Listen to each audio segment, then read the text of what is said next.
hello. How are you guys doing? Everything is working, I believe. I'm gonna test them to see. S. S is working. S. Double S. There's one S. There is the last S. No, I guess everything is working. Everything is on detail right now. So I'm in the dark void. So I will go to my house. Hello. How is everyone doing?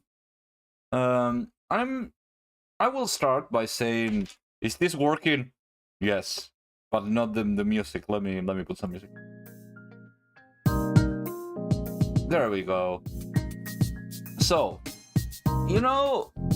I like starting these things to talk a bit about how this went. I sometimes go to Steam and start checking everything, check every little box to go down my mystery detective catalog to see what they can find. I like mystery games. Mystery games are my passion in a way. But it's different to write a mystery game than play a mystery game than write a mystery novel than mystery game. There's several mystery novels. There are thousands of them, and there's thousands of mystery games. Well, actually no. I can say that there are in total good ones, not the Sherlock slop from Frogware. I would say I don't know, 50. Which is a lot if you think that maybe a lot, but no, it's really little. There's some available in SNES, I believe. There's the Detective Club in SNES. There's some in some other areas. Oh, did I? Yes, I did. But there is not that much on the mystery game thing, so I have to scrounge under the bottom, and I have to say that sometimes that has been great and sometimes that has been terrible. I have found games that I really liked and I found games that I really hated, and I had to return instantly. I hope this one isn't one of those. I found it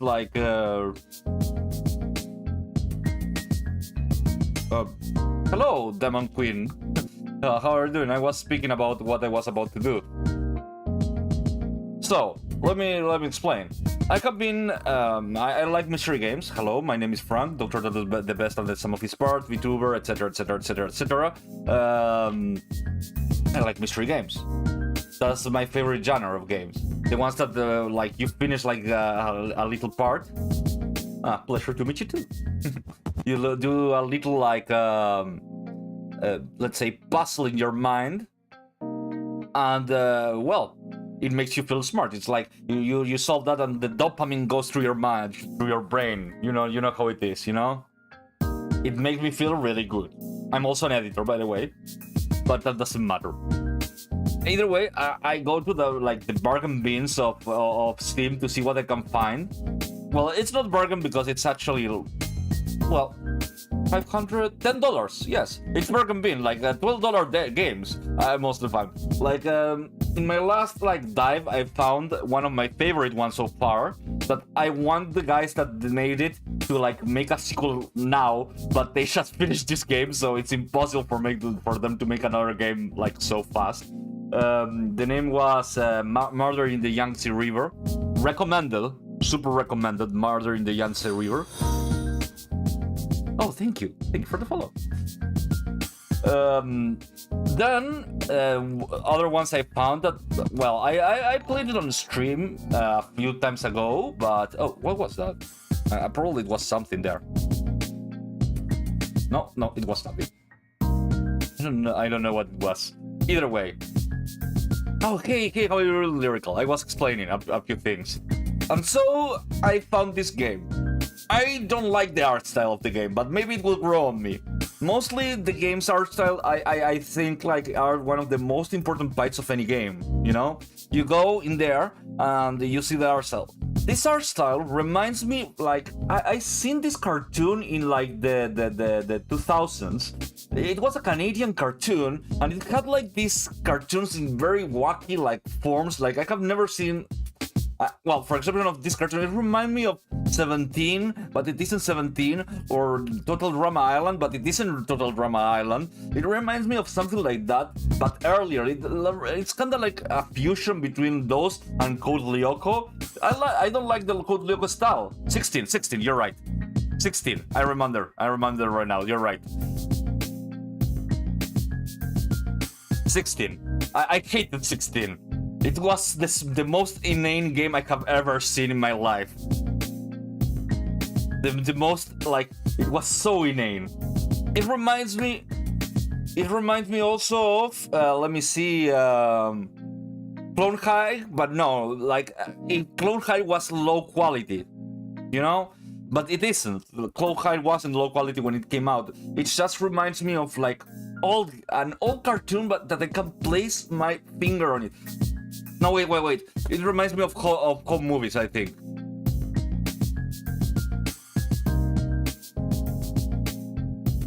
You know, I think it reminds me of home movies a bit.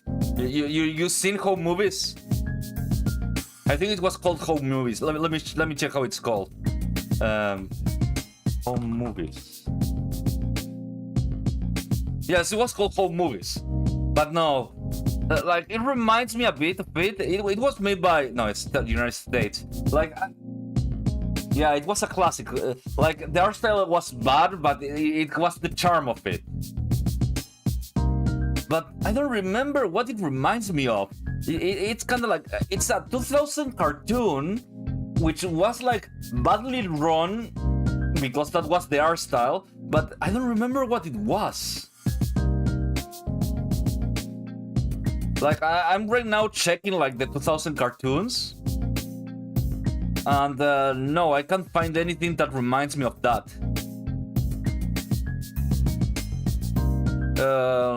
Squidbillies, maybe? That's the only thing that's kind of like very, very ugly that I remember. Like, I'm looking at it right now, I'm looking at the cover, and like, there is like this death eyes thing, and this art style like makes me think of it. So I don't know what it is. I don't remember what that cartoon was when I saw it.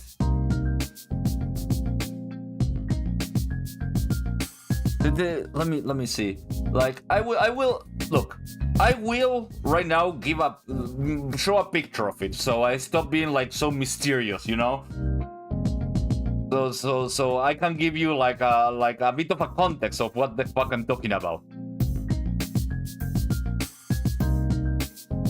Let me see if I find let me find a picture.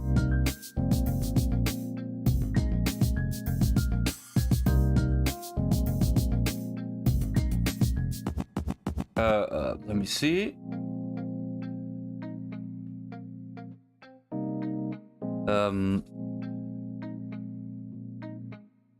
Like, it's ugly in a way that it reminds me of something. But, you know, I don't want to judge a game by its cover. Maybe it's one of the most hilarious games of this decade, and its ugliness is part of the charm. But let me show you. This is what it looks like.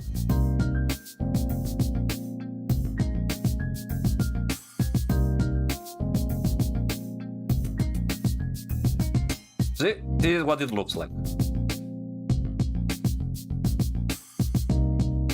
It reminds me of, I don't know. Yeah, no, it's ugly. It's ugly. Like, yuck. But at the same time, it makes me want to check it, you know? I need to see.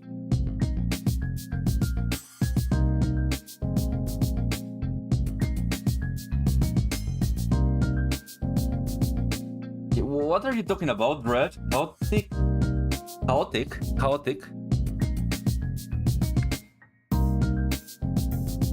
Let me see. No, chaotic wasn't. That's kind of like, it's safe corporate style. But it's almost anime. Yeah, no, I'm checking. No. It's chaotic, isn't it? Or it could be. Like, there's like two chaotics. At least there's one that is like cool, like run very well, and one that's run very bad. Like, there's two chaotics here. But There's something else there. So yeah, I guess with nothing for, well, no, one more thing further ado before like leaving, you know, because I wanted to show something that I found Everyone, this is that I found hilarious. And I found this page, you know, this. Let me see if I can find.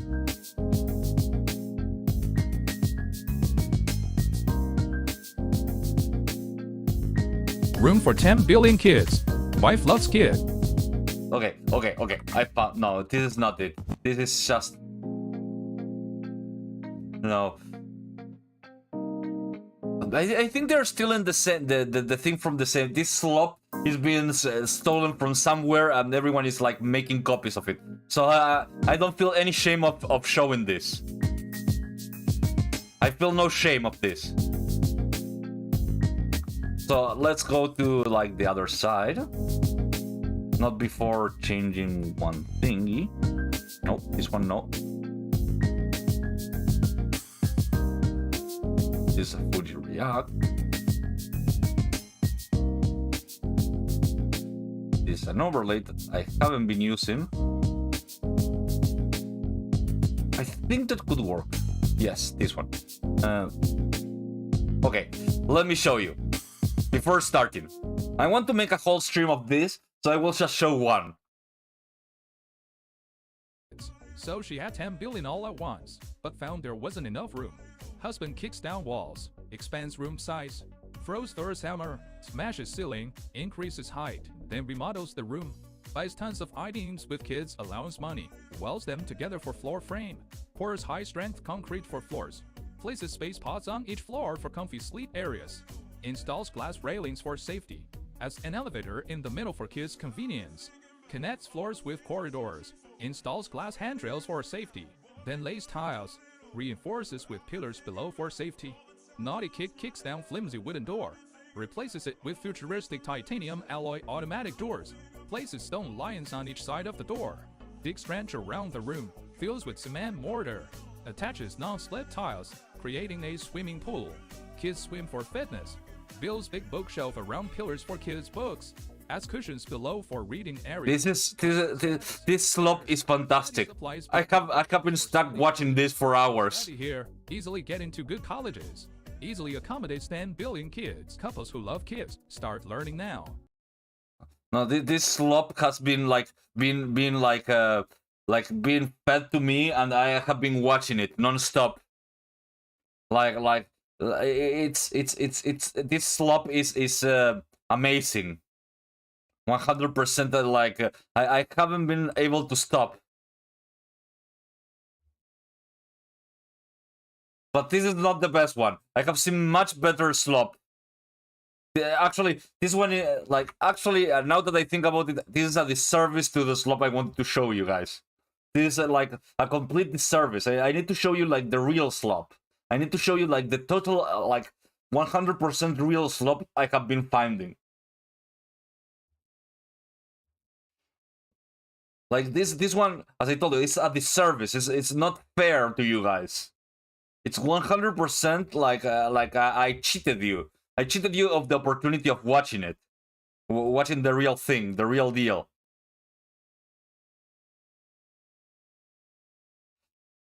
Let me see.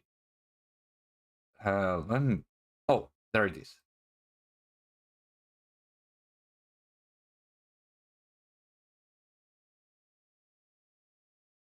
Okay. I found it. I found the slop. And I will serve it directly to you.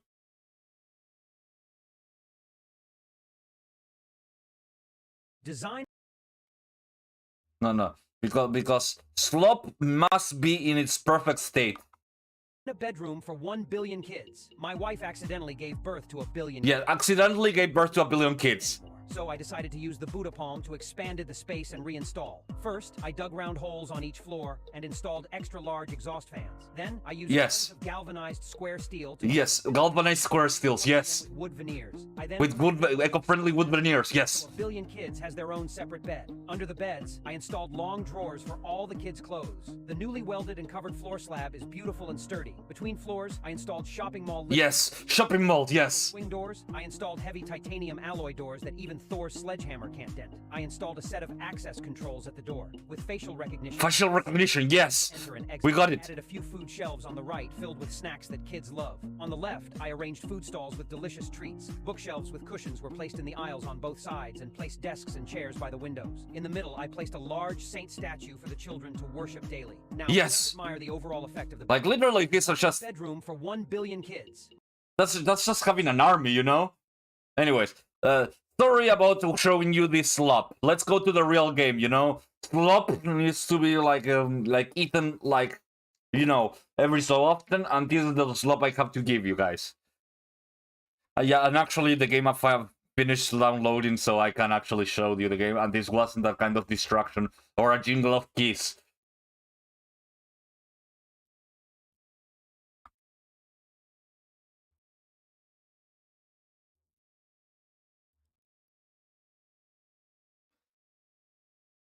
Okay, found it. I think.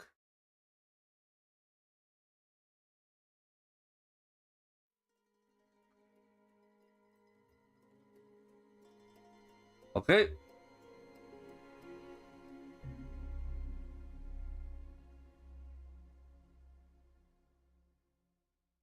It's Xinhua or English. I actually checked it and I don't know what it means, what it says there. It's probably like Mandarin Chinese or something like that.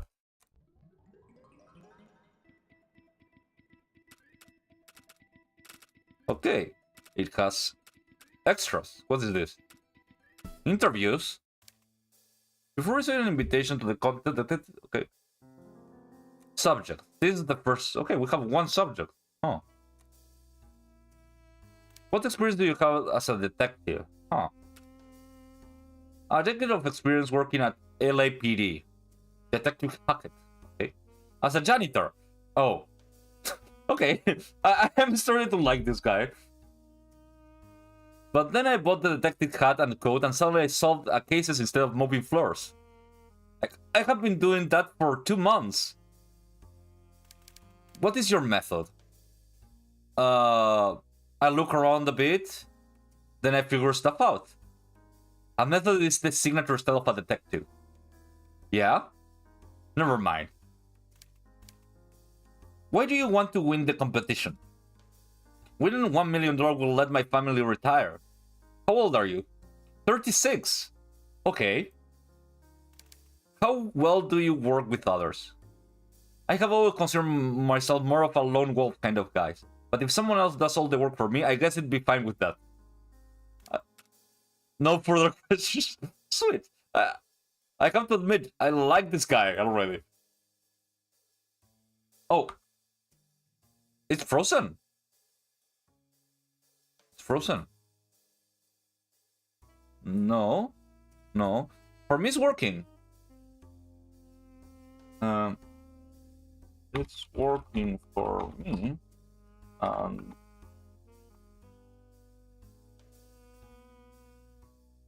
Weird. Strange. Okay. But is it like stuttering or something?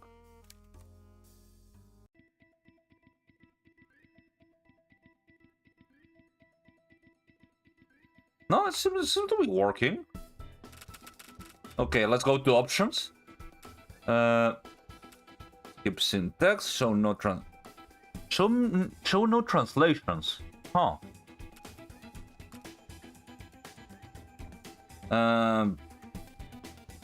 And this is to change language. I guess it's let's return. Also chapters.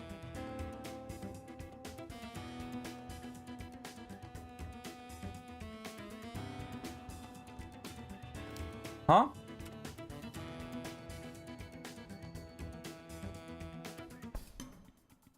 on the sign, on the starting sign of the game. Oh, it stopped.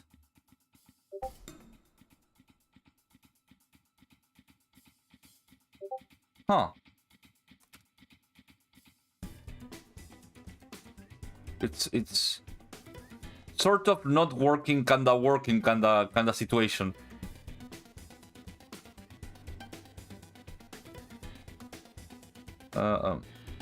Let me see. There seems to be something going on here. Maybe I have to.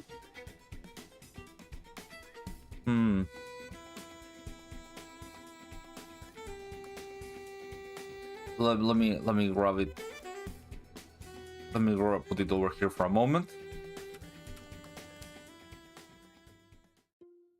Yeah, no, it stopped working. Yeah, it's stuck. It's a bit stuck.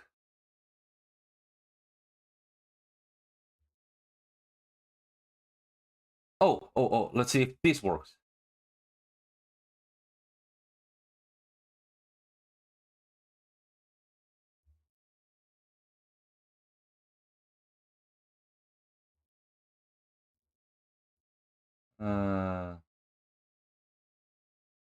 Okay, let's see if this works. Yeah, this works. Excellent. Oh, hello, Necro. Necro's here. I don't see her. Necro's here. Where? Necro isn't here. I don't see her.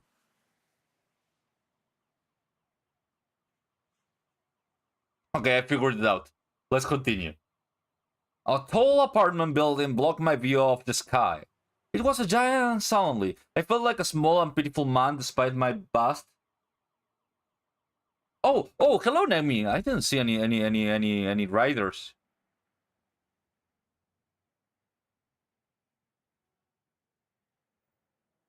No. Smelly raid. let me see participants. Well, I don't see any participants, so I don't know. If Nemi's here, I thank you, Nemi, for the. Let me check. Is it? Have I been raided by her? Yes, I have been raided. Oh. Hello, raiders. How are you doing? Nobody told me. Not even Steam. Not even like the thing told me. Smelly raid. Okay. Oh, actually, I have to do this because I'm blocking the text, and that isn't fair for you guys. If you can't read, obviously, because you guys want to read, I will do what I have to do to let you guys read.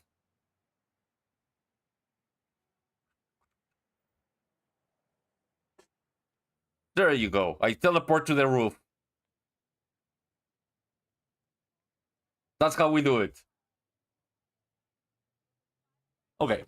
It was a giant, and suddenly I felt like a small and pitiful man despite my vast experience and huge accomplishment, and excuse my honesty, dashing good looks.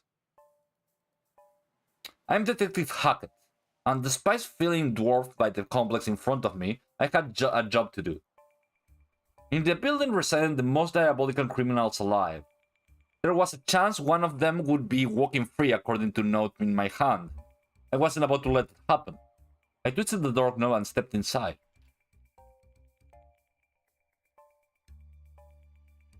I opened the door to a small antechamber. A young woman in an official-looking suit with a name tag that read Greeter waited. I wondered if she was trying to be hip or something, but now wasn't the time for gripping and feeling old. Do you have the note? I think so. I took my papery friend out of my pocket. He took it and glanced it over quickly before shining a flashlight on it. Good. It's legit. He ripped the note in half. Here's your name hashtag. Please, wait for the first announcement of the day. I look at the name tag. It reads, Things with Fists. I like this job already. I began to saunter over the comfy-looking couches when the greeter grabbed me by the shoulders. Wait. I have been warned about you, Mr. Thing with Fists. The game master asks that you dispose of all weapons on your person before you take part of the contest. Fine. I dropped my Steed 46 and my Morel. And my Colt 45. It was a shame because I really needed them for this. I didn't want to be in a building with a bunch of murderous criminals unarmed. I wrestled internally for a few minutes. There was so much wrestling going on. Okay. Yes? Wait, there's one more. I handed over the hidden gun and blew it a goodbye kiss, as the critter stuffed it into a back market confiscation. Hey, thanks for giving that up. Honesty goes a long way in this contest. I gave her a half smile, I didn't really mean, and trudged through the doors onto the main floor. That seemed to be hundreds of detectives milled to and fro. The collective body heat was staggering. In fact, I staggered briefly. I edged over the couch, trying to avoid any smelly or overly loquacious. Okay. Another detective appeared to be attempting the same thing. A tall, dark-haired, and bespectacled man. It's way more crowded than I thought it would be. Cut to the chase. What do you want? I left tacked at the altar long ago. Ah, yes, the chase. If I had to guess, that's what you're all about. Judging from your name, hashtag anyway. Hey, you know it. I hate these code names. They're pointless. Knowing that my real name is Coles doesn't change anything. It's just a bland way to be funny. Coles was irritating me, but I didn't really want no move. Thankfully, Coles seemed to either not know what to say next or he didn't care. I was appropriately appreciative. I'm glad you finally shut up. I don't care what you're glad about. He was interrupted by a loud jingle. Hello, you can call me the Game Master. Oh boy, here we go. Shh, be quiet. What a jerk. You're now all part of the contest where we pit the greatest detective against the greatest criminals. In each stage, criminal will construct a crime scene and then the detective will solve it. Sounds good so far. I can't wait. Stage ranking will be determined by how quickly you complete each stage, with the fastest coming in first. Got it? Will you be quiet? Yeah. We will eliminate the detectives and criminals each stage until we are down to one criminal and one detective, who will face off in the final stage. If the detective wins, they got $1 million, but if the criminal wins, they will not only get $1 million, but they are also given parole. The room suddenly got quiet, as we all realized at the same moment that because of the elimination process, the smartest and most dangerous criminal will be the one to walk free if the detective lost. This game master must have a significant pull in the judicial system. Note for later. I was starting to suspect that Cole was secretly an idiot like me. I'm liking this guy. I'm liking. I'm actually enjoying this. That's a way to write it. The thing is working, right? Just to be sure, like the Steam is not like fucking up.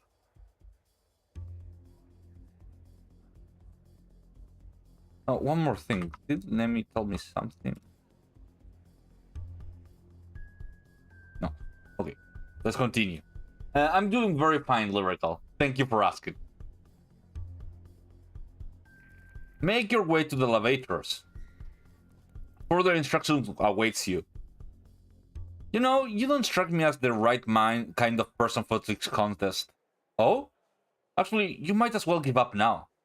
Cole shot me a cold, steely glare. These mysteries are for more calculative types, not intuitives like you. Your name tag says it all. You're a man of action in a new mental-based world. You got no chance. You didn't have time for these petty games. I headed toward the nearest elevators. The door began to close. But then... Loser! What the heck was that? Cole's words had shaken me, but I couldn't let him get me down. I had a contest to win. Ricotta for life. It was the never looked detective near the back of the elevator. Which floor do we get off on? Spoke too soon, Mr. Ricotta. He grimaced. We all shamble out into the long hallway. Nice place. Things with Finn and Ricotta for light, please enter door 13. The nervous detective from the elevator followed me into the room as the game master directed the other detectives. So what's your real name? Ricotta looked at the floor in embarrassment. It's... Mouse. Oh, his name Ricotta because his name is Mouse, that's funny. Detective Mouse. I'm sorry I know it's stupid, but it's my real name. This was going to be a difficult contest to endure. I welcome you to stage 1. This meter is called Eternally Checked In. Please take a moment to look over the case file. It contains a brief summary. Okay. Oh, sorry. Mr. and Miss Turnip were checked into the Drop Dead Inn at 6:26 a.m. Miss Turnip left to the hotel to eat breakfast, as she claimed Mr. Turnip was found dead at 7:30 a.m. by the cleaner. The door was locked from the inside when the crime was discovered. You do not have access to the autopsy report. What piece of evidence is irrelevant?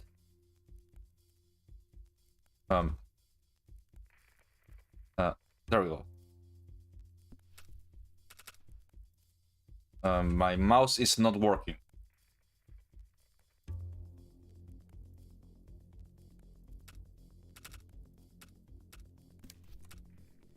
My mouse disappeared completely. Let me see.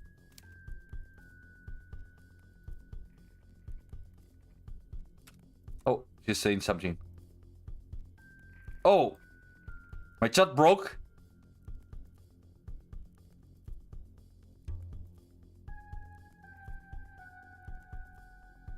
Hello! My chat completely broke and now I see him. Hello? Hello? Damn. I guess the other chat also broke.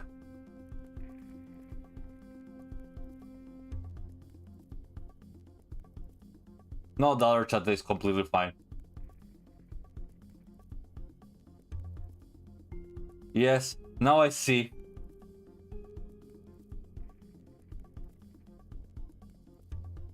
Now I see. Thank you, Nemi, for telling me. Okay, let me see.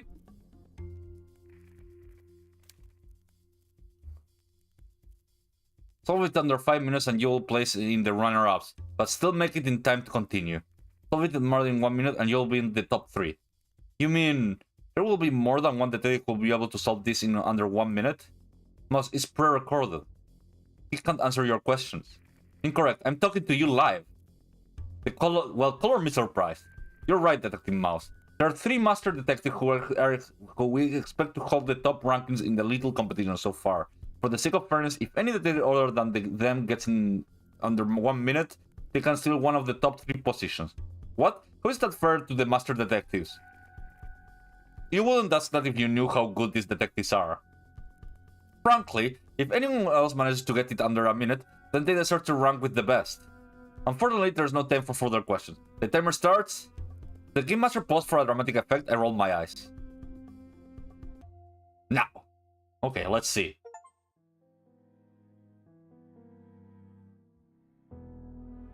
Okay. Scaredy Mouse. Detective Hackett has just met his new detective partner, who is expected to work with in the detective competition. Together, they must solve the first in a series of locked room mysteries that make up stage 1. Huh. Okay. Now everything is working, right? Like, oh shit, everything is working, yes. Yeah, I like the graph guy. Yeah, no, I thought that I was going to mind it a lot. But now I can see that it was actually... it wasn't actually that bad of a style. I guess there are some characters that, yes, but some are... Truly, they aren't that bad. Okay, only a few seconds had elapsed since the Game Master announced. I was already figuring out a way to slack off and leave it up to Mouse. But Mouse didn't seem too confident either. Okay, first things first. Let's see what sort of fish we will be frying. Okay. I led Mouse into the apartment, which he had been decked out to look like a hotel room. Oh, there's a lot of to do here. Let's start with investigation. Remember to finish in under 5 minutes or we will kick it out. Don't worry about it. I got more than enough brain power for the both of us. Let's do this. Oh, it's a 3D space. Okay, let's go. What's behind this door? I don't know. Just open it, Hackett. It's a bathroom. It appears to be a bathroom, but look can be deceiving. We better investigate. Right behind you. I don't see anything. Other than the bathroom that's clearer than my grandmother's candy bowl after she invited me over for her backgammon tournament. What? What? Did you check the sink? Yes, Mouse.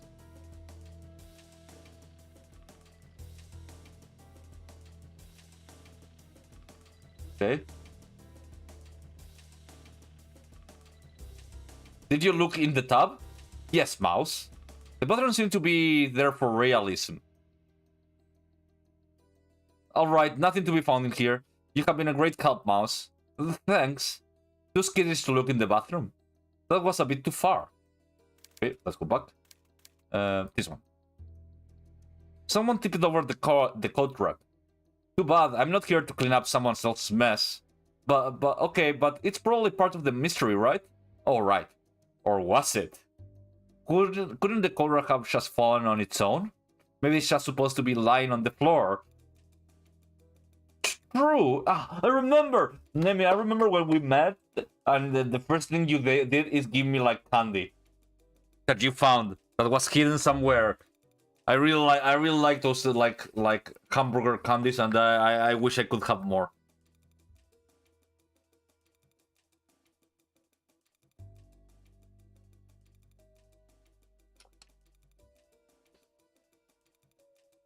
The hamburger candies, I love them.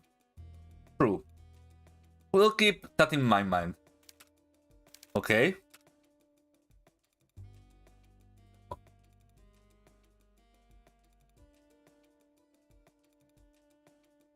Baseball tickets?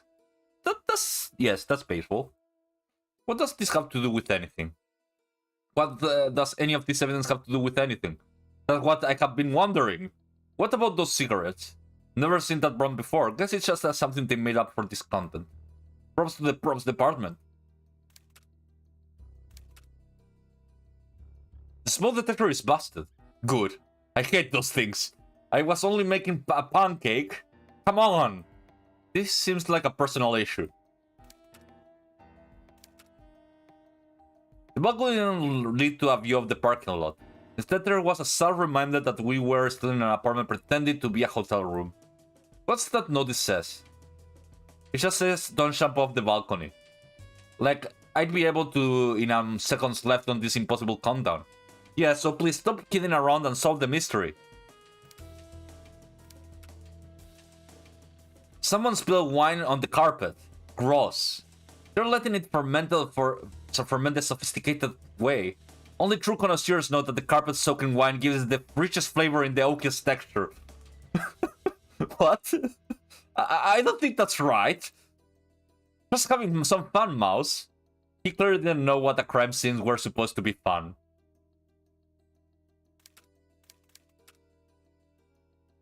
I'm starting to like this guy. Someone just left this rain jacket lying on the floor? This is supposed to be evidence, right? Good detective will probably examine it for clues. Well?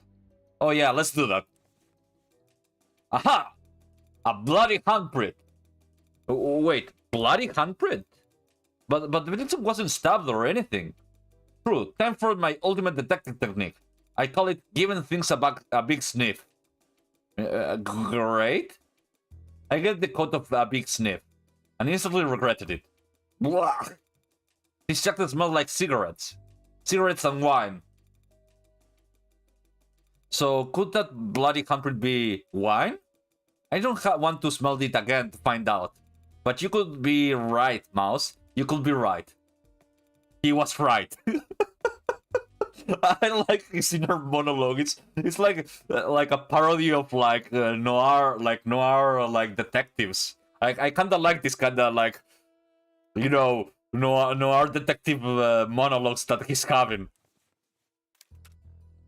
Let's see. And now let's go to Mr. Turnip. Mr. Turnip, looks like those turnips didn't agree with him. Are there turnips somewhere in this room?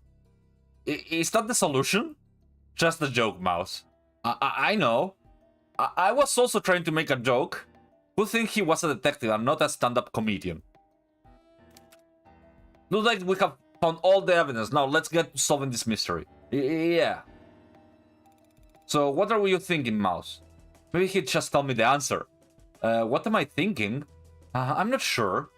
The bonus question in the guidance field says, name the irrelevant evidence. The problem is that every piece of evidence seems to be irrelevant. I don't know what any of this means. Oh. Hey, maybe that's it. Everything is irrelevant. There's no mystery at all. Case closed. Let's go. Let's get out of here. I don't think that's simple, Hackfish. Hackfish? Mouse kept glancing about and fidgetily nervous. He was obviously thinking about the 5 minutes times limit, which was drawing ever near. As for me, I was getting pretty tired, and being next to my comfy-looking bed didn't help. Maybe we should figure out how the victim died? That seems like the way to start. Hey, not a bad idea. Let's get into character. What? I pretend to be the victim. The way I can be in their head, and figure out how they died. Is that your method? Method? What that mean? Okay, I guess it's worth a shot. I lay down on the bed. So you're a simple guy, you're married, you had a tough day, and you are away in a business trip. I settle into the foam mattress. So the first thing you do is try to get some rest. And you, slowly, fall asleep. Hello?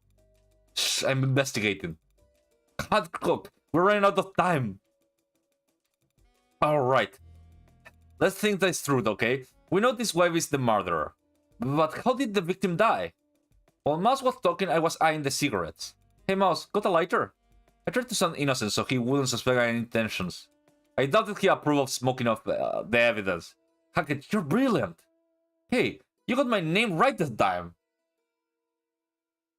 Cigarettes. Let me check something. Sniff. Yes. What's he talking about? Orlando, get off the bed. Mouse, I know smoking kills, but it's not a quick process. That's true. But what do you think of this? The cigarettes are a method of death, but not from long-term health risks. There's another piece of evidence that could speed up the process of the whole a lot. The mouse stutter was gone. Was it because he was excited? In any case, I can't figure out what he was talking about. I'd be revealed as the idiot I was instead of the dashing, brilliant detective everyone thought me to be. The jacket? The rain jacket. He'd been wearing the rain jacket while smoking. That killed him. Exactly. Huh? Yes, exactly, because he was smoking in bed underneath the jacket. Oh. Hey, how are you doing, Brad? I was explaining to everyone about this new game I found. It's called, what's the name? Methods, the detective competition. I am starting to, the art style is starting to grow onto me. But meanwhile, it's still kind of like iffy of an art style, if I have to be honest. But if he did that, he would have run out of oxygen and died. Oh. Yes, it's true. It would have been a very stupid thing to do. But look at the smoke detector. He was so desperate to smoke, he tried to break it. That must have been why he used the jacket. To keep the smoke from reaching the detector. Oh, good work for us. It's incredible what can happen when two studly detectives put their normal brain to work. There's one problem, though. If this murder was actually an accident, then how was the locked room created? Well, had to give the door another look. Sound good. That was This was great. I was getting a free ride after all. Darn, it's locked. Guess we'll have to explore the hallway another day. Packet, please. We only have a few minutes. We have to figure out why this is a locked room mystery. Don't worry, I know what I'm doing. I'm such a liar. Do you have any idea how this door was locked from the inside? I thought you said you knew. That was, generally speaking. The door had been locked when the crime was discovered. But it was locked with the keycard, or had a bolt been locked? Maybe this bolt was locked from the outside by wrapping a rubber band around it. You're thinking of an other kind of hotel lock. Ah. Wait a second. I think I figured out how it was locked from the inside. Which means I have solved the case. We have solved the case, Mouse. Together. Right. Was he being sarcastic? Mouse had stumbled onto something important. Or maybe he was just stumbling. So usually in a locked room mystery, the killer creates the locked room to make the crime seem impossible. Or to create an alibi. But this time it was something else entirely. Interesting, he was good at building up the suspense. I couldn't wait to hear the solution. He was glaring at me. Was I supposed to say something? Right. I know what I'm doing. I'm a very smart detective. I love this guy. I love it. If I just said it enough, it would be true. It wasn't working. I have actually come up with a real answer. What was Mouse saying? There was some strange reason for why the room was locked from the inside.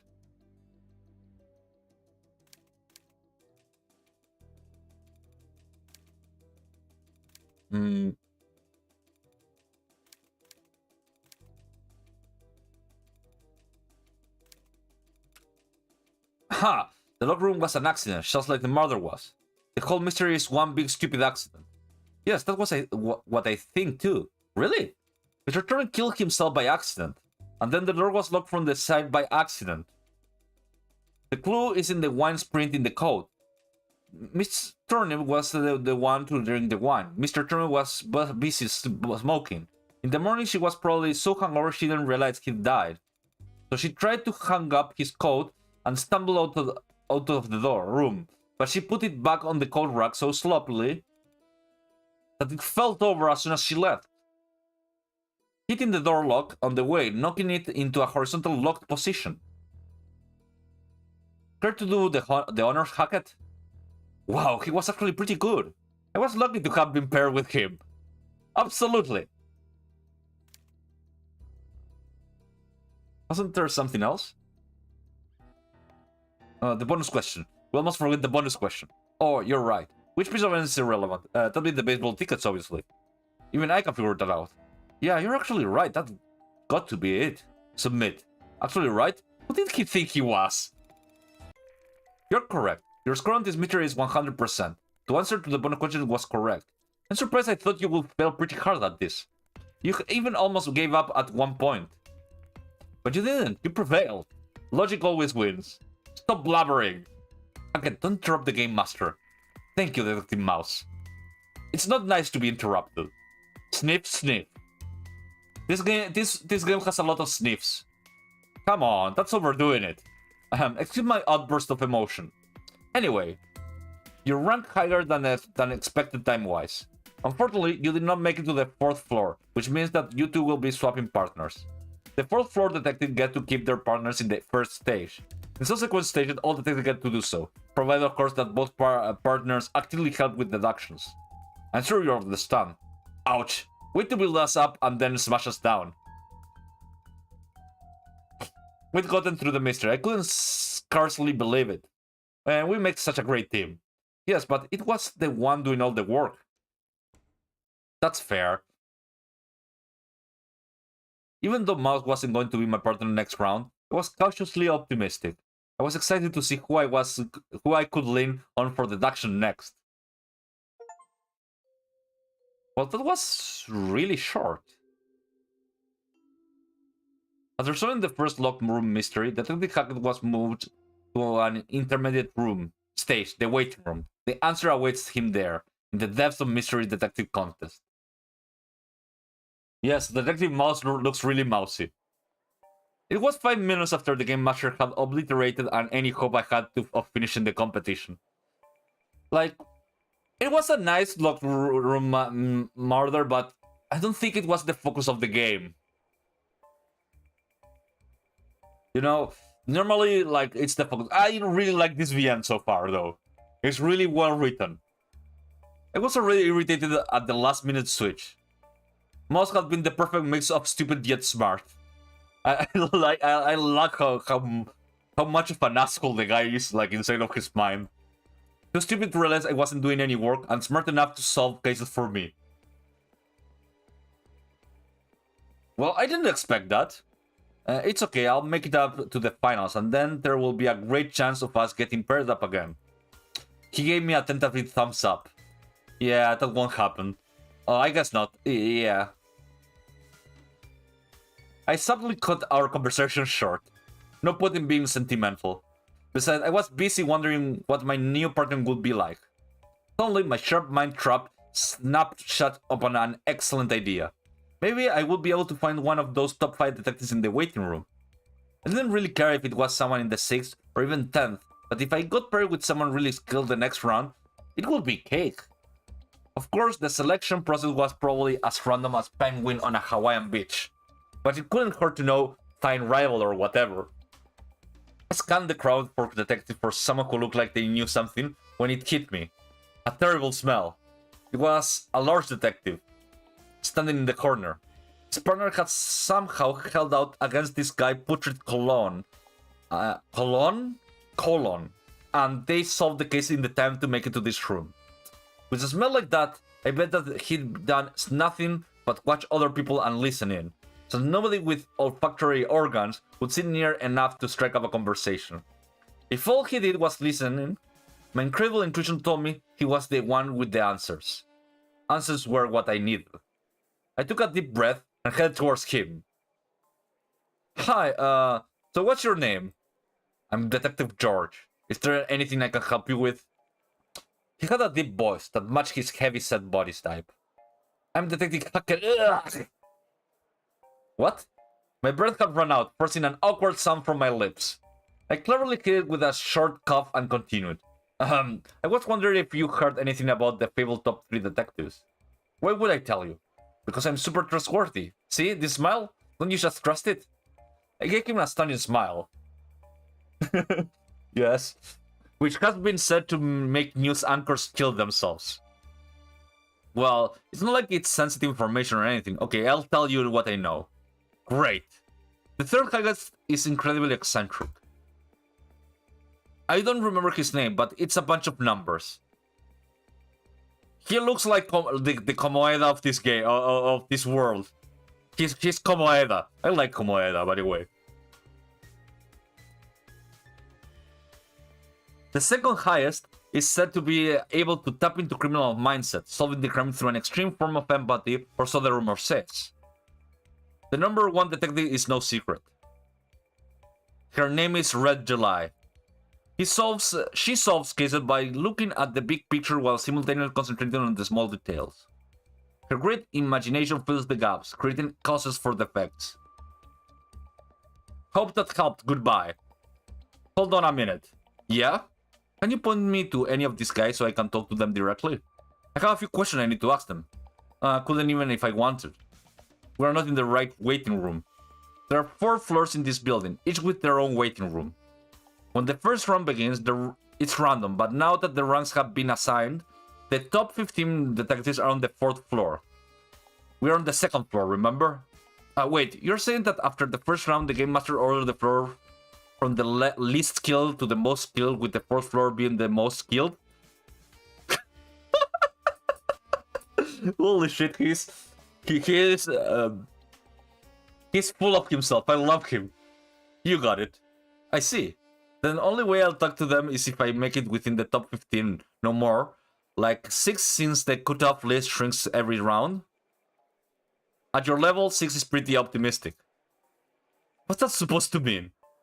If you get stuck with a good partners, you sure will do fine. See you next round. I wake him up drowsily. My brief date with the hotel bed had made me sleepy. A detective who looks at the big picture, but still sees the details. That was the top-ranked detective method. I didn't seem deductive or calculative, it seems intuitive. Like my method. Maybe there was a way to become as good as the greatest detective in the competition, just by doing what I have done my whole life.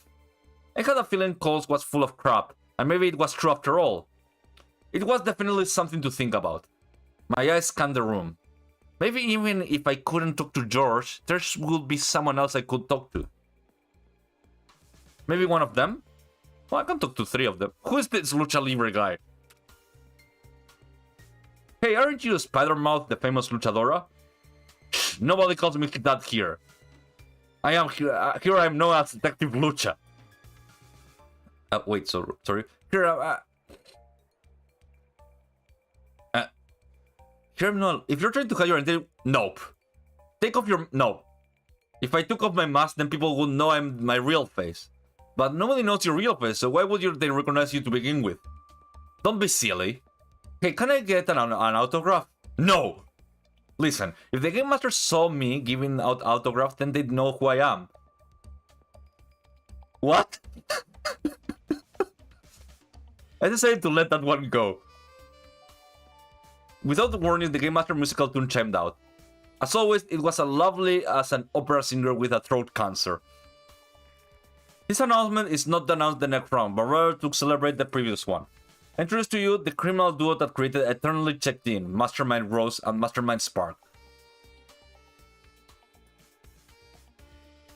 A door opened in the back of the rooms and 2 sleep-deprived criminals approached.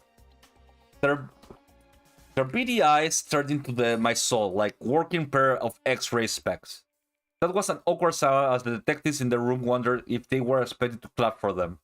Finally, an older detective stood up from his place on a particular coach.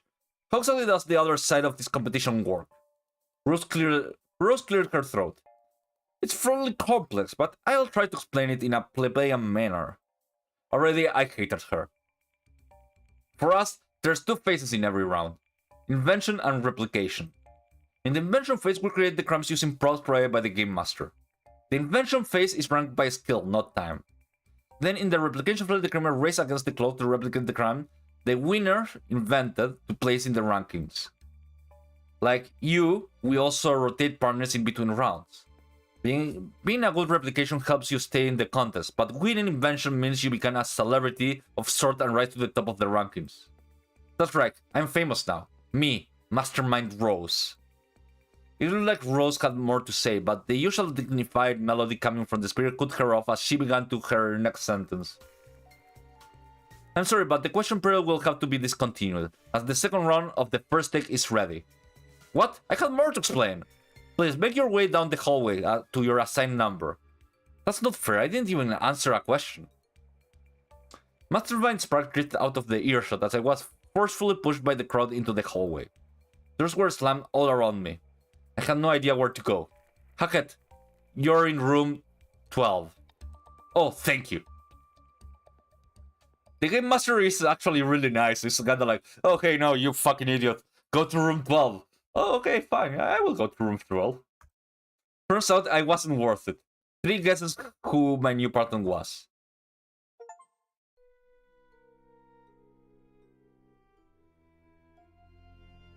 Detective Hackett has just learned more about the mystery detective contest he has entered, and now it's on round 2.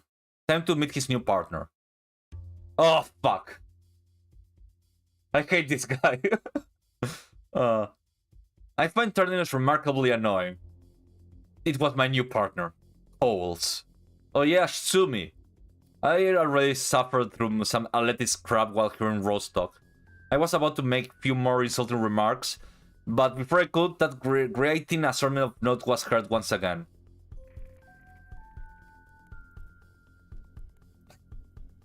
Detective Hackett and Detective Coles, I welcome you to Stage 1. Round 2. This mirror has been titled, How You See Me. Please take a look at the case file to understand the context of the crime. Okay, Mr. Ant and Mr. Disco. Mr. Ant was found dead in his manor at 6:30 a.m. Only one suspect was arrested, Mr. Disco. However, Mr. Disco claims it must be a suicide since there was no way for him to enter the locked room where Mr. Ant was found. You do not have access to the autopsy report. The door was locked with a complex mechanism that can only be opened from the inside of the room. How did Mr. Ant know Mr. Disco? Okay. He paused, probably waiting for questions, but neither I nor the thinking man had any. The investigation begins now. Apparently, the man hasn't yet given up his dream of being a melodramatic cornball. Just to be clear, I'm not going to help you solve this case. What? You're my partner. We're working together. You weren't planning to working together. You were just going to pretend to be trying to let me solve it for you. Yeah, I was. But I guess you're not smart enough. What? Why else would you still be on the second floor? Only the stupid people stick around here. If you were smart, you'd be up there with the fourth floor, right? Actually, I have developed a strategy. You see, I solved the last case in under a minute. Good enough to challenge the top 3. I have solved this one already as well. However, I don't want to be stuck with a stupid partner, so I'm waiting for the good one before I challenge the master detectives. Wait a minute. Don't partners rotate every round? What's the point of waiting for a good partner if you're going to lose them right away? Actually, when you're in the top 3, your partner doesn't change anymore. It doesn't surprise me that you don't know that since they don't tell you anything unless you ask.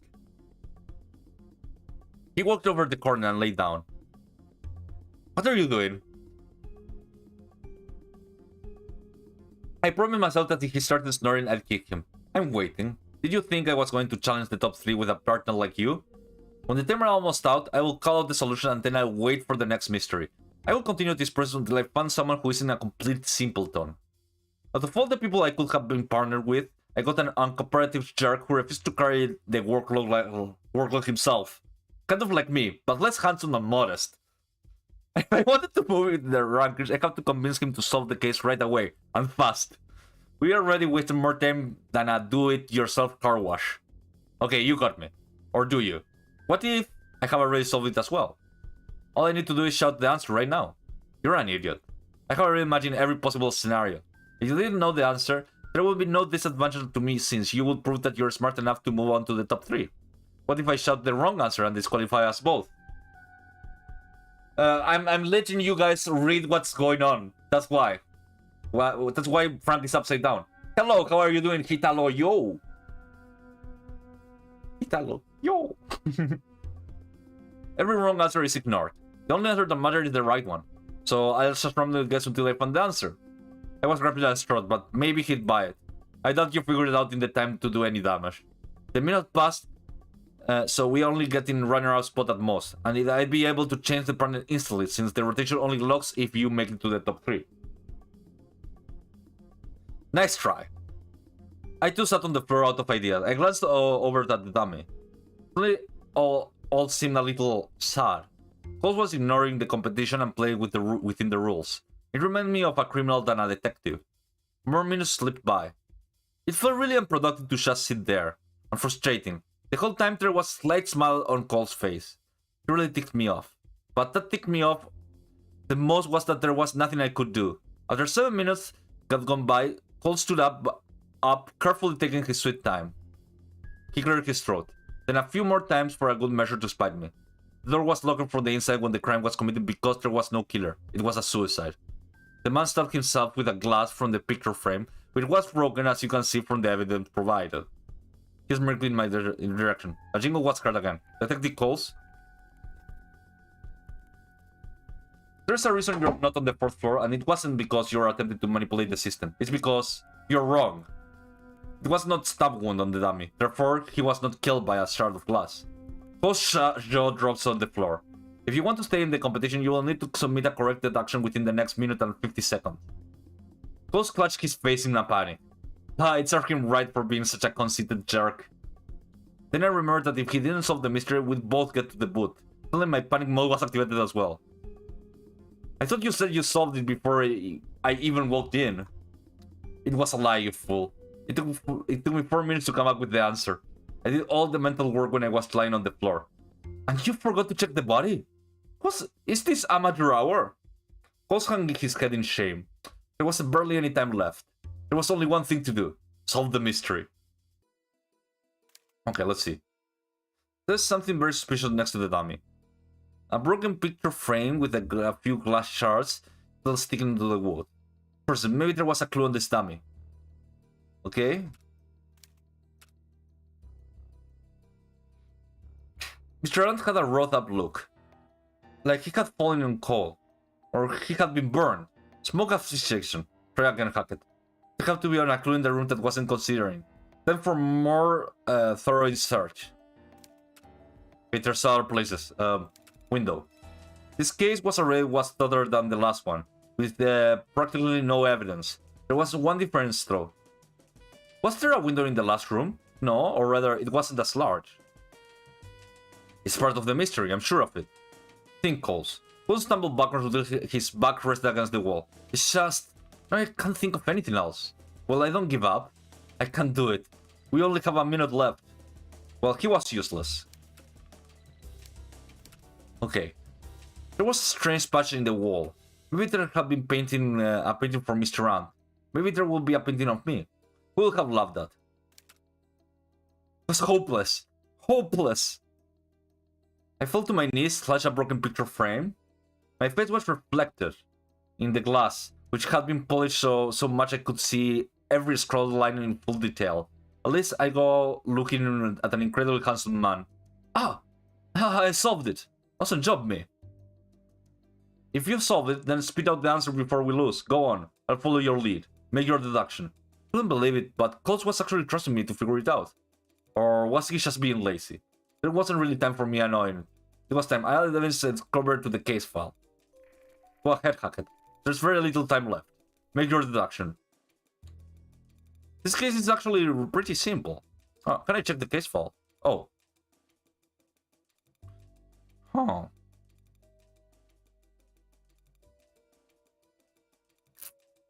If I had to figure out...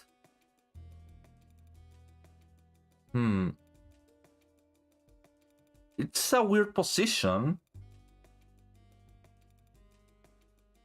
Okay. I clicked into place as soon as I realized. This isn't a glass at all. It's polished glass.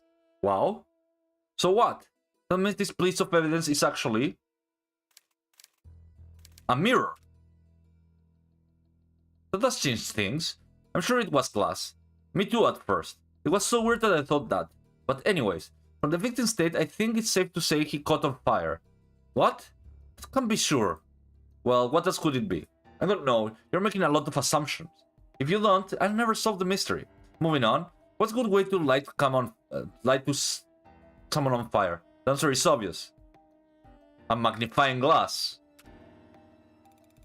To be clear, Mr. Disco focused sunlight through a magnifying glass. Mr. Ant was on fire. That was a congratulations hat, not a derisive hat. Thank you. I accept tips. Hurry it up, Hackett.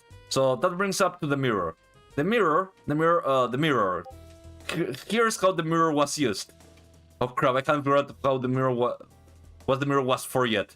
I will have to rely on my patented winged style. To reflect the sunbeam. Mirror reflected the sunbeam, which hit Mr. Ant while he was by the bookshelf. Well, that's actually made sense. I suspect that. He caught on fire and then because he couldn't undo the lock in time. I think that was up everything. I don't think I'm impressed, Hackett. It was an easy mystery. It's only the first stage. I smile to think of the terrors that awaits you. It was so easy. Why couldn't you solve it? Cole's eye twitched. It was time to put a big red bow on the gift of a mystery. Felt pretty good about it. Something I missed? There's something else we need to do, but I don't know what. I believe you're thinking the bonus. It's not really necessary, but I will do it anyways. The extra challenge is to figure out how Mr. Ant and Mr. Disco...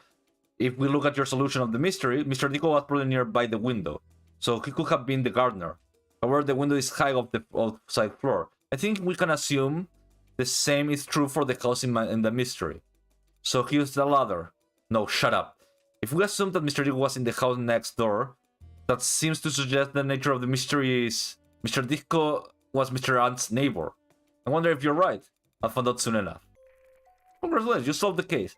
Your final score of the mystery is 100%. I mean, very impressed, but who cares? My opinion doesn't matter. However, there's some bad news. You're dead last in the 45th place.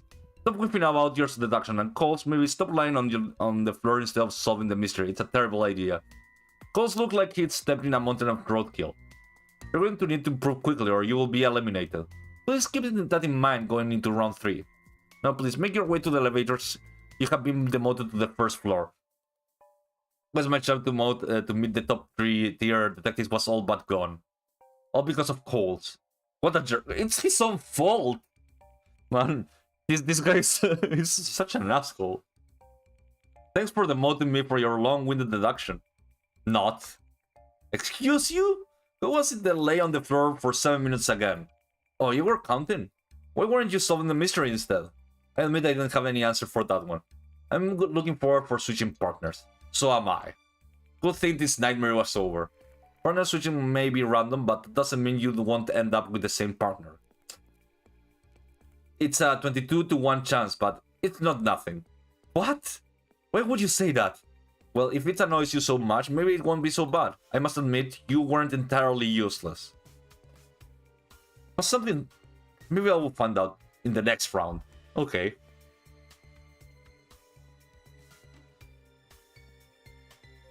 Hello? Hello? Testing, testing. I'm ready to for this crap.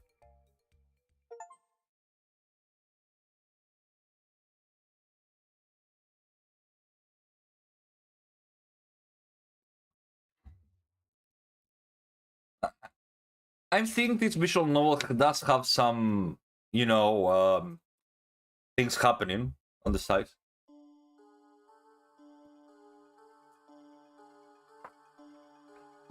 The watching room.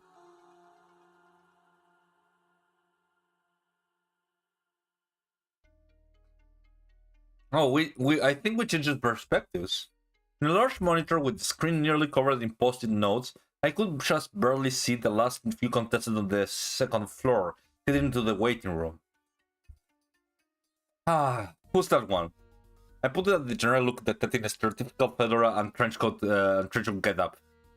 The only way he could be more cliche was if he wore a deerstalker over the fedora.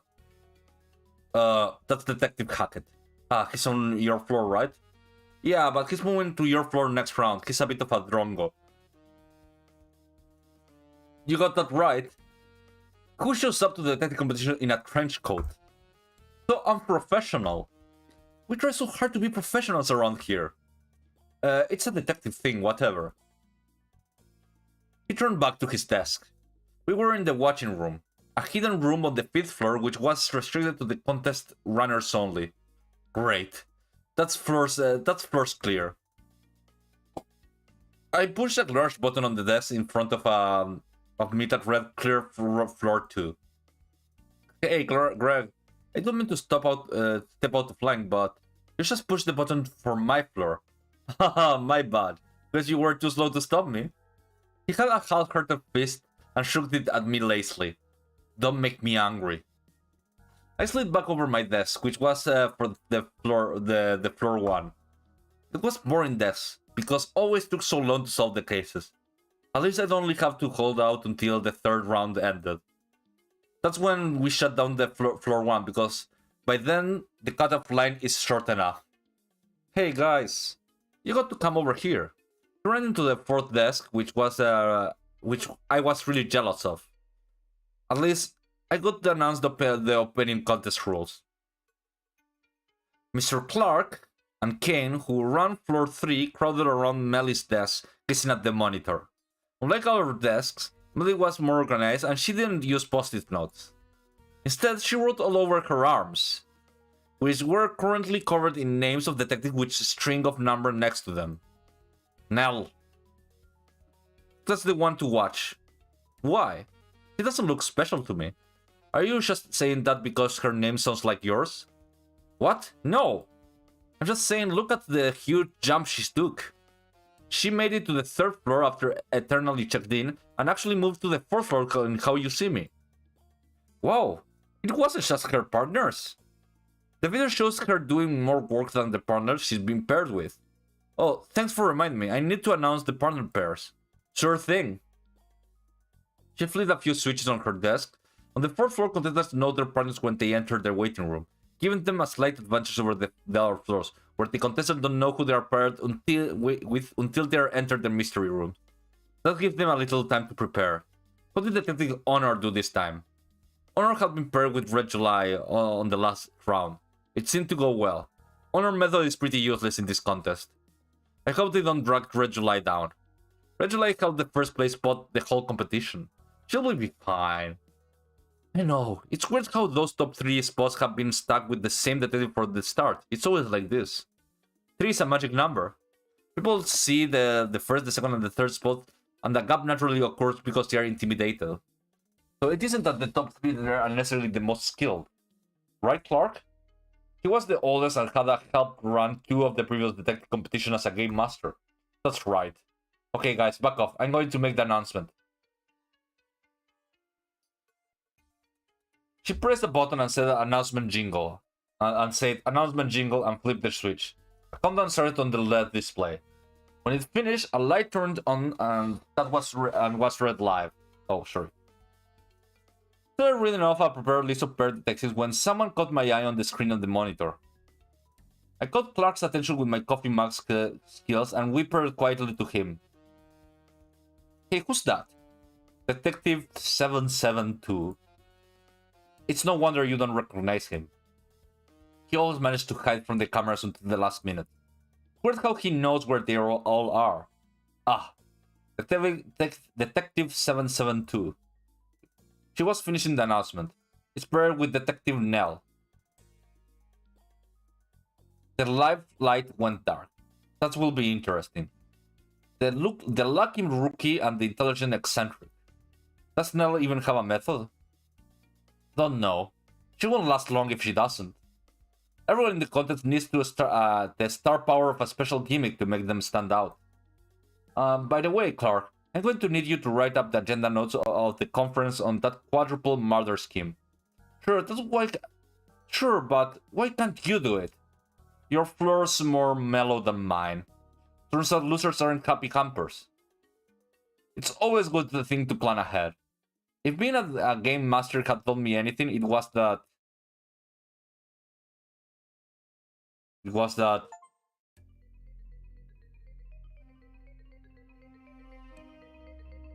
Okay. It goes really fast. And I think I was correct. This is the Komoeda. Look at him. He's the Komoeda of this game. The mystery competition for detective is about to start its 3rd round. But that's going to, where top ranking detectives are. The 4th floor. Hi, my name is Nell, and it's my first day. He looks weird. Holy shit. He looks too weird, to be honest. I shook hands with the weirdo in front of me, who was now apparently my partner. I wasn't lying. It was my first day, both as a detective in the competition, and so far I've been doing ridiculously well. It was probably just luck, since I had been paired with Detective Sally for the round 2, whose method matched perfectly with mine. What's your name? Don't have one. But I'm 772. What is that, your code number? No, it's the number of cases I have solved in my lifetime. Wow. Not as simple when you realize I'm counting the times I figured out where I lost my keys. I called that one the adventure of the missing keys. This was the detective in 3rd place out of the 100 different detectives. Was it really Detective 772 or an imposter? Could he really be this embarrassing? As I was thinking, 772 started to pretend to play a saxophone. You're not very popular, are you? It's like an Oreo. Sometimes the frosting of resentment gets in the way of the cookies of fame. Seems like the frosting of sense was blocked by the cookies of nonsense to me. Suddenly, a delightful jingle was heard. 4th floor compliments. It's almost time for the 3rd mystery. Oh, this is so cool. 772 eyes twitched, probably in the light anticipation for what the next mystery will be ring. This competition doesn't taste very good to me. There's no suspense. How so? It's like an Oreo. What was up with this stupid smile and why did he keep using it? The frozen of tension is being blocked by the cookies of cliché. What? Why? Don't know why I bothered to ask. Only God knows why this guy got to the third place. I have practically figured out all the mysteries they could have thrown my way. What is he doing? What is this? As I said, he's hopped from foot to foot while simultaneously doing the wave. As he did this, I wondered, could it be in the presence of a true genius? My first major locked door gimmick relied on an accident. The second murder was committed through a window, so that the killer didn't need to enter the room at all. And so what? Since they didn't repeat the same locked room trick twice, my guess is that the next 3 mysteries will be used completely different locked room tricks each time. There are many such tricks. Keep in mind, Todd, Pod, and Mod, or Time of Death, Place of Death, and Method of Death, respectively. I'd like to shorten it down to TPM rule. That's cute, but what if you don't know any information about the Todd and the Mod and whatever? Well, then it's totally useless. Yeah, no. What the fuck is this face?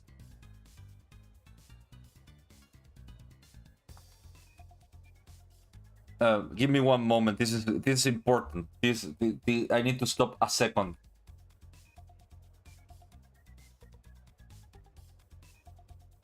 I need 1 second.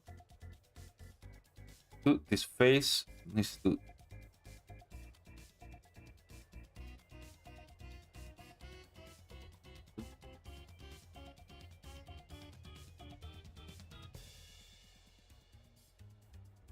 Okay, going to X, norm, X, see?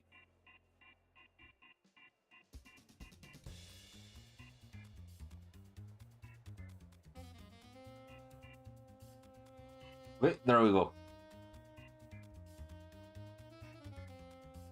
Okay, I will say this, I don't like this detective. I don't like how he looks, I don't like how he talks. He exudes early 2000s out of its pores. Early 2000s, like it feels like this guy like was drip fed Invader Sim through an IV of his whole life.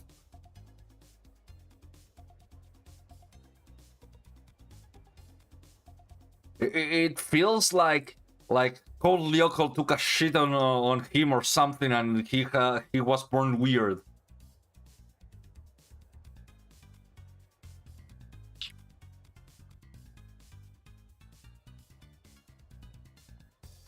Anyways, let's continue. Try to hopping on that dance again. It was a good thing nobody was looking at us. I was saved by the joyful melody playing from the intercom. Time's up. The rooms are ready for you. Genter and Captain room 11. Blake and Day room 10. 772 and Nell room 3. So excited. Emotion and illusion. Life is a crime. Then go ahead and lock me up, I guess. He didn't respond. I was still learning how to deal with 772 nonsense. What was the right approach for dealing with these eccentric types? It seemed to me to be a big trade with detectives, so I had to figure out soon. I didn't want to rain on his parade, but he wasn't giving me many options. This looks like a cool mystery. Detective 772 immediately did a handstand. Yeah, that's great. Sometimes to see a crime scene a different way, you need to see a different way. Sure. The chime sounded. Detective Nell and Detective 772. Welcome to the third round of stage 1. The mystery you will solve this time is called the Invisible Weapon. Please take a look at the cause file and to understand the content of the crime. Okay. Businessman Mr. Stash was found dead in his office at 3 p.m. an hour after firing the reportedly feared Mr. Fire. The door was locked and could not be opened from the outside when the crime was discovered. You do not have access to the autopsy report. What is the invisible weapon? Looks like a gun. Sometimes I wonder what would happen if I entered the wrong room on purpose. We would kill you. Ha ha ha ha. Ho ho ho. Ho ho ho. I guess they have built up some sort of camaraderie. I hope you're serious. I can't wait for my own death. I have already ordered the party favors. One of them is a bobblehead of Bob L. Head, my neurologist. Okay, cut it out. Step your stupid random dancing and word games and headstands. I tried to be nice, but you know what? We need to concentrate on the mystery. I thought I had more patience than I did. His non-stop wacky antics had already exhausted my tolerance threshold, and it had only been a few minutes since I had met him. Okay, fine. Let's close this one. Serious time. Great. You can dance all you want after we solve it. Serious time, then dance time. More than it's all serious, you know? There's plenty of fun to be had. Oh boy. Can we start now? I have already started. Maybe you should get on that? I will. I can't do this. It wasn't making it very public, but I had a natural ability that had helped me a great deal on the contest. Even though I have nearsighted within a close range of an object, I can see immense amounts of detail. Even more detail than a magnifying glass. This ability helps me distinguish between various similar substances like sugar and salt. They can even see fingerprints and other prints left by skin holes. Looking at the crime scene, there was an obvious candidate for the kind of close examination.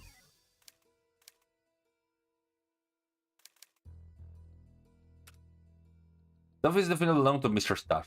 Glad that helped. I guess that wasn't it? This one? I wonder if there was a good use for my method, but it seemed to be just a simple blast and nothing more. Mr. Stash. What's up with those names? What's the fact that he was blue have any significance? Okay. It seems to like a good use of my method. Time to get to work. Oh, there's a new thing. Magnify. Click on the part of the object you want to focus on. There's nothing really out of the ordinary. Nothing to be found here. He didn't drink it.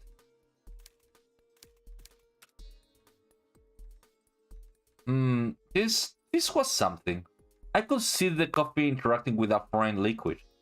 The way they collided, cyanide. A classic. That would have been within minutes. I finished examining the evidence. The solution seemed pretty straightforward for me. The 3772 was busy goofing off. He ran around the room twice, knocking into the walls and generally being a nuisance. What is this all about? Oh, the running, that's what they call accelerated pacing. His eyes glazed over. Who needed him anyways? He was about to as helpful as a pop-up ad and twice as annoying. So the matter seemed pretty cut and dry. I examined the coffee mug and discovered the traces of poison. Let's test that. He grabbed the coffee mug off the desk and sipped it, and then spat out the coffee immediately. Yup, poison. Why? Why? Please continue. It was very interesting. Okay. Try to remember the $1 million I would be receiving to cheer myself up. It helped a little. Okay, so that's all there is to it, right? Miss fires into all your possible suspects, so we can assume she poisoned the coffee. He unlocked the door to his office, sips the coffee, coughs up some blood, dies. Simple. What about the bonus? What's the visible weapon? The poison, obviously. He couldn't see it, could he? 772 gave me a lifeless look. What? An extremely boring solution. Sometimes the solution is boring. No. What? A mystery is always interesting. Always. But what about when it isn't? Sometimes someone shoots someone else, and that's it. Sometimes someone poisons someone else, and that's it. Just because the mystery doesn't entertain you, that's no reason to. I trailed off because 772 didn't appear to be listening. No, you're completely misunderstood me. It's because you linked the idea of those two sentences. What are you muttering about? What I meant is, mystery is interesting, generally speaking. What I meant is, your solution is of this specific mystery is boring and wrong. What? He jumped up on the desk. What the heck? When I am at the higher altitude, my brain operates the higher lever. Yeah, right. The solution was wrong. I prove my point right now. How? What did you notice when I jumped up?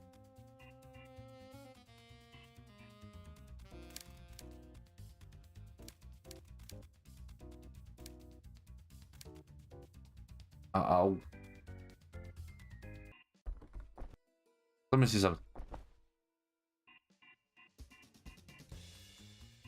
I wouldn't stop. Yes. Using my keen observation skill, I heard something strange when I jumped up. He stomped hard on the desk. To my horror... Oh my god! It's changed everything. Whoa. Everything? Am I still a human? Oh, shut up. 772 didn't seem to care that my entire solution to the mystery had been completely demolished. I guess I should have been thankful that he hadn't let me submit my false deduction. What could this mean? A gun? Did she shoot it? What the heck happened here? Misfire? So was she still the murderer? Or was just another victim? Or both? I was so confused. I finished examining the evidence that 772 had uncovered. I added everything to the case file. I'm all ready, so whenever you want now. What? Sure. Why wait for me? I know everything in the contest is based on time, but honestly, who cares? If nobody gets the time to appreciate the mystery, what does it matter? That you came in third, second, or even third. Don't worry, I have appreciated the mystery and I'm ready. I still haven't ruined it out yet. He turned to the corner of the wall. If I stared hard enough to the corner, I could just barely see a hidden speaker. Here's my deduction. We'll do a phone call and response thing, okay? Well, no, what? After being misfired, he pointed at me like I knew the answer. Think now, think.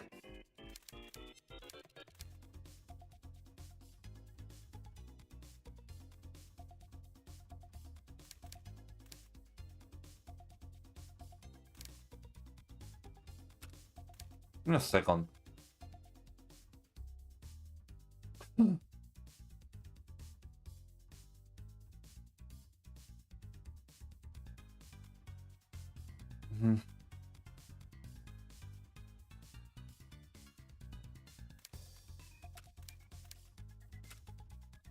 This is the nameplate. So, but what are you trying to say? If this is really misfired of it, why is Mr. Star sitting on the chair? And even if he wasn't, now it's that relevant to the solution. Next time you could try saying it instead of standing on your head.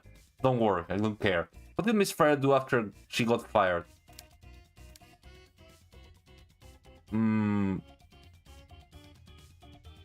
Poison the coffee? Poison Mr. Stash.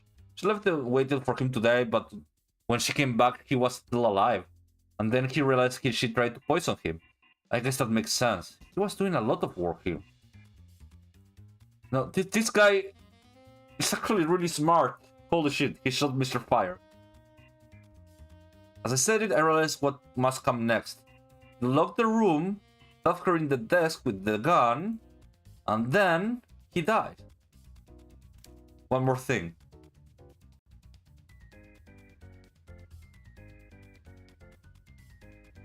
Submit.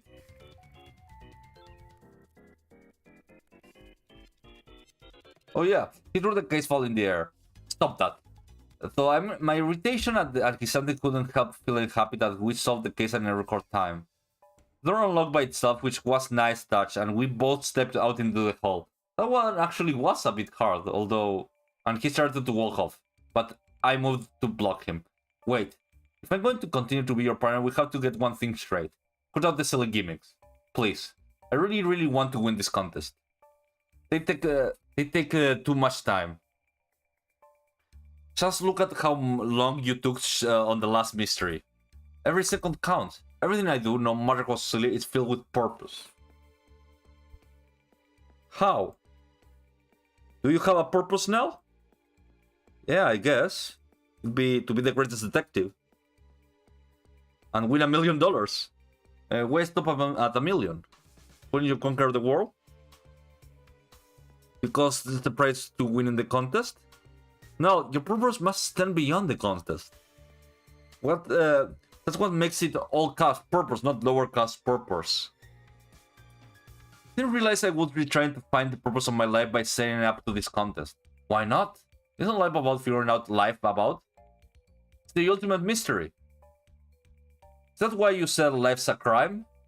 Who committed the crime? What's the motive for the crime? Who's the victim of the crime? Who wrote the message on the mirror? What? What? Stood in silence for a solid minute. They lived happily ever after. The end. He bowed and walked away. Circus. That's what he reminded me of for some reason. He turned slowly and looked at me with an expression on his face that I'd never seen before. My parents were clowns. What? I am flabbergasted at this character, to be honest.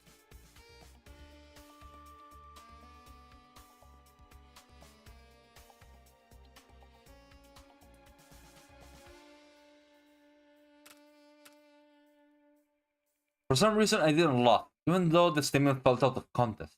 Only everything that he'd been done so far made complete sense. I stood in the hallway puzzling over for too long.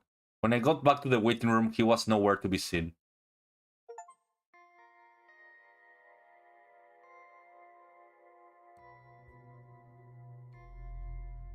A Red July in Winter, Chapter 7.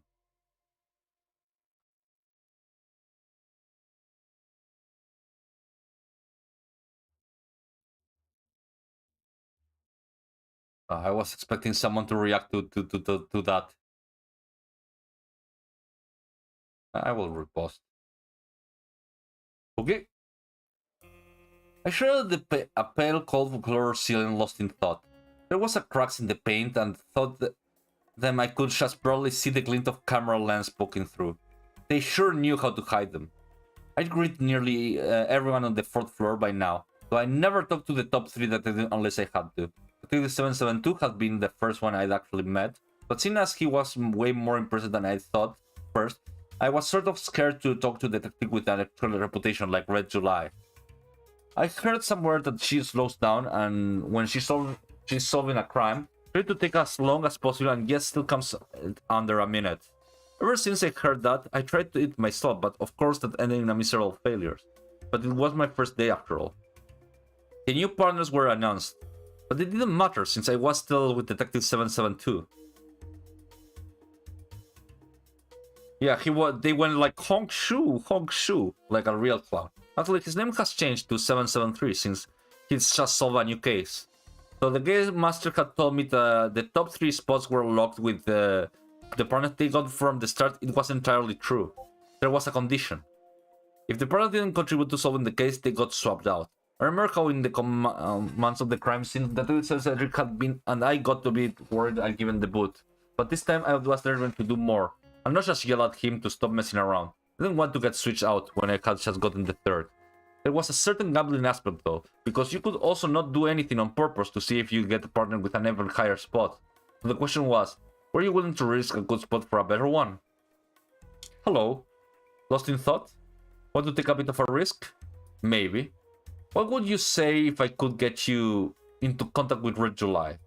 My heart flipped and flopped with a sudden nervousness. Into contact with Red July? Let's be cool. Great, sure. I will introduce you to so that you don't feel intimidated. No thanks, that'd probably make it even more awkward. You don't even know what she looks like, do you? I realized that I didn't actually know. However, I talked with as many people as I could, and everyone had thought the same thing. Isn't that her? No. That's the quiet detective, who solves cases in silence. She doesn't ever speak, but when she does, it's always one word. The one word that's the key to the mystery. Probably takes her longer to think of which word to say then. it does to solve the case. So who's Red July then? Her. The one on the right. Whoa, I didn't know she was a twin. She isn't. Her current partner is the Master of Disguise, Detective Honor. The detective is pretending to be Red July. What? That's incredible. I actually talked to both of them before and I never would have guessed. But how did you know? He gave me an irritated wink. 3 things. The eyes, the actions, the name tag. I glanced over the twins. The name tag on the left one read Know Myself, and the name tag on the right one read Know Myself. Obviously, Know Myself refers to how Detective Honor is never themselves, and Know Myself that refers to Red July reputation, which is the largest of any of the detectives here. I thought that their matchup was a random coincidence, given how their name tags have a similar play on words. Oh, now that you said, this is pretty obvious. It's like an Oreo. No, not really. I had enough of his cheesy chick. The announcement jingle was heard. It's almost time for the 4th round. Get ready, detectives. I felt pushed from behind and suddenly I was standing right next to Red July. I angrily glanced back to Detective Cedric, who was waving me cheerfully. The jerk. Now it's going to be even harder to ease the awkwardness. Hi. No! I ruined the chance to be cool introduction like, I see from your name tag that you are not who you appear to be. Or, my name is Nell and your name is Red July, isn't it? Hello, Nell. She knows your name! Sorry about this trickery. I'm Red July. So pleased to meet you, Detective Honor. And you're, you Detective Red July? Good call. But one made by Detective 773. How did you know? How did you know was becoming my catchphrase? When you talked to us earlier, you didn't know, and after you talked to 773, you did. The way you were glancing over here was exceedingly obvious. Oh. Yeah, it was obvious, huh? Apparently lots of obvious things need to be pointed out to me by smarter detectives. Sure made me feel like a dope. Listen, Nell. Your future is a light trunk tree, but its branches are as dark as the night. Oh. Don't deviate. Stay detective. And if you start to lean into other lines of work, correct yourself immediately. Are they dark as in unknown or dark as in bad? I'm not very good with metaphors, even when they're not about Oreos. They're dark as in mysterious, and they will be mysteries as long as you can solve the mystery. Oh. I was making a fool of myself, but I had so many questions. There wasn't enough time to ask them all.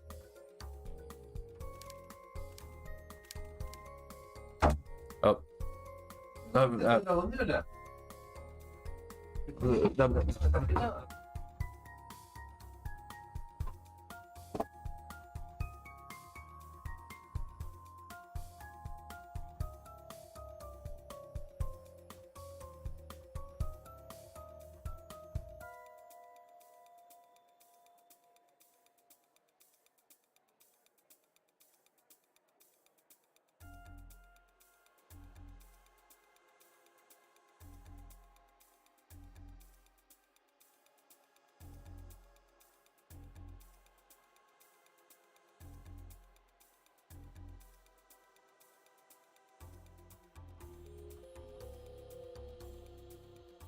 Sorry about that.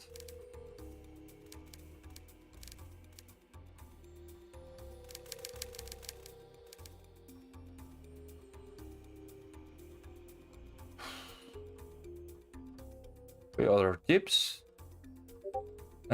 Any other tips for surviving the contest? My mysteries don't matter. What do you mean they don't matter? Isn't that the whole point of the contest? I'm not sure. Find good partners and stick with them.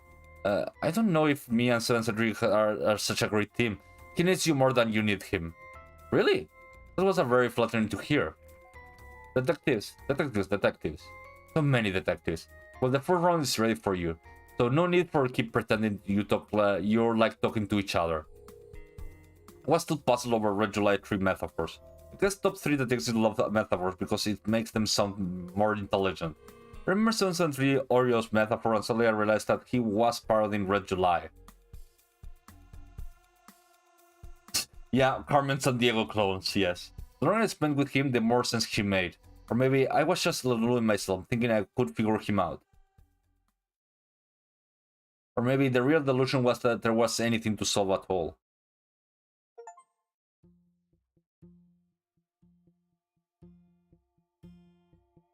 Okay, emergency protocol.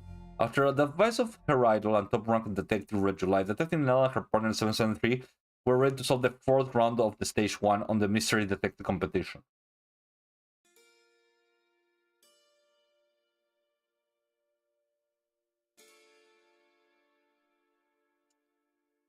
Okay.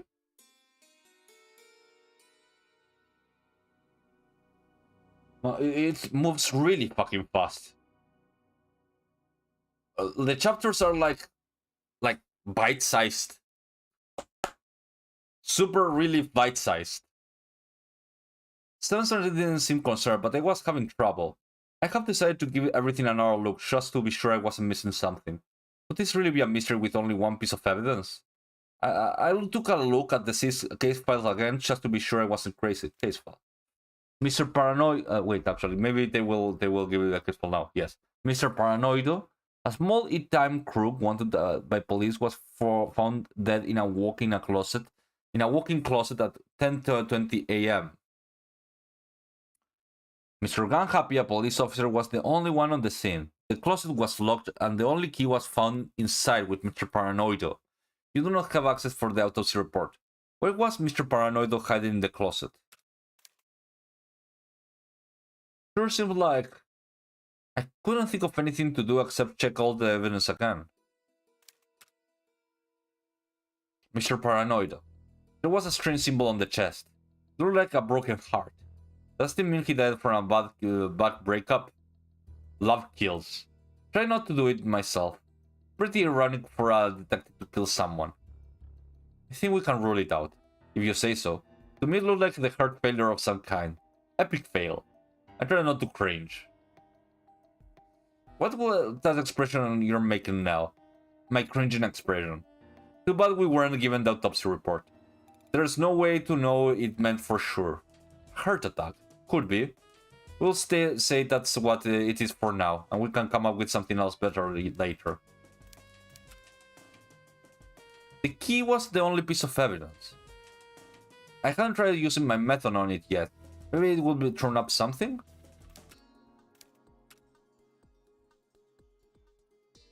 Pretty standard design for a key, nothing interesting there. The neck of the key is entirely unremarkable.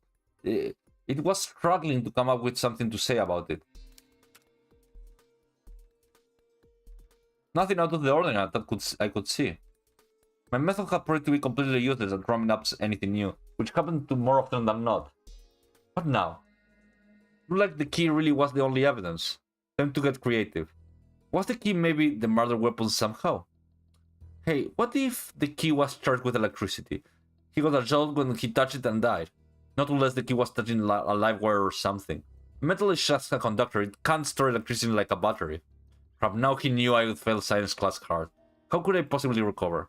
Maybe he threw the key up in the air and it cloaked him in the head? And that broke his heart? Was full of intelligent remarks as usual. I think we can safely rule that out. Yeah. I was dying from fresh air. Every room smelled like chemical cleaner, and the paint, and this one didn't even have a fake window. I have some advice for you. Stand on your head. Works for me. One time I had an entire police department stand on their head. We solved so many crimes. Ugh. I feel that these were annoying gimmicks. I was willing to try anything. I rolled my eyes and pushed from the ground, standing my legs against the wall. The wall was upside down. Now the dummy was on the ceiling. I was almost expecting a large key in my hand to fall. Wait a minute. There's something else in this room to examine. Something I've been taking for granted. Something I have been taking for granted every mystery in this room. I got from my handstand, my brain hurt and my face was flushed. But I had a new idea. The keyhole. It was going to say the door, but yes. I don't know if I should have been annoyed that he cut me off or glad that we were finally syncing as partner. Told you standing on your head would work. You love your craft, but now you're choked on your own hubris. How does the crow taste? Yep, I know it was the final interaction to go with. Excuse me? You know he had to examine the keyhole this whole time and said nothing? I think we're even, buddy. Oh, but it was a test and stuff, blah blah blah. Alright, fair enough. I think your ability to help a great deal in solving the mystery. It was pretty simple, but it would be difficult to solve without you. How do you know my ability? You were holding the key 10 millimeters from your eyes. Oh. It was an obvious deduction. I tried my best just to be flattered and get over my feelings of irritation. There was no time for my distractions. There was only room for the present moment and the mystery at hand. Okay, let's check. The keyhole unlocked the whole mystery. Something seemed like a good idea for my eyes. Let's see. Not much going on here. And what's going on here? There's a black spot there. Something caught my eye. A thin black stripe in the edge of the keyhole. Was this the extra evidence I've been looking for? I found the clue that would solve the whole mystery, maybe. And this is something interesting in the keyhole. A black mark. Would it have been a burn mark? Burn marks? Well, maybe. It's vitally important. I guess so. Don't be so upset, Nell. Do you see what I'm getting at? It's actually a real simple mystery. And it also falls into place once you realize who the suspects are.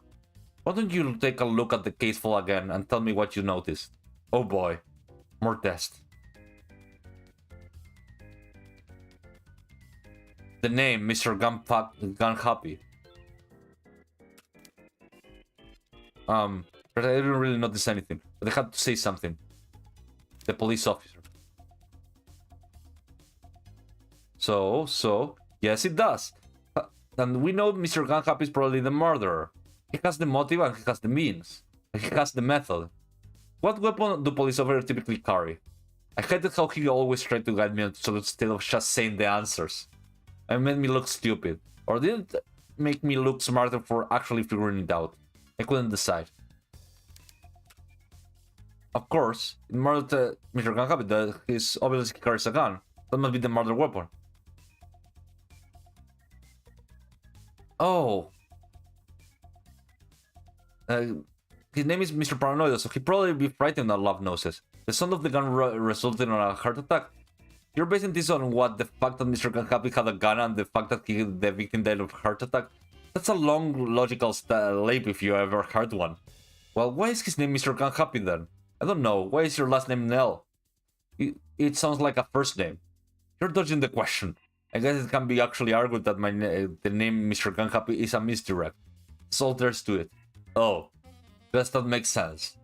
Did he have to be so annoying about being right all the time? A taser. Police officers carry tasers, and the tasers are known to sometimes cause cardiac arrest? There we go. So now, why was so insistent on the burn marks on the keyhole? Oh, what? Wait. Are you saying that Mr. Gunhappy shot a taser line through the keyhole?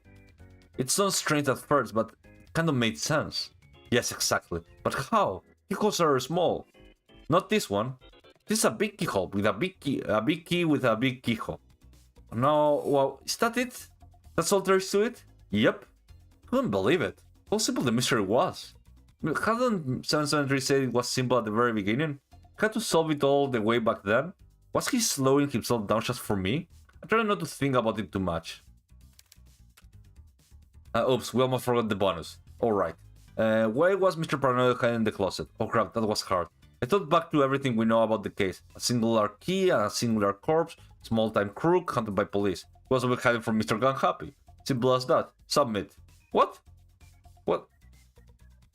I don't know. Yet again, I was making myself look like a fool. Which was pretty ironic considering my partner was a clown. Correct. The score is 100%. Please make your way back to the waiting room on the 5th floor. The final round to stage 1. Stage 1 was almost over already. How many stages are there? 100 stages. What? 100 stages? It couldn't be right. There are 6 stages. Technically 5 stage plus 1. You will see what I mean if you get there. Intriguing. Can I keep this key as a souvenir? No. What if I did? What will happen? Would you pop out of the speaker and snatch it back from me? You're not allowed to leave the location if you want to stay in the contest. So, would not let you leave until you put it back or gave it to one of the staff on penalty of elimination. What would happen if I had a medical emergency and I had to leave? Would I be eliminated? That seems unfair. There's a protocol. Now please return to the waiting room. I was shocked that 774 had managed to squeeze any answer out of the Game Master. But it seemed like that was all the information we would get. Don't have a heart attack, Nell. Why would I? It was just some advice. Well, I do my best to follow it. We moved back to the hall. He kept tripping and rolling on purpose. I guess he took after his parents. That he said they were clowns. I assume in the past tense means they were dead. I wonder when they had died, and if he had ever been a clown himself, or just watched from the wings. Seemed improper to ask. As I watched him rolling, I understood. It was like a duck on a cover. He thought somebody might snipe him, so instead of just walking, he moved in unpredictable patterns. I smiled at myself, thinking that I have solved another part of the puzzle. He wasn't so mysterious after all. That's when he tripped and face planted, nose crunchingly hard. I rushed out though where he lay. Hey, what was that? I broke my nose. Or is it the urge to say serves you right? Don't panic. There's a protocol for this. A loud buzzing sound filled the entire hallway and the elevator lit up.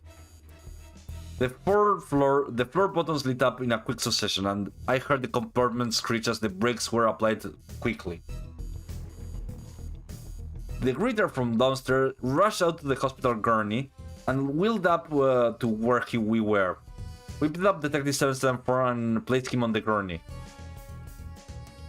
He will be fine. Where are you taking him? That's privileged information. Why does he need a gurney? Are you just going to keep asking me questions, or are you going to let me help him? We're using the gurney and because it's We're using the gurney because it's fun. We never get to use the gurney. Okay. Off we go. He wheeled the gurney away. She pushed into the elevator with a look that said, "Don't follow me." The door started to close. Just before they could completely, I saw the 774 walk in my direction. I was expected to them to go down, but instead I saw the elevator was actually going to the 5th floor. The 5th floor was where the Game Master lived?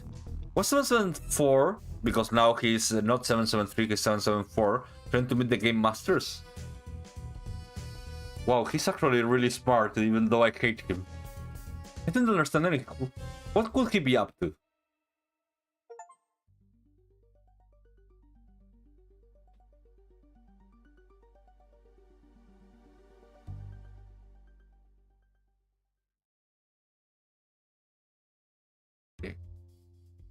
Waiting for Detective 774 was like waiting to the mail. It seemed to take forever.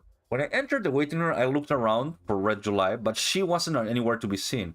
774 had given me a once-in-a-lifetime chance. I probably will never talk to her again.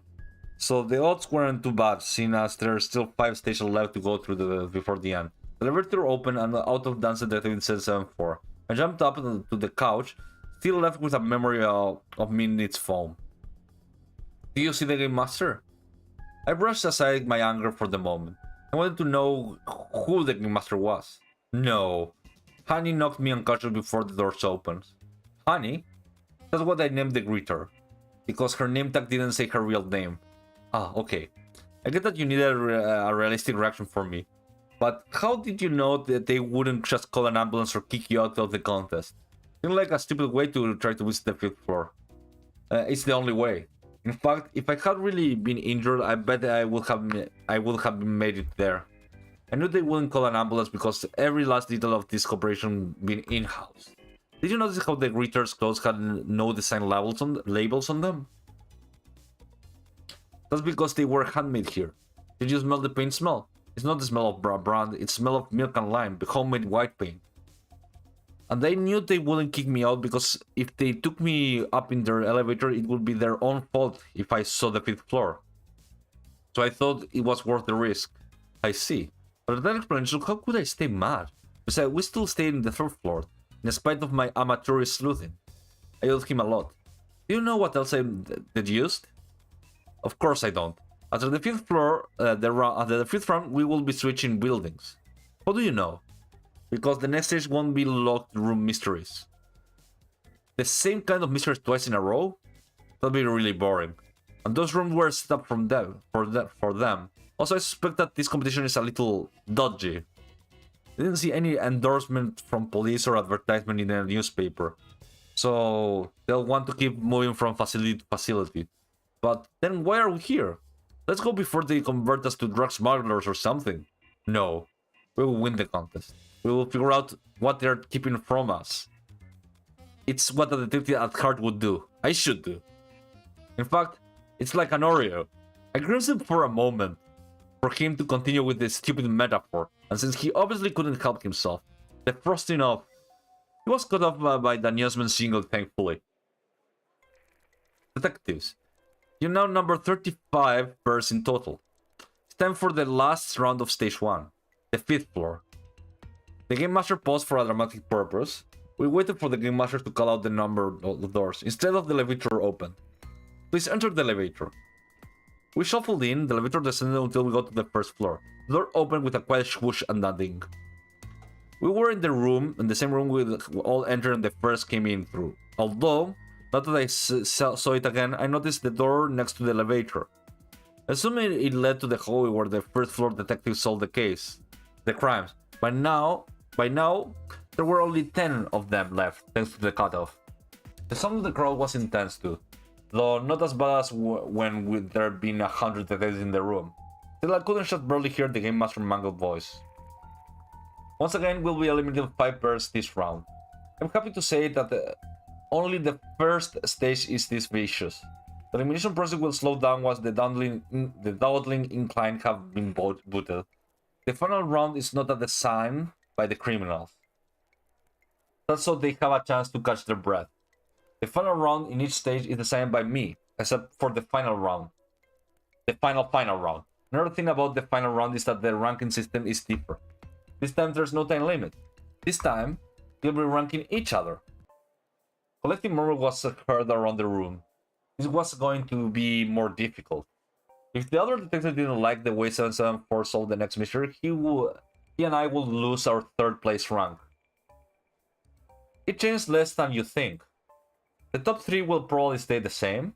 The others won't know who to vote for based on performance alone. They are inexperienced that way. Let's just speak that they have been told are good.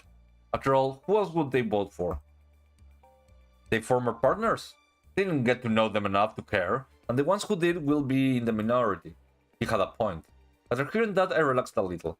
The door that I've been puzzling over before opened with a heavy click. Please go through the door and walk until you reach the final room. You'll be entering a room 1 pair at a time, so keep the line orderly. The detectives quietly formed a line in front of the door. Detective 774 dragged his feet as he was made to wait for the line to move slowly along. As he couldn't do his trip and roll thing, he had to settle for doing the robot. The wait was long, and unfortunately I started to notice how hungry I was. I hadn't eaten since I arrived, which had been in this morning. The mystery had been flying so fast, I hadn't even noticed it had become the afternoon. I wish I had picked lunch or something, but I hadn't thought this thing through enough. But as I should have expected, Detective 774 had, he brought out a paper bag from a sleeve. It had a soup canteen and a sandwich box inside. Of course, when he opened them, I saw that he stuffed the sandwich into the canteen and poured the soup into a box. Ah well, received over method and all of that. While he was drinking his sandwich, I decided to try and get to know the other detective waiting around us. It couldn't hurt to build some connection. Who does look interesting? Okay, we can talk to Hackett. Hackett, well, I guess he didn't lose. This Chinese lady. Hey, Detective Heather, right? I seen her in the 1st round waiting room. Yeah, that's me pretty much. Right now I'm trying to picture soft, fluffy things. Visualizing helps me fall asleep.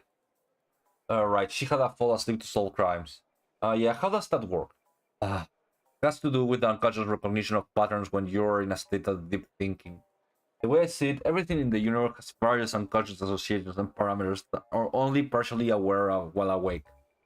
Think of them like labels. I'm able to tap into these labels to make connections that would be unavailable otherwise. You know, red light method, right? In many ways, she's able to tap into the same network on consciousness. Whereas I have to be asleep to activate it. You can read more in my book. Activities that sleep solve. Betterment of deeper unconscious association thinking and data observation, absorption, and retention.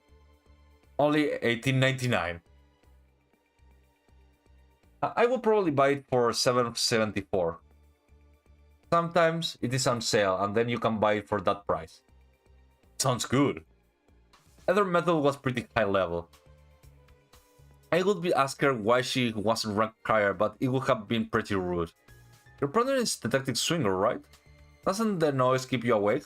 No, Swinger's rhythms help me fall asleep actually. Wow, imagine a partner you get along with. Yeah, it's pretty great. I agree at 774. Hopefully my subtle message will get across. We're up after the hits. Have you thought over the next case? How could I? I don't even know what it is. He smiled like I was joking, but didn't say anything, probably thinking to himself that I wanted to keep my deduction secret or something. He was totally wrong. I really had no clue whatsoever. The door to the mystery room was open, and the last detective pair walked in. After a few moments, the door was unlocked for us. 774 was in, with me close behind. The door was completely dark. We stood still in darkness, afraid to take another step. Welcome to the final round of Stage 1. This meter is called A Crazy Messy Death. A light turned on suddenly.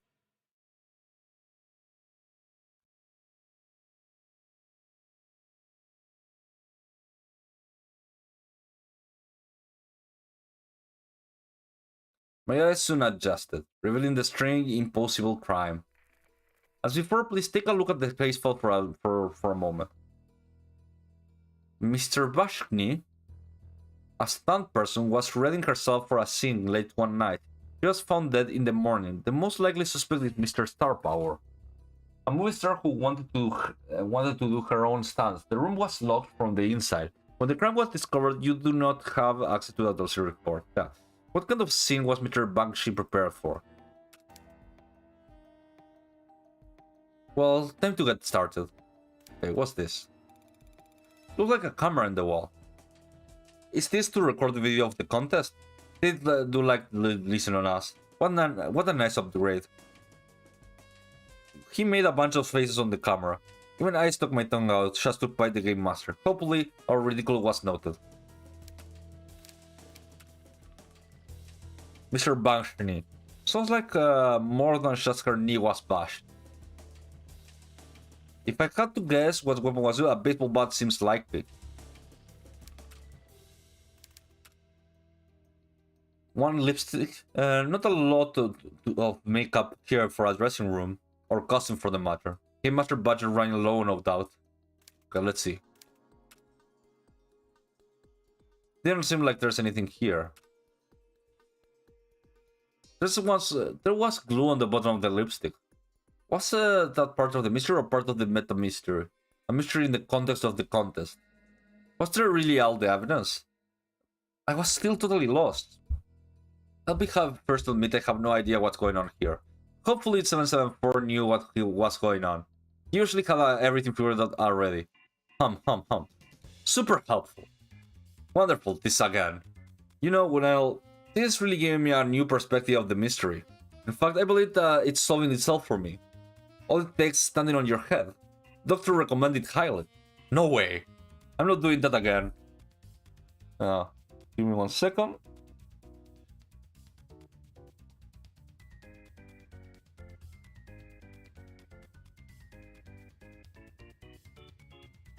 Especially since I know there's 58 other detectives who will be watching this. But Nell, don't you want to give them a big show? Look, I know you are a clown. But that's your life, okay? I don't have to be a clown with you. I have my own sneak style. Oh, I see. You don't want to clown with me. Such a shame because a clown nose is the highest of fashion. You put on a clown nose. Nobody thinks that. Stop joking around. Clowns with me, Nell. Clown with me. It was creeping me out. One of us. One of us. Stop it, you freak. Oh, my. That's not very productive. You're right.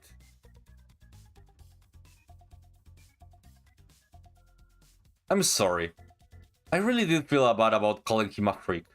The apology is going right into the trash, you clown hater. KO. Can we refocus already? Right. Back to what I was saying. Now solving this mystery is entirely dependent on your standing on your head. It's the only way you'll be able to see the solution. I beg you stand on your head. Please. I'm serious. He really did sound serious about it. I guess it wasn't the worst thing in the world. But why did he have to be so forceful about it? I automatically stood my head once again. To my shock, almost immediately something clicked into place. How did Discount Patch Adams actually help me figure out something out? Discount Patch. He had. Actually, I figured it out also. This fucking asshole, he was actually correct on what was doing. Like, it came to mind the moment that he did it. The problem is, what is actually this this place? The thing that killed him, it wasn't like a baseball bat. It was the room itself. The room itself was the murder weapon.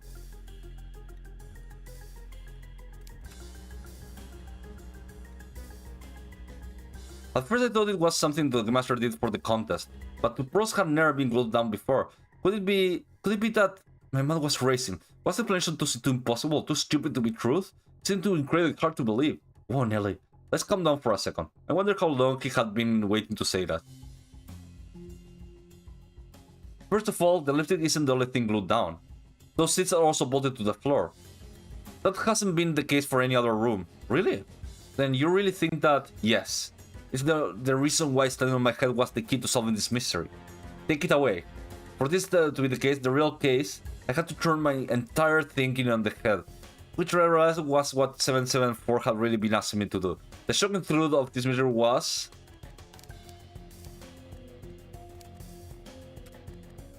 standing on my head did lead to somewhere of a revelation, as it often does.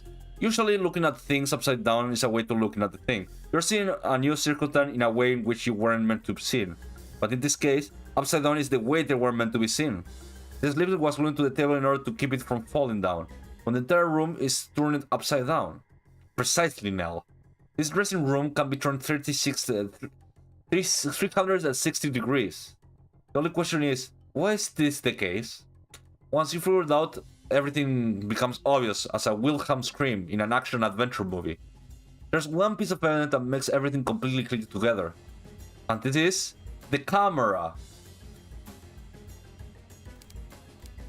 This is a stage. The camera on the wall. The key to solving this mystery is, this is a film set. As soon as he said it, the room rumbled slightly. What's going on? Simple. This dressing room is really a movie set. Can rotate. Late one night, Mr. Banshee was a stunt double for Mr. Star Power, and he was rehearsing the scene. The scene involved special effects where the room rotated, and yet the camera remained perpendicular to the room. This kind of effect have been seen in 2001 Space Odyssey and Nightmare on Elm Street. I haven't seen any of those. Probably why it took you so long to figure it out. While Mr. Banshee was rehearsing, the Star Power came in and turned on the mechanism and rotated the room. So the case file says Mr. Banshee was discovered in the morning. She was probably tossing and turning all night. Nobody, even a stunt person, will likely survive that. I give the murderer the benefit of the doubt. However, perhaps Mr. Star Power thought that it would be enough to scare Mr. Banshee into no longer doing her stunts. It was laid out, sorry. How much of that did you have figured out before I made the stand on my head? My clown control prevents unnecessary disclosure. Come on. Okay, wasn't there one more thing? Oops, we almost forgot the bonus question. Alright. What kind of scene was Mr. Banshee preparing for? Well, you figured out that this dressing room is actually a set, so the scene must be placed in a dressing room. Good job, Nell. I can't believe I completely lost faith on you. Thanks. Wasn't great, but I think my compliments land. The way this effect is usually used have to do with supernatural forces of some kind. On a screen, the character can gleam or walk on the walls and ceiling. So at the very least, we can see Mr. Banshee was probably supposed to be doing that in the scene. I think this scene is a little too vague to guess everything going on it, though. Maybe it's some kind of inner fantasy or hallucination? Not a bad idea. I think we should submit it and see what happens. Wait, submit. Great, what if we were wrong about the answer? There was no going back. Correct. Score on the mystery is 100%. The answer to the bonus question was acceptable. Ooh. We'll now be ranking the other detectives. Please, make your way back to the first floor. Oh, good. I can't wait to see how the other detectives solve this one. I certainly suspect that the head standing will be involved. For sure, yeah, sure. I feel like being more grateful to get to work with such a successful detective. Maybe, maybe not. The best way to see he was so overrated as I thought he was could very well be the detective ranking. I couldn't wait.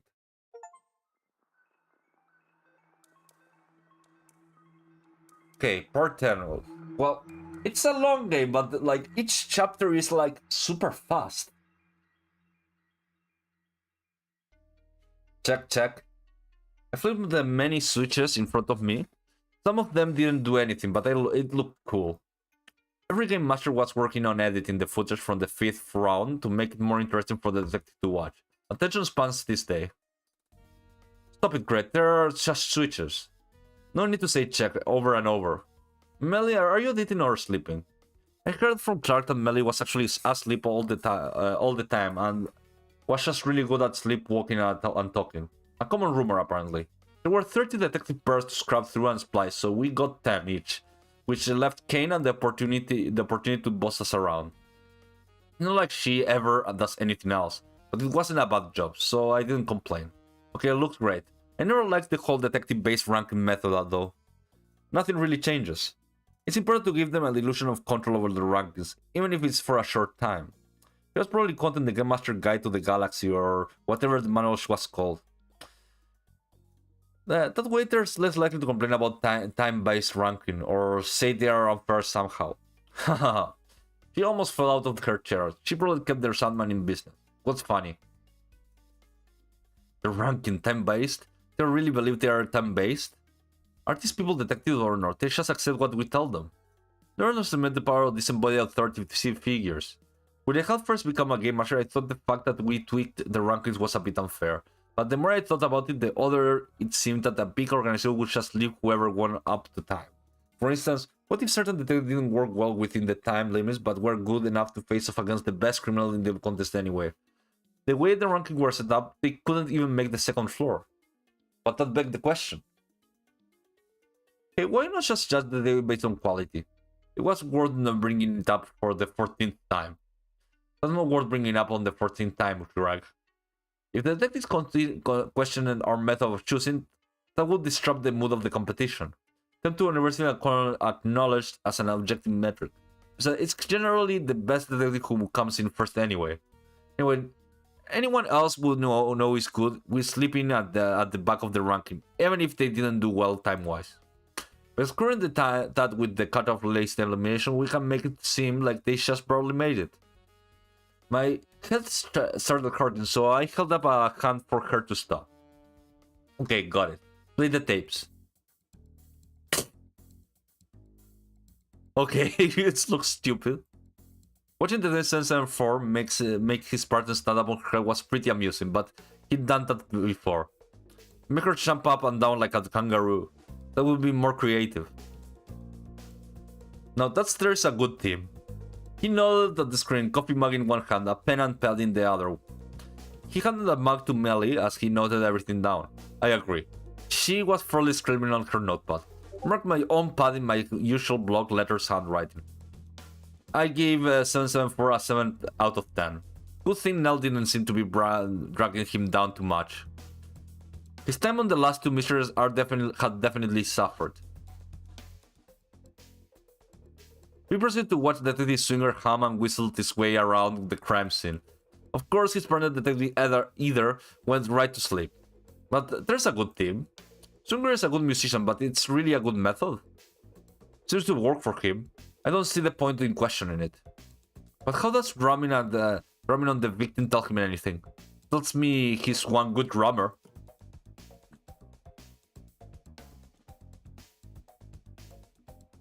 Light had answered in seconds. It was a little hard to tell if Honor was really helping, even though they did solve the bonus question. Can you really solve this type of crimes if you method these disguises? Even though they are good at disguise, Connor are pretty smart, and they get along with Red July, which almost nobody does. That's just because Red July has a massive ego. She's not getting along with Honor, she's getting along with herself. Okay, that's funny. Good thing we paired them up then. No, there's a good team. They're always so much fun to watch. Kimberly slammed into her chair and dropped the coffee man, spilling the coffee all over the carpet. Quite snore was her. Clark, I told you, don't even hand Molly anything hot, active, liquid, on fire, or sharp. And the coffee map violates at least 2 of those rules. She gave Clark the evil eye and that towel. Alright, let's compare notes. I glanced at the other pads. Molly was indescribable, of course. Kane screamed at her until she woke up so that she could tell us what she'd written. What's the average on Red? Red was an nickname for Red July. 10 as usual. Can I get the average for the other 2 in the top 3? Slake and Asper are at 9.7, 7.74, 5. Detective Nell at 8.5. That's low for them. It was for me. I gave him a 7. How dare you? But I gave Slake's a 10. Thank you. Slake's was her favorite for some reason. That's too bad that Slake's will be switching part in the next round. As usual, nobody but the top 3 cracked an 8. We need to give them more competition, or they will start slacking off. They were the Game Master earlies, as we call them. The only scorecards we looked at were of our 4 cards. The score that they gave each other didn't matter at all. The illusion of choice and all that. Even so, on average, it was a safe bet that the scorecards would mirror our own. Sometimes we even made those bets if we were really bored. Guys, why is Cole still in the contest? I don't like him. I don't know, I don't like him either. Do you like him, Clark? Well, he doesn't make a good team, that's for sure. So no, I don't really like him. Greg? Yeah, let's stop his reign of terror, why not? Generally, it was a bad idea to try to game the system. Those tapes of the day needed to be weeded out. Ready for the announcement? Sometimes our announcements were pre-recorded. This is like instructions that didn't need to be live. Then we kept feed open to answer questions afterwards. It was commented that with the voices was altered because we could outsource the room to a separate HQ with over 100 Game Master voices ready to answer questions. We made sure to pay them below minimum wage because it was a really difficult job. What? We made sure to pay them below minimum wage because it was a really difficult job. If you make a lot of money, you don't work as hard. That's just the truth. I love the Game Masters. The first stage was always the trickiest because of the sheer volume of the detective, but by the time the announcement was over, 10 detectives would be eliminated, leaving 16 total. Much more manageable. Okay, let's poll the detectives. Numbers came quickly. Even though we didn't use the detective input for the actual ranking, it was still interesting. It took roughly a minute for the ranking to finish sorting themselves out. When it stopped, we all looked and shocked at the monitor. Refresh it or something? Run it again. This can't be right. It's right. William F. I remember watching you Lobotomy Corp playthrough. Hope you have a nice stream. Thank you, William F. I do. I wish I could finish Lobotomy Corp. I need to finish that game. I'm like at the last stage, last day, and fuck, I haven't finished that thing. But yeah, thank you for coming. I'm playing another mystery game. Thank you for coming. Have a nice one. They have done the unexpected. Our treasure top 3 were gone. That Red July, Slakes, and 775, the detectives had chosen Tronen, Genter, Enns and Walter. Yeah. And Ashton and Woos as the top 3 players. Have fun, have a nice night, dude. Yeah, what is this? Only one of these pairs is 7 on the top 10. I'm getting over my surprise. This is actually fairly typical. They tend to prioritize the pairs that smoosh the most, not the best ones. The Red July should be higher than 5th. This ranking was just insulting. Alright, I'm making the announcement. Unbelievable. This didn't have no taste at all.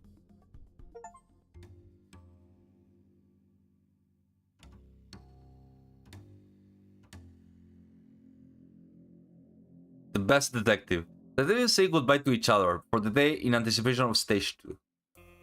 We finished watching the detective videos. I laughed at almost every single one of them for one reason or another. Detectives in the videos showed me death glares, but it was worth it. The 775 hadn't loved once, so it was probably harder to when you were holding yourself up with one hand.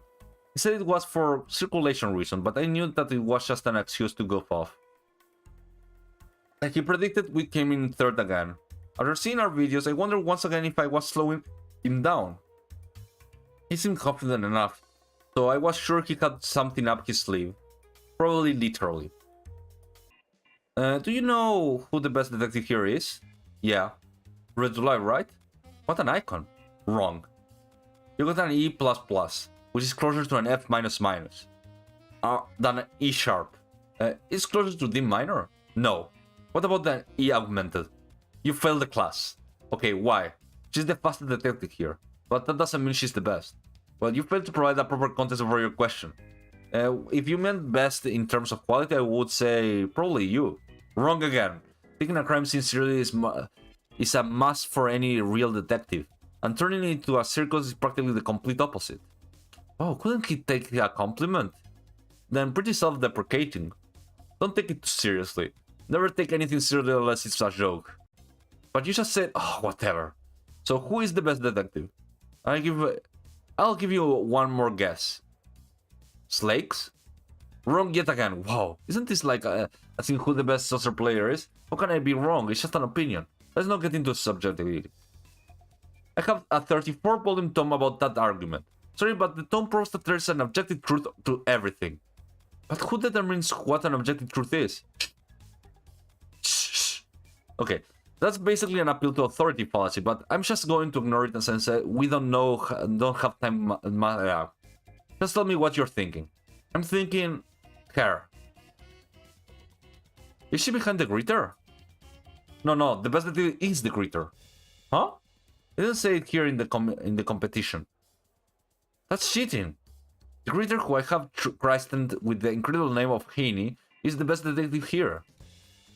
She was the winner of this competition in the past. No, now she's watching for a new talent, on the lookout for a possible apprentice and an ultimate successor. How do you know that? Did she tell you in the elevator? I'm a detective. Oh, I see. You're a detective. Oh gosh, I didn't know.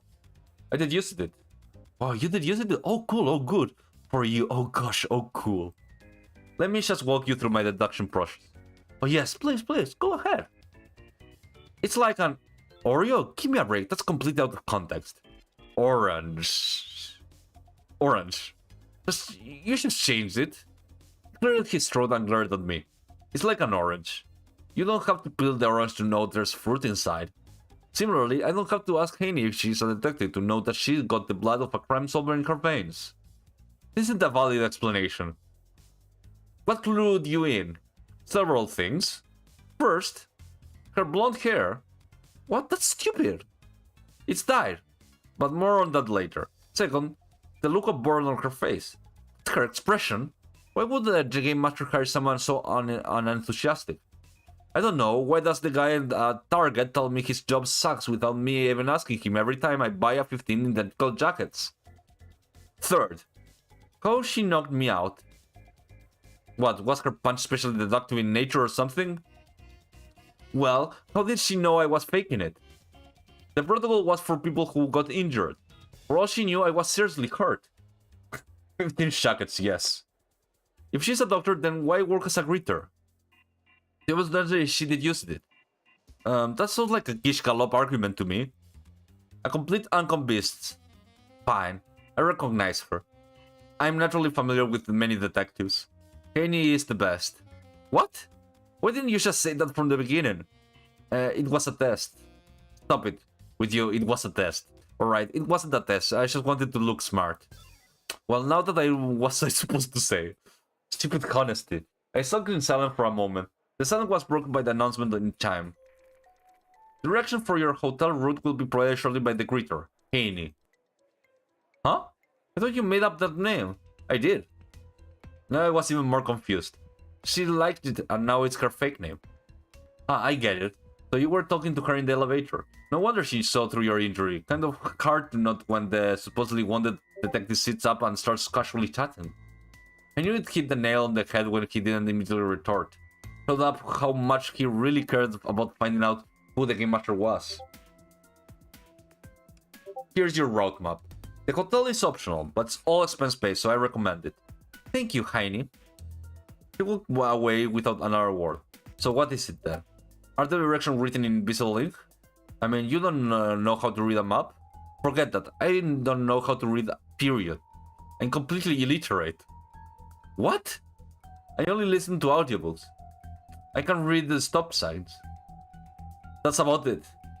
There was no way I was buying that.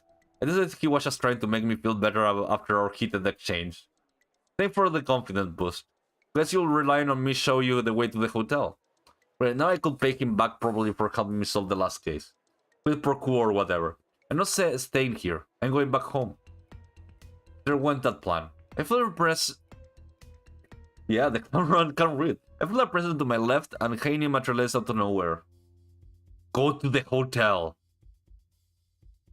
775 shuddered. I felt it too. Like ice had formed from over my entire body. It had shot only a second, and one we exchanged, but when she looked into my eyes, I didn't even see proof to how 775 was right about her. Her eyes were like floodlights, I mean. It was so my soul, and read it like an absorbing work of fiction. Disregard my previous statement. Looked like 775 would be joining me at the hotel after all.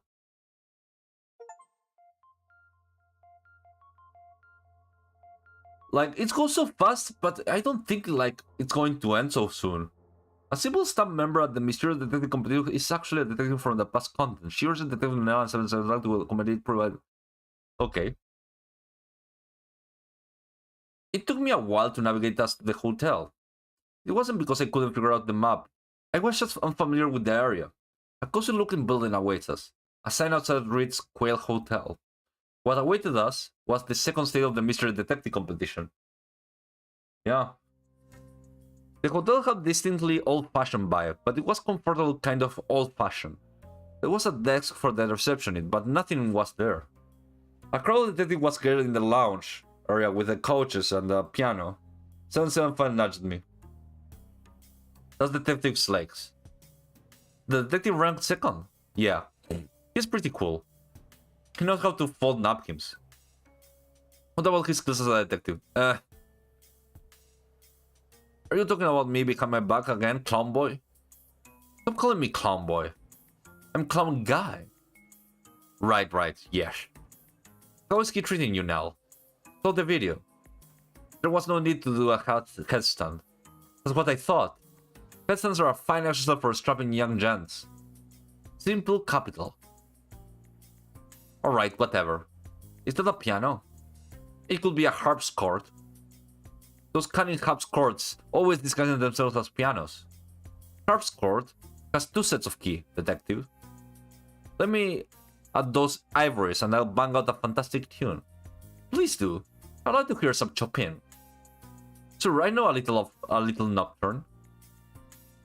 Wahahaha. I sat at the piano and cracked his knuckles. But when he pressed the key down, no sounds came out. Huh. The only keys that work are the C, F, and A. He played them one after the other. I recognized the melody. We all did. The master announced the tune. That's right, contestants. My favorite song. Was he summoned by the melody? Weird. Welcome to the second stage of the contest. Every detective who did not get to the hotel will have been eliminated. But shockingly, you're all here. Though I could catch you out. But here we are. I'm a bit disappointed, honestly. Tomorrow the contest will resume. Today you should all sleep in the previous provided rooms. I looked at 775 for his reaction. I didn't induce this. I'm glad you admit it. If Heine hadn't given you that tip, you would have been eliminated. Speaking of Heine, she had appeared at the hotel desk and was handing keys to the detectives. We were handed our keys. It was room 257. And Detective 775 got 259. The detective pairs seemed to be deliberately put next to each other. We headed into the elevator. We pushed the button before 775 could get to it. He glowered for a moment, and then mentioned the bottom box. Look at the panel. Look at it slides. What do you mean? I pushed the panel. Honestly, they're revealing a completely new set of elevator buttons. But these buttons were green. What do you make of that? They didn't hire a color coordinator? The green half is probably a criminal side. He impulsively pushed the green button. The elevator halted. You hear gears shifting and turning around us. With a jolt, the elevator started to move in again, sideways. What did you do now? Let's go meet the people who are making these mysteries. I have a few questions. I turned off my accusatory stares and aside. Yeah, me too. But warn me next time. I will. Do my best not to. What a jerk. The doors opened to an ominous crack and we stepped into a corridor that could only be accurately described as being trashy. Any moment, a criminal could walk out of the door. Was Oscar the Grouch the decorator? 775 didn't reply. Sorry. That was supposed to break the tension. I didn't really work. No, I didn't. Wanted to hear a joke about a fish? Okay. A fish walks into a bar and calls out the bartender. He says, I'd like a glass of water with beer in it too. And? That's all. The joke is that the fish puts the emphasis on the water even though he's really ordering a beer. People are always biased on a way to or another. That's an important lesson to learn. Sure, but I sort of wanted to hear a real joke. I had been disappointed with a disappointing fish joke, but it had successfully broken the tension. Doesn't seem like anyone around here. There will be people down in the lobby. The lobby? We were just there. Not that lobby. There's more than one. That one was for detectives. The one we were going to is the one for criminals. There was a long flight of stairs at the end of the hallway. I suspect this much. The elevator don't go here. He hopped down steps 3 at a time. He reached the ground level. Sense and Fall looked through the glass at the lobby on the other side. We were greeted by the sight of our room with now familiar rundown aesthetics and several criminals chatting by the reception desk, where somebody had placed a plate of cookies. It was the exact mirror of the detective lobby. If we got in the sticky situation, remember that the fish and the beer. Not helpful. We approached a nearby criminal who was the largest human I ever seen. Rope past few rounds, huh? Yeah, well, for some. I have been in the 6th since the thing began and I haven't given it up yet. This is my partner, Laney. I'm Craney. Couldn't he have thought of a better naming convention than Annie? Anyway, what's your name? Can you read my name tag? It's kind of high up. Oh yeah, true. My name is Killer Soul. I almost laughed but managed to stifle it. I know it's stupid. Everyone tells me so. What? No. It's really cool. Thanks. Well, it does sound kind of sound like a teenager dolled it up. You're locked me in now, so I can't change it. I'm just trying to intimidate him for the contest. You're playing Intimidator already without an edgy name. Oh, shucks. Say that well, are you guys code names? I will look up for you on the boards. I'm called Sleeves.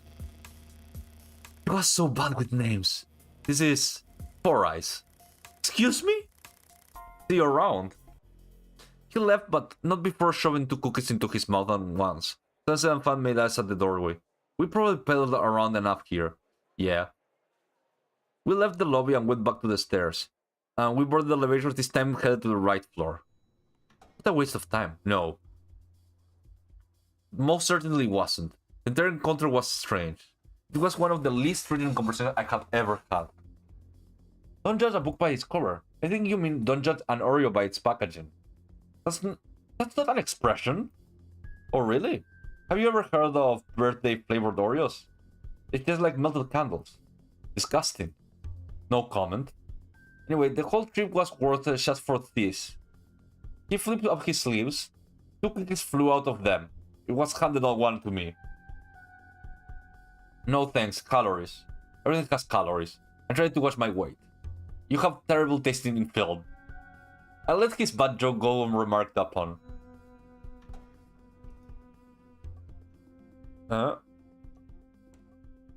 Finally, I could relax. On one of the beds lay a box present for me and from the Game Master. I opened it. There was nothing inside but a note that said, "It's the thought that counts." Puzzled, I went to bed.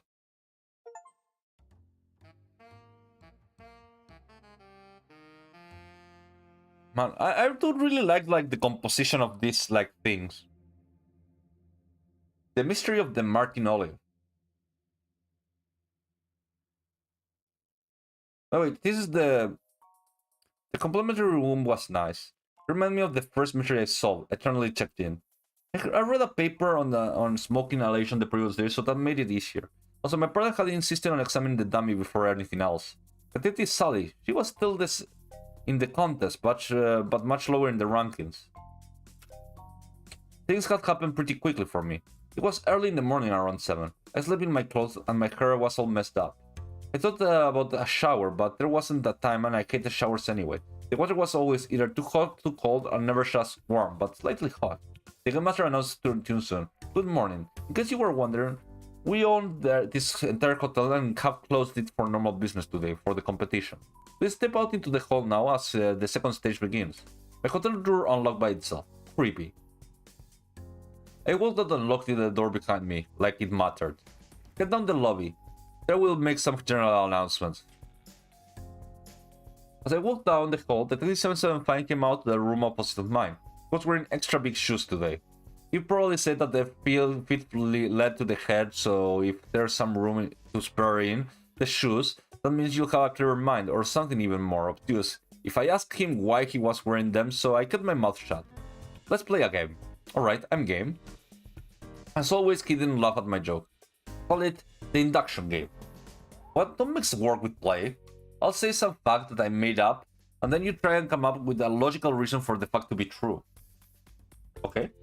Already stepped into the hall and headed to the lobby. Oh, go ahead, I'm ready. The detective behind us uses drug to solve crimes. Huh.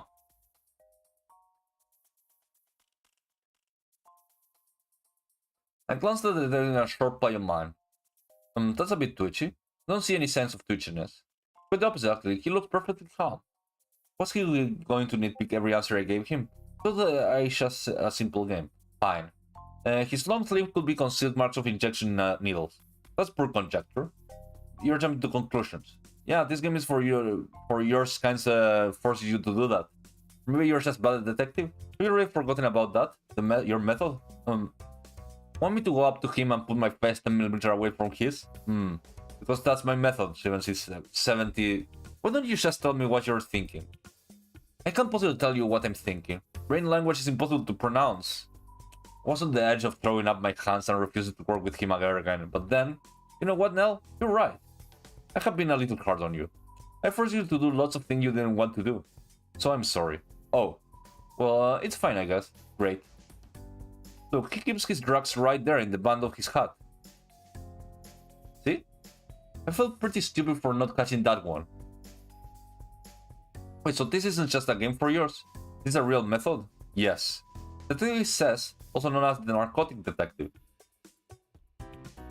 Basically, he creates drugs that he claims enhances the detective abilities. I don't care if it works or not, because however he does it, he is a competitor. He's the 5th now. That's not too far from us. I can hear you guys talking about me. We ignored him and continued down the stairs in the lobby. When we arrived, the detectives were also clustered near the bar, making fuss about something. Katie was lying on the middle of the floor near the bar, with a wine glass spilled next to her, and her hand clutched her throat. Oh my god, are you okay? Hey, you guys tell me how I died, and the announcement will begin. We have to do that. Detective Eastman.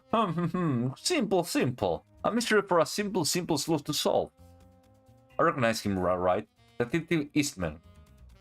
When I had first arrived at the contest, he singled me out and began lecturing me about what a great detective he was. I wasn't a fan. It's extremely obvious to me that Haney here slipped on a banana peel, as in a classic joke. What an incredibly stupid way to die. No, that's not the solution. That was merely a joke, because of course the obvious answer to this easy mystery is... You were poisoned. No, that's not the solution. Haha, you're narrowing down the possibility for me. You don't even realize you're playing right into my hands. The real answer is an extremely easy mystery, that you were stabbed. No, that's not the solution. Should the corpse be talking? That's the answer. You're talking, so you never died in the first place. Your mystery is there's no mystery. There was a real no. There was an expanding sponge hidden in the olive. come with your martini when you drank it down. It expanded into your throat, you choked it and died. You can tell it's a martini from the smell of what spilled on the kind of glass it was served, and the martini usually comes with an olive. There's a toothpick in the nearby trash can, I'm sure. Your hand is cupped around your throat in an odd way, hinting at an obstruction, probably caused by an object. The question that then was, how did you swallow something that size without realizing? Because it wasn't big when you swallowed it. Easy. Now let's go on the second stage. You're right. There will be an announcement soon. Feel free to have a drink from the bar while you wait. But I don't recommend the martini. Wink. Did you just say wink? Hey Red, what the hell was that? You're the top rank of the day. Don't you think you should have let the less skilled detectives have a crack at it before you just blurted out the solution? I became overwhelmed. The method has been causing me problems recently. What kind of problems? I'll explain later. Congratulations, detectives. You solved the mini mystery. The mystery was an example. There are 60 criminals currently in the competition. Everyone has his or her own mode of operation, which we call their modus. Like methods for detectives. That's right, Slakes, my charming boy. The mystery was quite obviously the work of a mastermind gag, a criminal who specializes in choking his victims. What an appropriate name he has. It should be because we have nicknamed all of the criminals. They do not use their real names in the contest.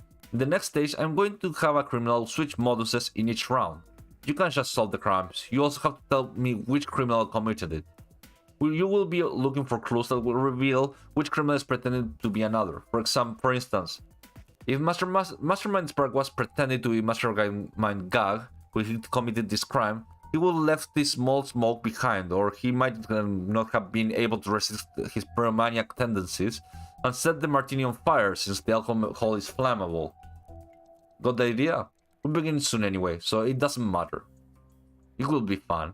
By the way, I figured out why the criminal have nicknames. Oh really? It's for our benefit. Being professional detective, most of us, we might have grudges against that particular criminal. In order to leave that behind at the entrance, they don't reveal the real names of the criminals. It's like an Oreo. The cookies of grudge and bias are held back by the frosting of obliviousness. That's nice. It was only half listening through my irritation at having to suffer through another bad analogy about the Oreos. Did he work for the company or something? Was this some sort of sponsorship? Why an Oreo? They weren't even good.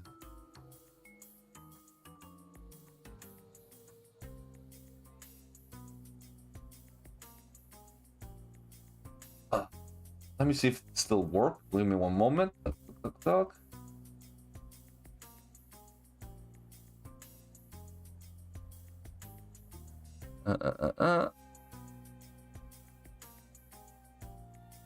Just 3 people here. Anyways, how are you doing, chat? I hope that you're doing well. Yeah, this is like product placement. Like product placement 100.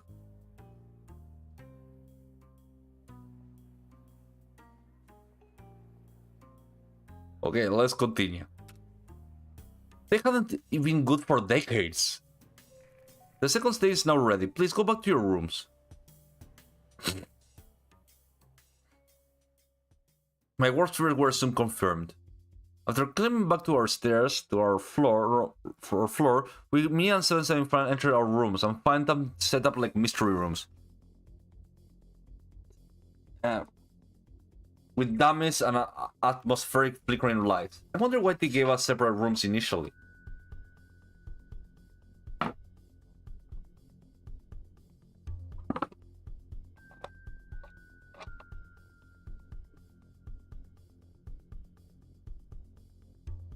Okay, let's see. We need to focus on solving the mystery.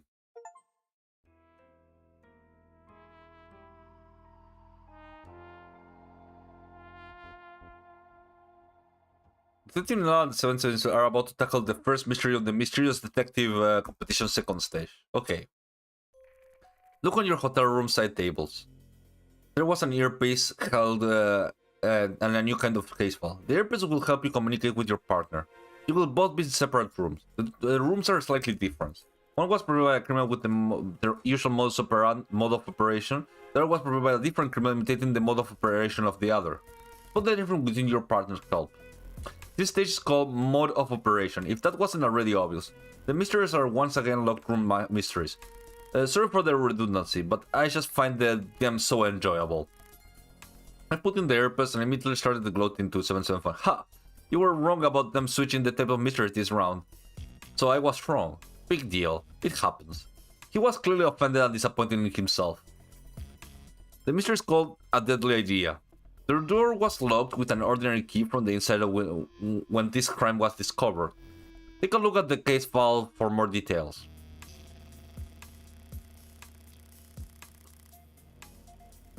Mr. Reads a Lot, an esteemed publisher, was found dead at 11 AM. The most likely suspect, Mr. Purpose, a terrible violent novelist who had been rejected 1,000 times by Mr. Reads a Lot. The room was locked from the inside when the crime was discovered. You do not have access to the autopsy report. Why did Mr. Reads a Lot reject Mr. Purpose so many times? Okay, the suspect file has a selection of 5 criminals under moduses. Oh, they do? I don't see anything. Or maybe they will add it now. Isn't it? Okay. Wanted Killer Soul. Killer Soul makes his victim look like they have been killed by ghosts. He's a master at getting into locked rooms without leaving a trace. Drender. Drender always twists her victims into strange shapes after killing them. Iris kills her victim by ripping them into pieces. Bones kills her victim by breaking into their bones. Filter kills his victims with noxious gas. He's an expert chemist. I believe it must be... If I had to choose... Oh wait, it's frozen. It's not working. No, it's working. Okay. If I got to choose, it's Dead Soul and Filter. One is trying to imitate the other. The mark of this button indicates which criminal you think are responsible. The time starts now. Well, Nell, I need you to talk to me. Talk to me, please. It's been 6 seconds. Nell, describe what's your room. Okay. I had my burn fast. It was going to be tricky. I don't think my room had a lamp in it before. Side table to the left of the bed? Yes. Definitely part of this mystery. Might be good to use for that method of yours. Okay, let's see. The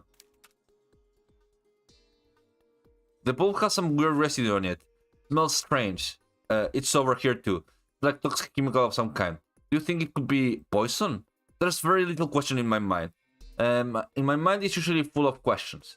I'm a bit tired of hearing how amazing your mind is. Let's say something. What's your point? I'll have to think about that. The victim is Reads a Lot. Okay, in my room, Reads a Lot is blue. Same here. He contorted into a weird pretzel shape, right? No? Interesting. Haven't seen a blue victim before? An invisible weapon, right?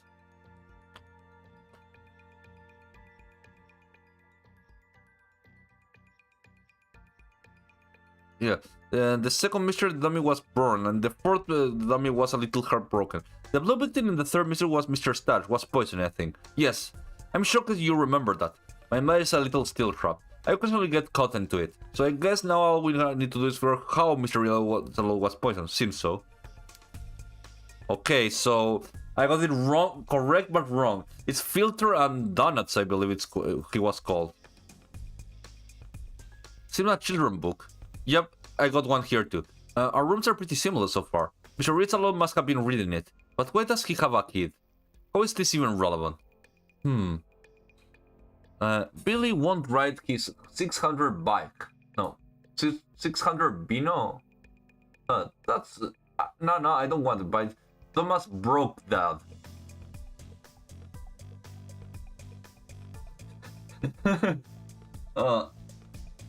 Okay.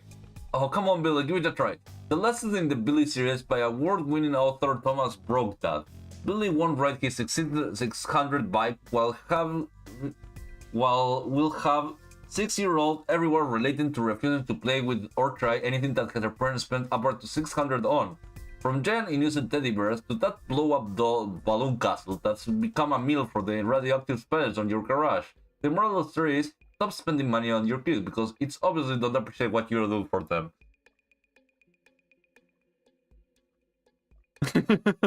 Oh, it's... I can see why he wasn't published again. I was totally lost. So had a clue? So what are you thinking? The only difference between our room is the position of the victim, right? Mine is twisted into a weird shape and yours is fine. That's right. So that means that we can figure out the two criminals responsible for this respecting crimes. Okay, how come? Figuring that depends entirely on noting the differences. Okay, it's easy. It's this one. No, this one. It's this one is done by filter and render. And we already have enough to work with. We know the method of death was likely poison, which points to one criminal in particular. And of course, my victim is tweeting into word person, which clearly points to a different particular criminal. Do you know what I'm talking about, or do I have to just tell you? No, of course I know what you're talking about. Then would you mark in the file, please? I have no idea. Of course, quickly look at the suspect file might be understandable.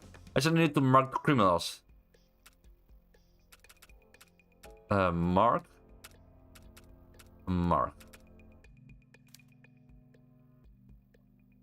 Is render and filter? Yes, that's who I was thinking of. Ha! Filter is the only criminal who uses poison, and the contorted victim in your room fits rendered modus.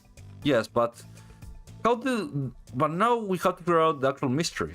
Fortunately, it's pretty simple. What was the purpose of putting poison on the lamp? Yeah, that's kind of pretty strange. To hit the poison. Huh. What if the bulb hit the poison? Exactly. And that would only be possible with one of these old-fashioned bulbs. But why would they want to heat it up? You tell me. Great, just what I wanted to do. More thinking. To evaporate the poison, obviously. Turn it into gas. Yes, that's what I was thinking. Wait, isn't this the entire solution? The marble came into while the victim was out, paints the bulb with poison, the victim turns the light on, the poison evaporates and kills him. Exactly. I'm doing my dance right now. And it had to tell me. But wait a minute, in your room the victim is all contorted. Is there a completely different solution to your room? I don't think so. Oh. As I said, I'm familiar with poison. Render could he use the poison that caused Mr. Ritz-a-lot to contort into this strange shape? Nice. So tidy. Seems like we have solved everything. Yeah, there was something before. We really better at remember than answering. Why did Mr. Ritz-a-lot reject Mr. Purple so many times? Let me check the case file again. Good idea. What about it? But Miller was reading a children's book. Maybe he was reading because he was submitting his novel to a picture book publisher? Great work. I think you hit the nail on the head. Thanks. Want some recognition of my talent? Took him long enough. Submit. Your score is 100. Okay. The answer to the bonus question was acceptable. Awesome. Unfortunately, there was an error in our ranking system and we can't release all the ranks at once. It may be a while before you hear how you ranked, but it will be sometime after lunch. Until then, the princess went dead. I took it off and joined 7776 in the rank. How about we celebrate my 776 case? We hold a little party. As long as there's a clown at the party. There's always a clown of some sort. Sounds good. I was looking forward to meeting more detectives. Meet you in a few minutes. He wandered off to recruit some desperate lonely people, which was easier than you'd think. After some 15 minutes, I knocked on his door. He opened it and revealed himself, Detective Slake, a detective I didn't recognize, and my surprise, Haney. Did you get her to come to your party? I asked. Obviously. But isn't there some sort of rules against the creature being overly familiar with the detectives or something? They hadn't thought of the rule yet, apparently. I was getting the feeling that I'd just helpful, broken, and uncomfortable silence. Hi, Mr. 775, or 776 partner, Nell. He wanted to have a party to celebrate his official 776 case. A deadly idea. Thanks for humoring him. And you're all here, let's just relax and have fun. Everyone started blanking at me. Now, you may not realize this, but the real reason 776 is throwing this party is not to celebrate some new random integer in his name change to We are discussing something important. The ranking. Oh. I was mentally face-palming again and again and again. It's the first time this happened in a long time. You know since you were here for the last one. You mean she was a previous contestant? Wouldn't have her guessed that. By the way, now I'm Roel. I sound like you look attractive. Oh, she's blind. Is that accurate? Hadn't noticed. Insulted again. Judging by that, I guess you're super ugly. Not that the real business is at hand. Why is this happening? I think I know why, and you two probably have a guess too. I've been hearing her line all through the competition, but I thought it was for another reason. Huh? What? I was still reeling from being called ugly. I didn't like to think that sort of thing would bother me, but I think it did. We're talking about Red July. We suspect she's cheating. This is why this rankings glitch happened. He must have covered it up for some reason. What? How could they even think that? They must be jealous of never taking the first place spot. Don't get excited now. This is also suspicious. A well-founded one though. Did you see what she did in the lobby? Well, Royal didn't, but she heard it. I can hear when people are lying. Their heart rate tends to increase. Their voice tends to tighten up to slightly in pitch. When sorry for other factors, they are lying. I only need to hear a simple statement without a lie and a free of tension, and I can recognize whenever the person is not telling the truth. Her voice changed the most when she said easy, and also when she was talking about the trash can. It's reasonable to draw from that she had thought of her method of cheating when she said easy, and that made her slightly distressed. Also, we didn't think much of a great detail like her observing the contents of a nearby trash can, but she didn't, and someone told her what was in it. Then when she implied that she did that may also have produced stress. He abruptly stood up into his head and didn't even blink. I was so over it.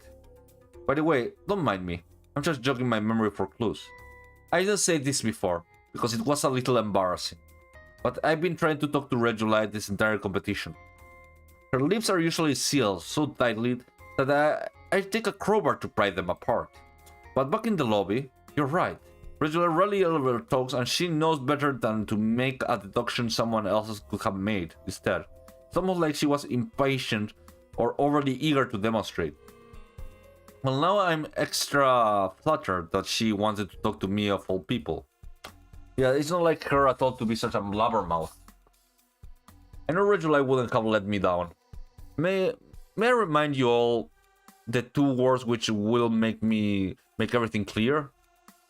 Everyone started at him explanation. Fish and beer. We all groan. We know he'd do that.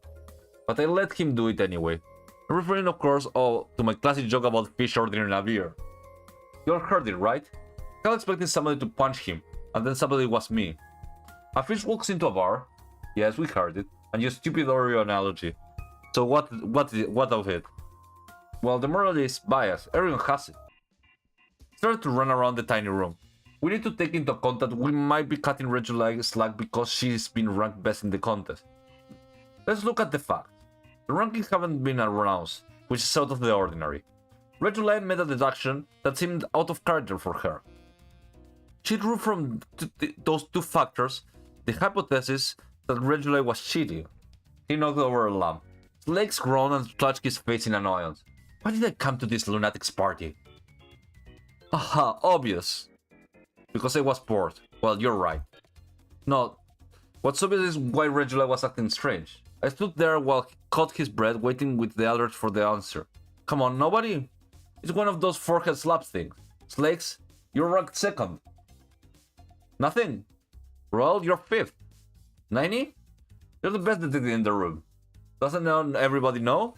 Actually, yes, but I've been having too much fun watching you run around and brag about your skill like the prat. In fact, Roll and Henry know too. They were planning on keeping you in the dark for longer, so you owe me one now. Red July hasn't been Red July this whole stage. That was Detective Honor. Oh, duh. Guess I figured that one out right away. I just thought it was too obvious, so I didn't say anything. Nobody cared. By the way, the best way to tell Honor apart is visually. Their imitation of Red July voice, presence, and even smell is quite good. But not enough to fool me. It was the moment I realized something about Roel. The way she had been talking this whole time, it sounded like, Roel, are you blind? Yeah, genius.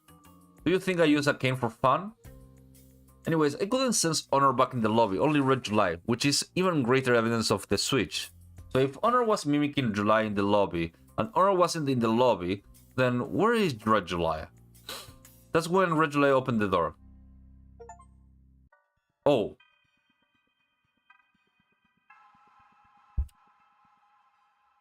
The highest ranked detective by... Okay. The watching room part 3. Okay, what do we do now? What do we do? Our game master room had been set up in the hotel room, this time, and the furniture had been pushed to the side. We were all a little cramped. We all have to announce the ranking at some point. It happens sometimes. Do you think this is the first time a detective been under suspicious?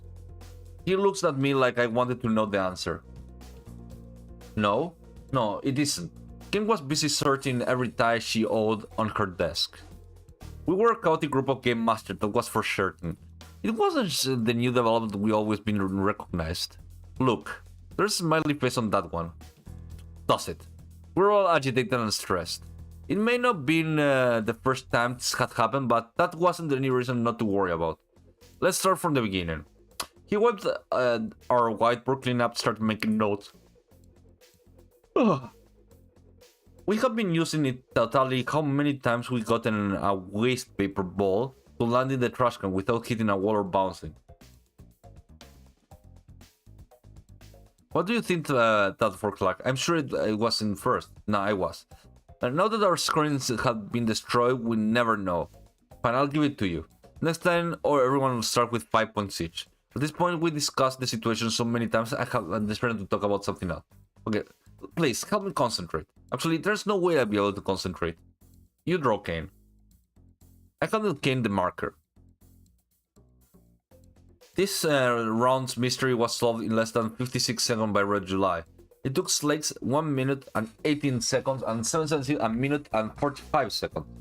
That's not counting deduction time. Fortunately for the detective, we didn't count the time it took to explain the deduction unless it was incorrect deduction. The deduction took 30 to 40 seconds on average. For the top 3, they were all correct. You're forgetting why we thought he was cheating in the first place. He has been drawing the versions of time on the board in a neat organized script. Our cameras were disabled and we had no time to fix them. And not just any camera, all the Red July and Honors. Then, when we sent a guy down to fix the problem after Red July had solved the mystery, he found her room empty. He apparently left with Detective Honor right when we told her she'd be won. When we started to search and they couldn't find her anywhere, yeah, we all know this. We yet to figure that one out. Have you okay. Why Red July didn't want us to see what she was doing through the cameras? What she was doing and how she managed to turn off without us seeing it now. Oh, it's a mystery. Too bad there aren't any detectives around to solve it for us. We'll figure it out eventually. Meanwhile, they're waiting for the ranking announcement. They turned glaring at each of us, with eyes that couldn't even be out of place on her hawk. Who's going to do it? I will.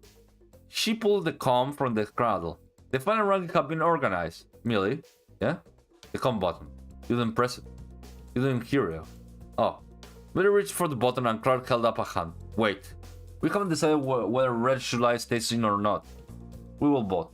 It isn't really a democratic country. I think what Millie means is that that isn't a good way to decide. Let's kick July off the ranking this round and conduct our own investigation during the second round.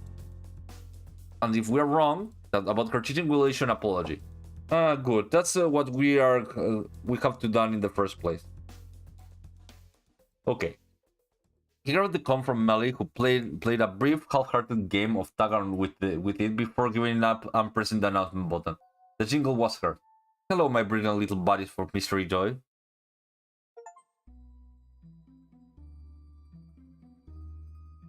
$16.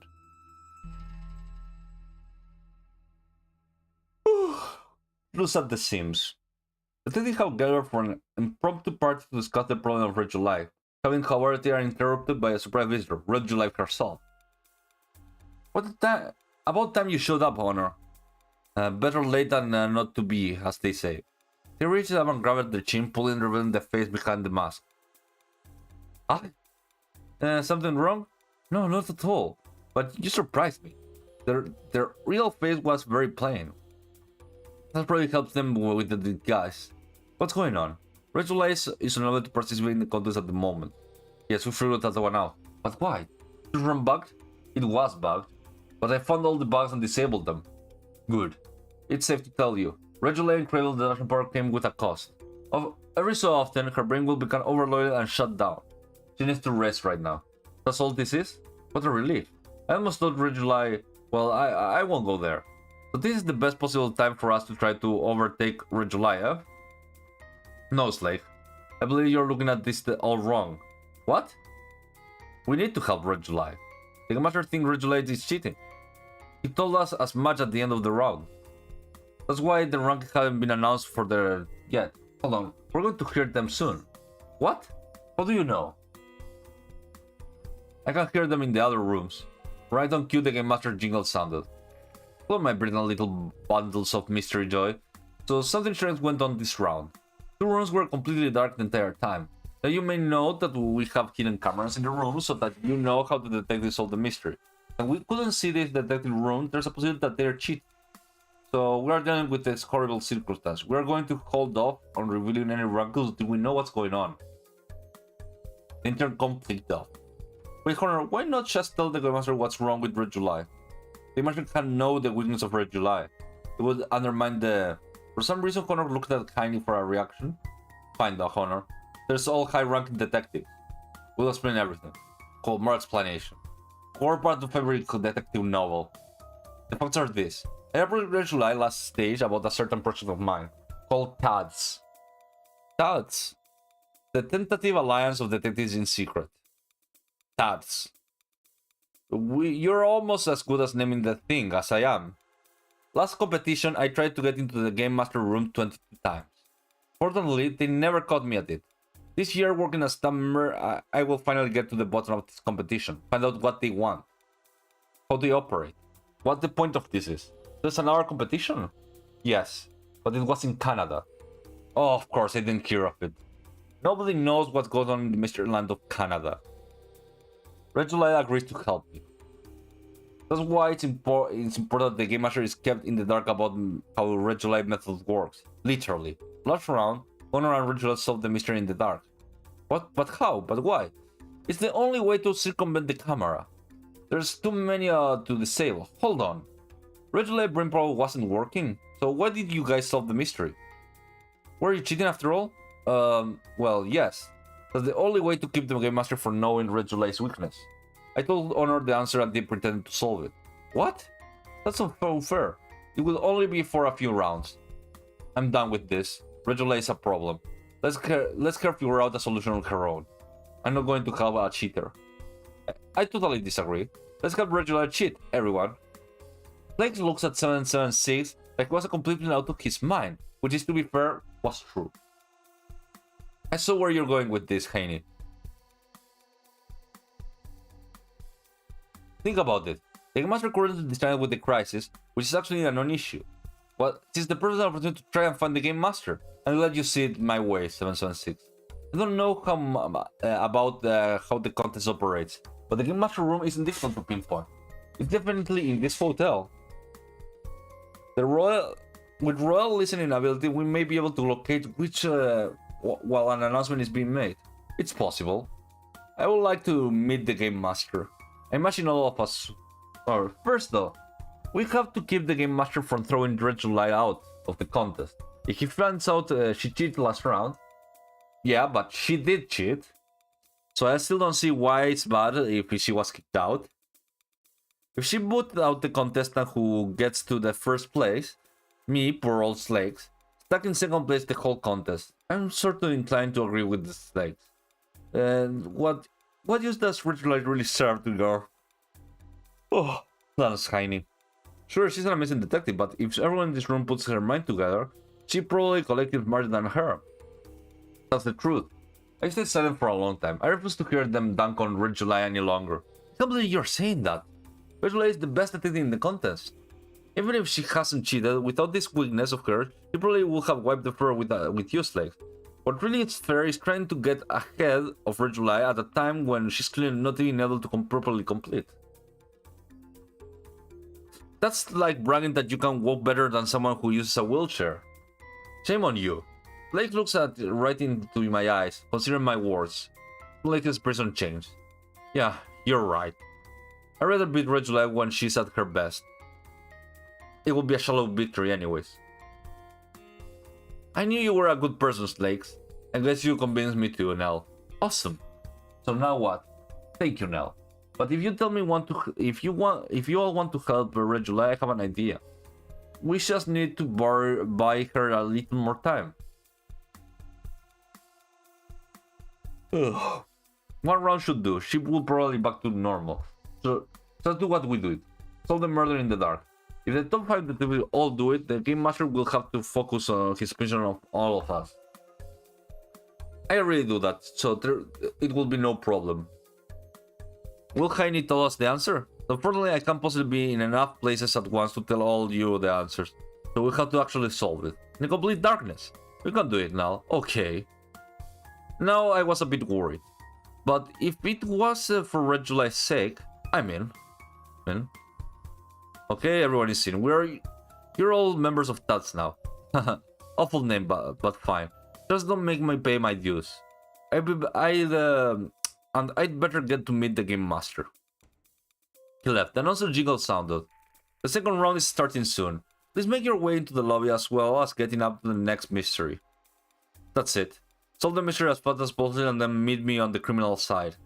I think where the Game Master room is. Good. Sounds good. Ugh. We are finally going to meet the Game Master. I wonder what should ask him. Okay. Meeting the Game Master.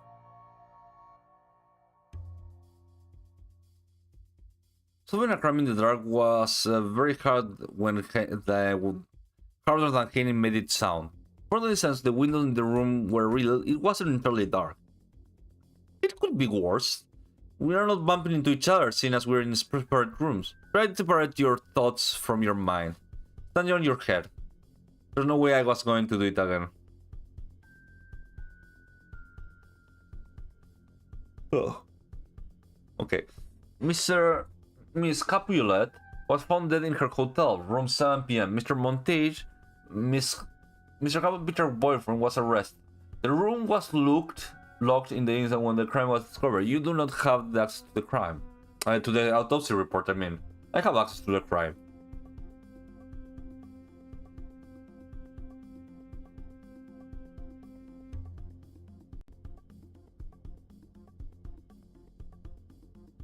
This is Romeo and Juliet.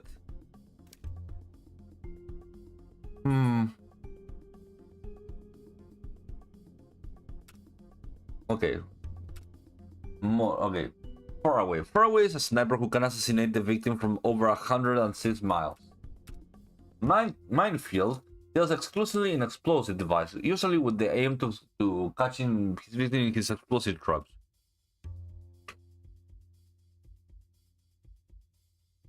Okay, Ghost Bow and Silent. Silence is a man who uses bombs, an incredibly unique concept. Yeah, Bombajage did it. Okay, time to investigate a little icon. Are you saying something now? I'm just talking to myself. The dark room made me a bit nervous.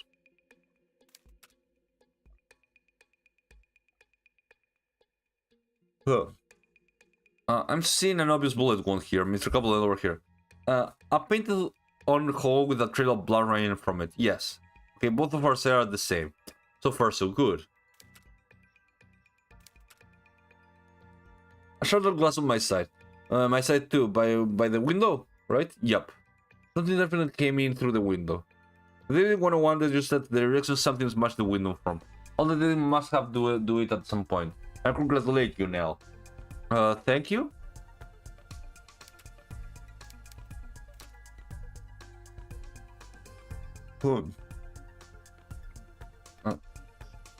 On the bed. Is there a rock with a note on it? No. There's, however, a bomb near the window. So pretty calm about it. It isn't a real mystery now, remember? None of this is real. Yeah, I know. You don't have to remind me. How patronizing. This is the part of the discrepancy that will tell us which criminal are responsible for this mystery. What did you notice? It's an old-fashioned love letter thing. It says, "Come towards the window, my lady, my fair lady."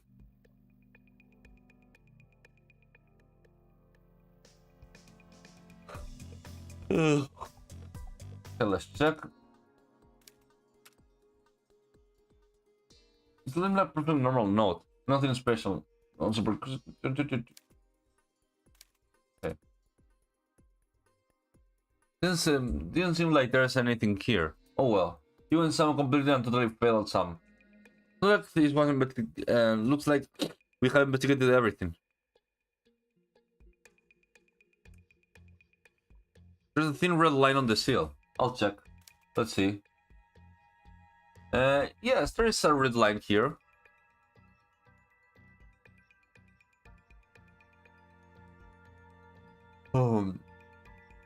Wow, something like that stopped the Game Master before?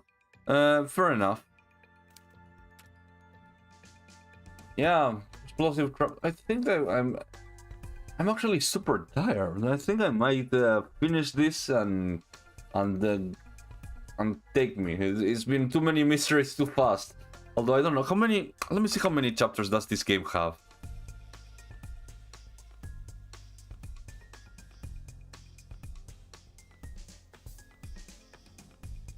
15, 19. Holy shit.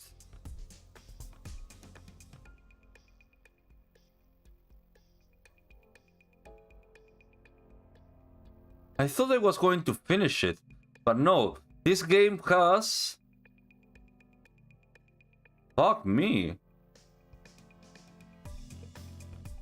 Okay. This game has at least 100 chapters. I thought I was gonna finish it, but holy shit, this is much bigger than I expected.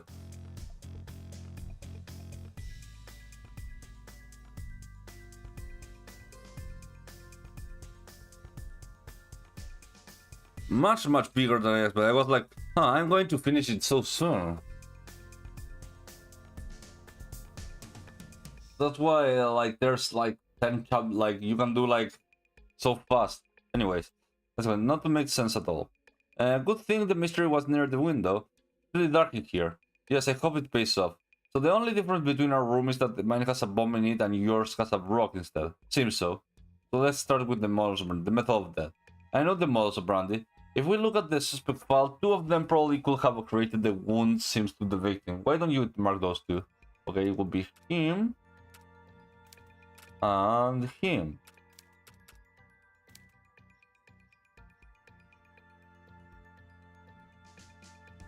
Oh.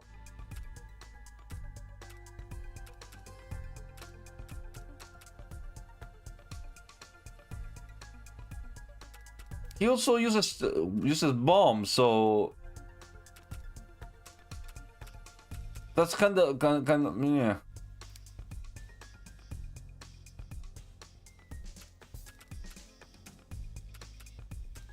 Oh, maybe I have to do it like this.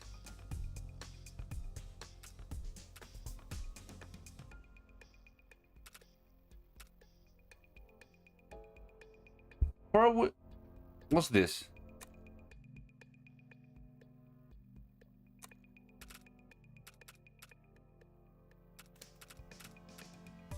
This guy?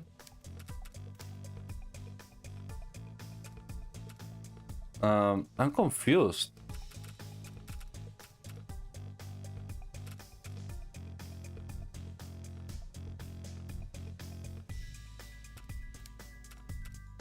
Okay, this one was that. The minefield.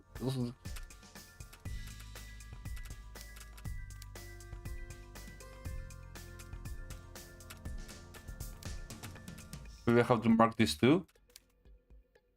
Faraway and Quiver. Yes, those 2 have a similar models, but the game master gets intrigued this round. It was either a gun or an arrow that killed the victim. Since we don't know the autopsy report, we don't know the which. Hey, is there a real measure? Could have figured it out right away. There's only good, as I've noticed. There's also never more than one suspect. True. So anyways, I think I know which one it is. A particular clue points to one I'm thinking. Okay.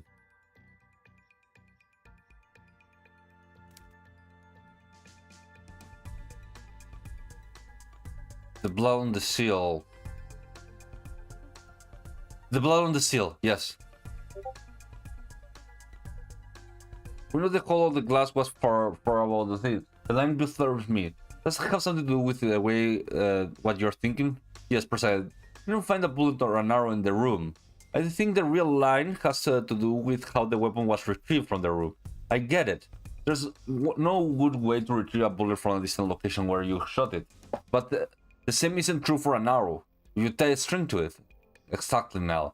The arrow had a string attached. After shooting it, the victim, the killer retrieved it from the room simply by putting the arrow back through the window. If we assume the killer shot the victim from a higher vantage point, there's still a chance that the arrow will have been stuck in the room. Nice. So that means the killer is the one of the criminals who started the mystery, created the mystery. Yes, that's my thinking as well. Also, we are getting somewhere. Furthermore, I think we can safely say that you got Quiver's room. The room with the bomb with it. The suspect's file, there's two criminals here. That's the most probable set. There's an easy one now. Okay, I have to choose those two.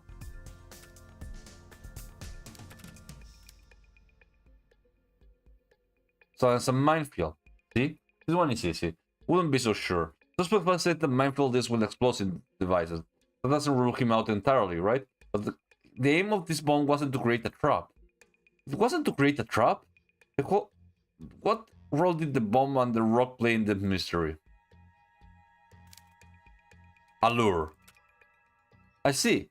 Both the rock and the bomb act as a way to draw the victim towards the window. After Mr. Capulet locked herself in the room, the killer threw a rock. Yeah, I can imagine that. This game is super long. The note told her to come to the window, so she obliged and was shot through the arrow. In your room, the killer threw a bomb through the window instead. The victim went to throw it out of the window and he got shot. That's entirely Nell. Oh, it's better work. Thank you. Now we just need to mark the correct suspect on the suspect file. That's simple enough. Will be far away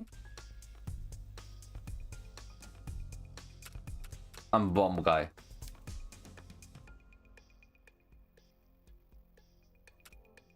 Oh shit, sorry.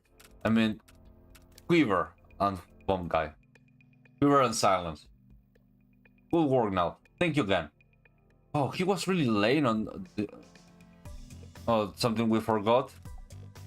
Alright, the bonus question. One version of the mystery, Mr. Capulet would have been arrested if she hadn't been killed. Why? Because she threw the bomb through the window and killed people. Oh, no, it got that. I'm thinking probably the bomb she would have thrown out the window and she wasn't shot. It was just a dot. Meant that to draw her towards the window, but maybe someone could have gotten hurt. At that very least, throwing a that bomb from your room would likely raise suspicions. Not perfect, but it's the best we can get, right? Submit. Solutions is correct. However, you made too many errors. You're now ranked 7th. 7? What a magical number. Ranked 7th? I have been worried about Detective 776 acting that I hadn't considered that might bring him down. Thanks for me, the detective formerly ranked 3rd was going to rank 7, and now even though it was magical, it was also terrible. How I have forgiven myself. Oh. Yeah. I made too many mistakes. Because I didn't read. Blood on the seal. Which one is it?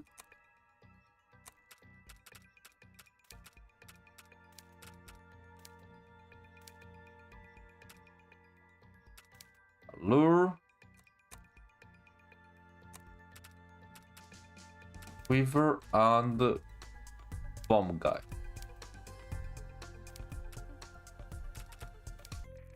Okay, this time we got correct. Your score on this mystery is 100%. Your answer to the bonus question was acceptable. Great work, now. I didn't do much. As for your ranking, the appears to have solved your mystery in the dark. They made it impossible to verify. It seems that it's the case with a number of pairs this round. While we sort that out, issue. The ranking will not be released. But that was enough to help Red through life. Yeah. I rushed out into the hallway. He was already standing there, a pleased look on his face. We had smarted the game master and solved the case. What a nice day. Make me want to tell a joke. Please, don't, we don't have time. Two friends are having an argument. The other friend says, I'm older than you, so I automatically win the argument. The younger friend sagely replies, yes, but that just means you had more practice at being an idiot. I'm guessing the joke is, has a moral? It's never use age as a basis for superiority. You're just saying that because you're younger than most of the detectives here. I admit it.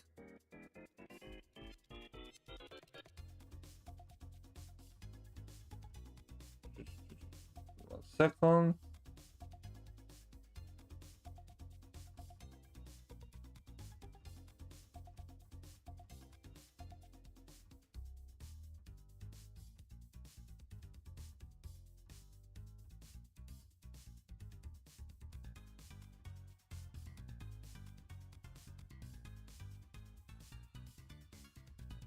We're checking something over here.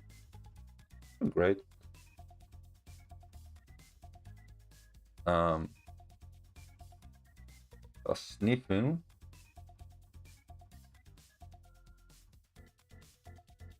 Oh. Oh. Well, that's better than whatever I can do. Okay. Let's continue. But there's more to it than that. I just like the joke with morals, you know? Yeah, I noticed. Alright, time to meet up with Haney. Time to go to the criminal side again. Oh boy, this side is worse. Everyone is a rival. On this side, it's like everyone is part of one big family. That's only if they're part of the mafia. Still, he made it sound pretty appealing. The door opened to an ugly, trashy criminal side hallway. I love a nice, welcoming atmosphere.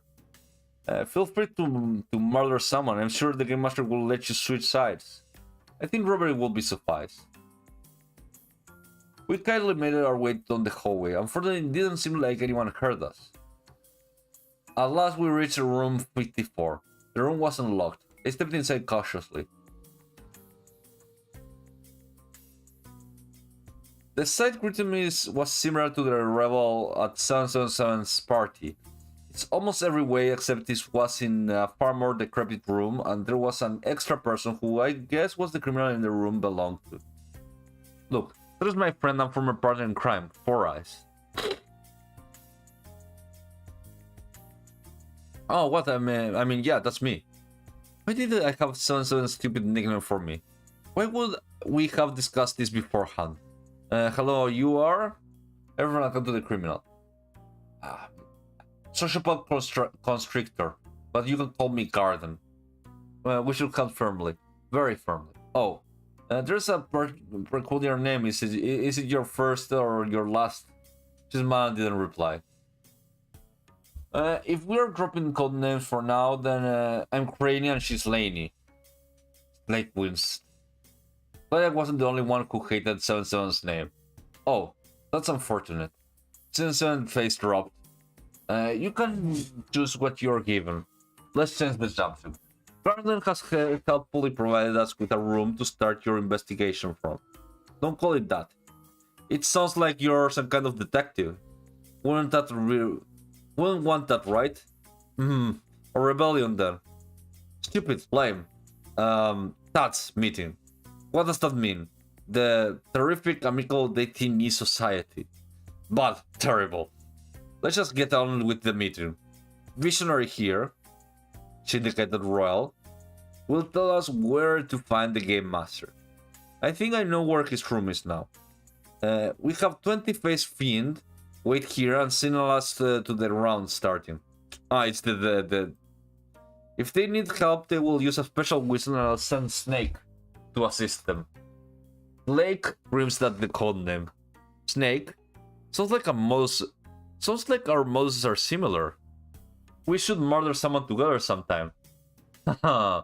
Haha. Haha. Lovely. Visionary Snake, Rainy, and Laney will go with me. Let's go now, while the ranking is still being announced and the rounds casting start. Yeah, nice mystery this round. I didn't notice it before, but her room was set up like a crime scene. I glimpsed the two dummies, one in a chair and one on the floor, but before I could look closer, Haney glared at me. We weren't supposed to see that yet. Oh yeah, what was it called again? The buy one corpse, get one free, I think. Let's get on with it, shall we?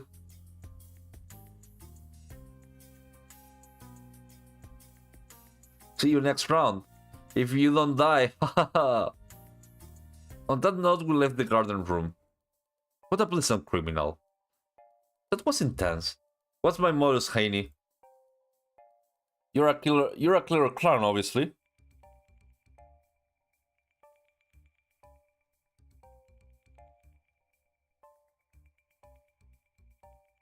Yeah, makes sense. Nell, you're an embezzler? Okay. Visionary is the fortune telling fraud. I can do that. I have done it, in fact. Connor is a shape-shifting thief. And Slakes, you're a snake charmer. You just love ridiculing me, huh? It took hours to come up with. Hours. We have arrived to the stairway. In case of an emergency, even the top floor has an exit.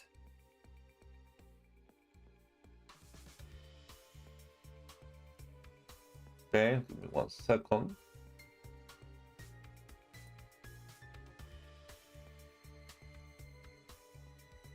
Today we'll making it our entrance. This is where the Game Master room is? Yes.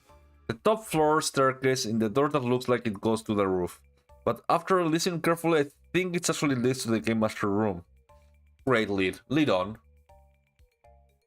Top of the stair was a room with a gold trim. Written on the door is a same spidery script in which the note and tags were written with. The words... Finding the answer to a mystery is like finding love. It's hard, and though you may lose hope along the way, those who look always find it.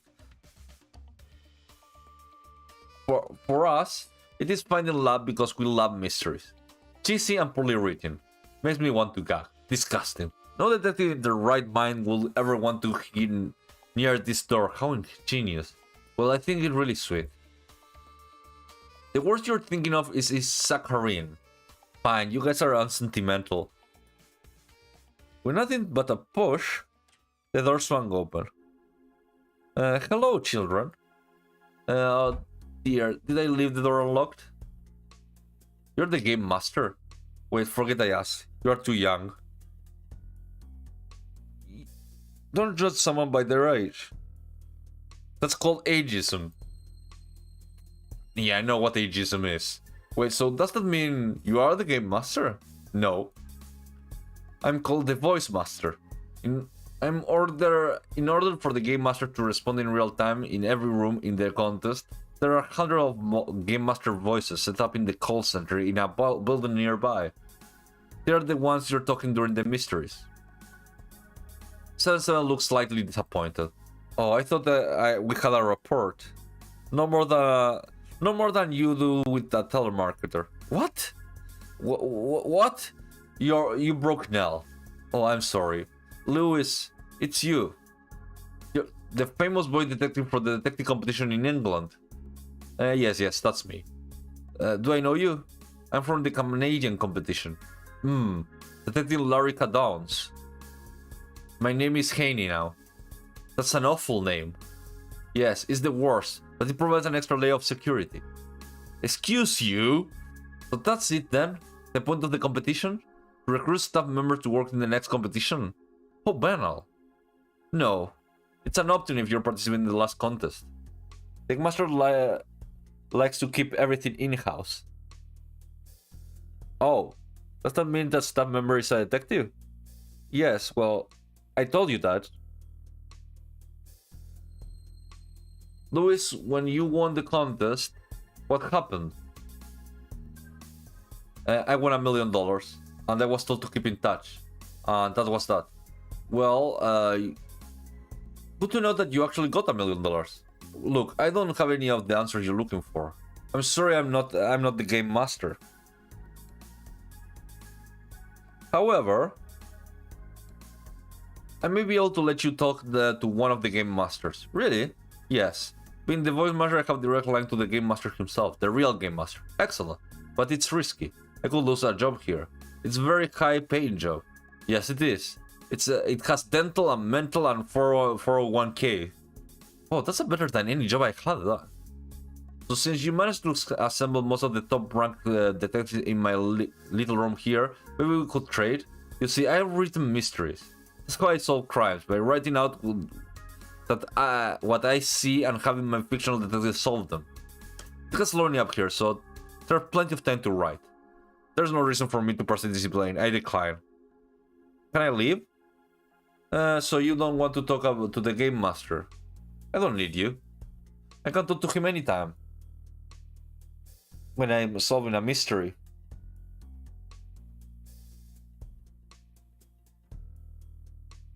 Just one of the boys talking to you.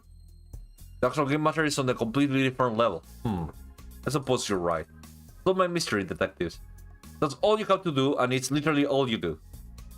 Yes, it makes sense to do something for you, since now we know about the voices. I'm up for it. Brilliant. I'm so happy.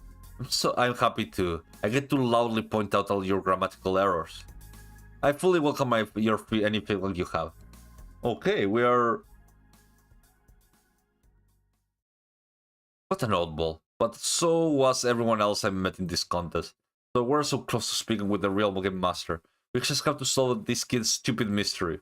Piece of cake.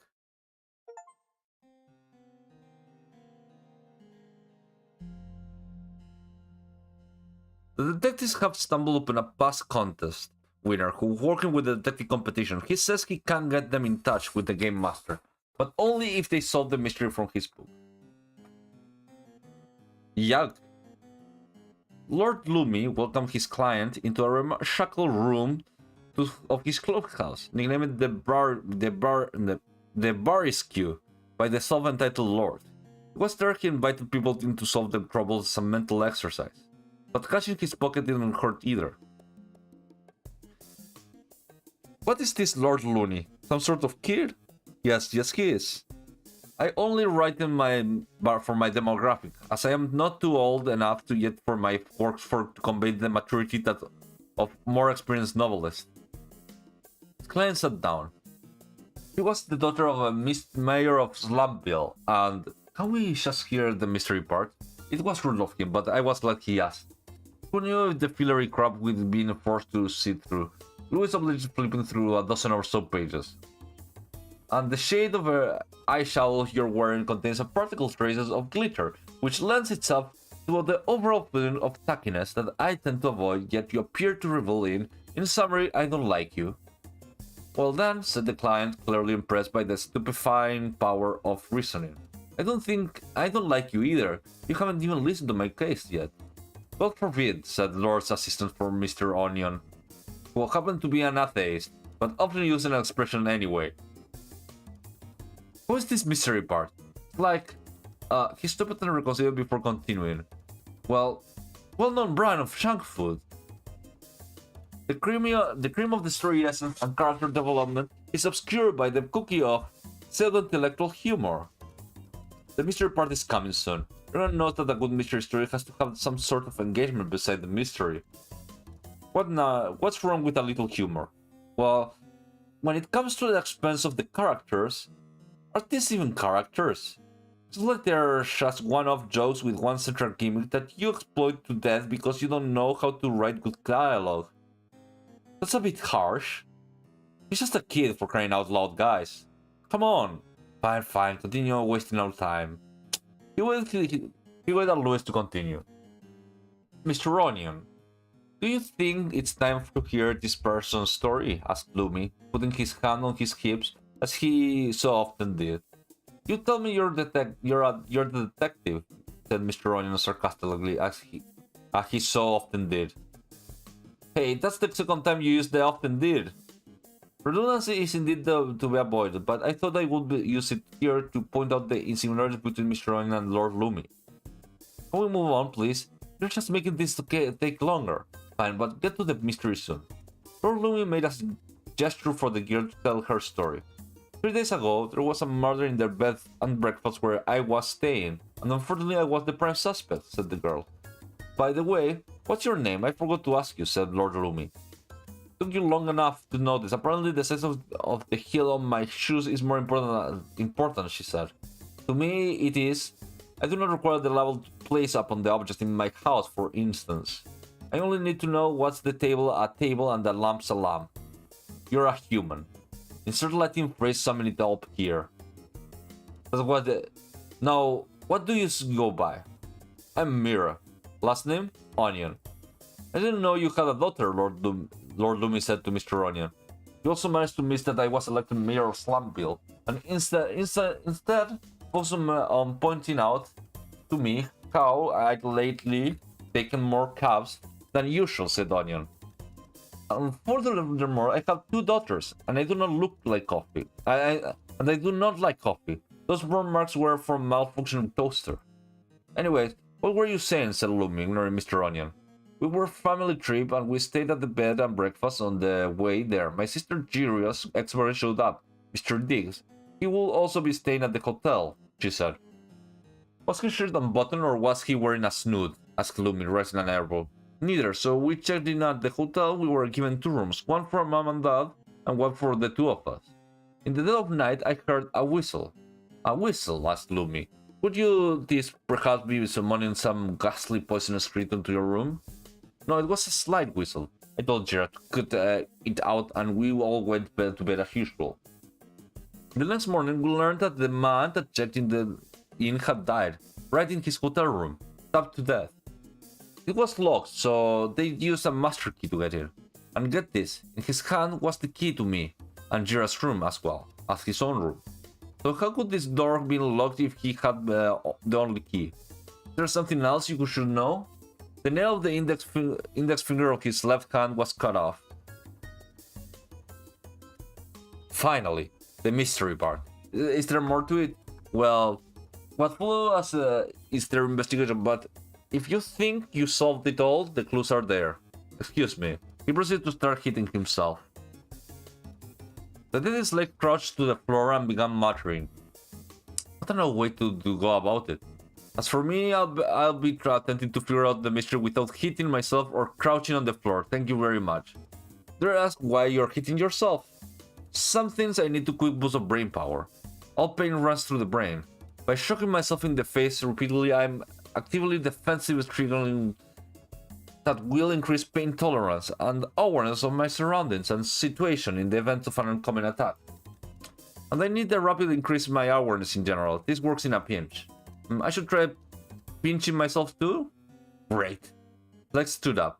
There was something different about him. Was he smiling? It's wonderful to meet all of you. Lex doesn't usually let me meet his friends. We're not exactly friends. Oh. I may not be your friend, but you are my friend.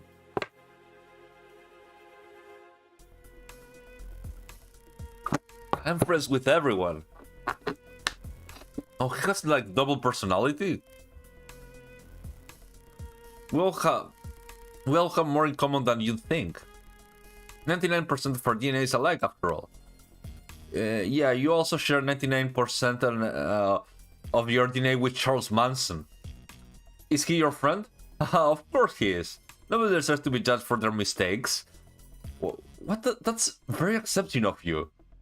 I know it must be shocking. I'm your polar opposite of Slake, after all. He calls me Mastermind Secals.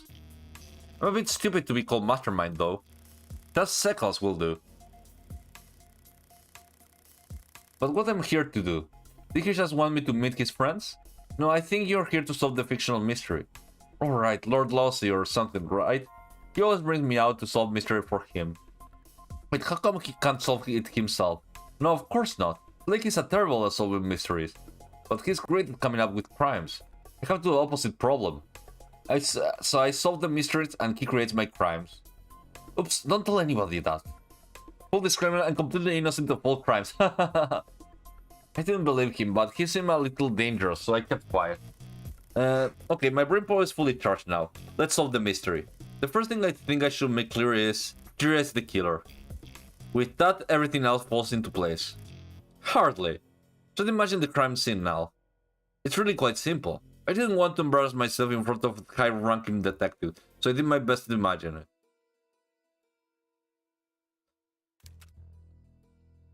Was there anything found on the bed? The bed was found undisturbed. Door was locked from the inside? Yes. He was stabbed. Yes, that's correct. Is Mira wrong about that? No, she's correct. Their investigation does find the victim was stabbed. Okay. That's the key found in the victim? Yes, that's right.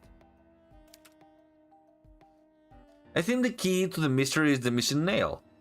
You're on the right track here. Looking at the missing nail, I'm thinking about what we knew about this fictional mystery. I think I knew the answer.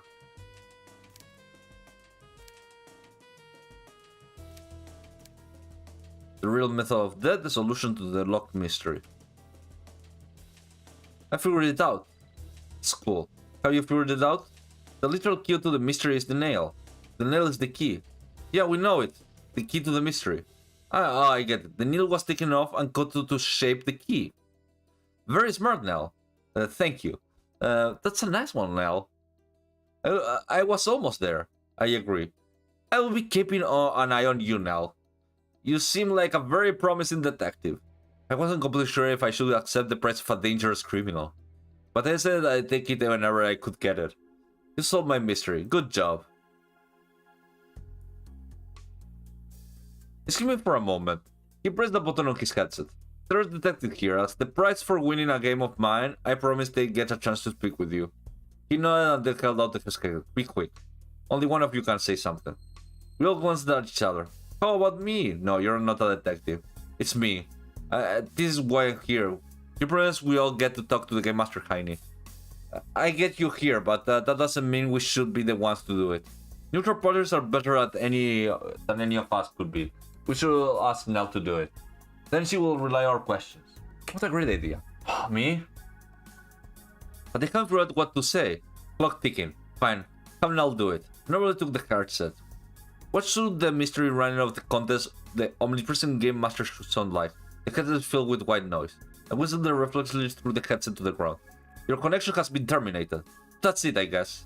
Like, is that you? Yeah, it's me. Look like you're really screwed up. And it's all Nell's fault. Why would you wait for me to come back? Bring back sickles. Yeah, I know. I'll interrupt polling the case. Nobody likes poor old slakes. Stop calling yourself that. Nobody pities you. I think you should all leave as quickly as possible. Sounds like the Game Master mad at you. So we did.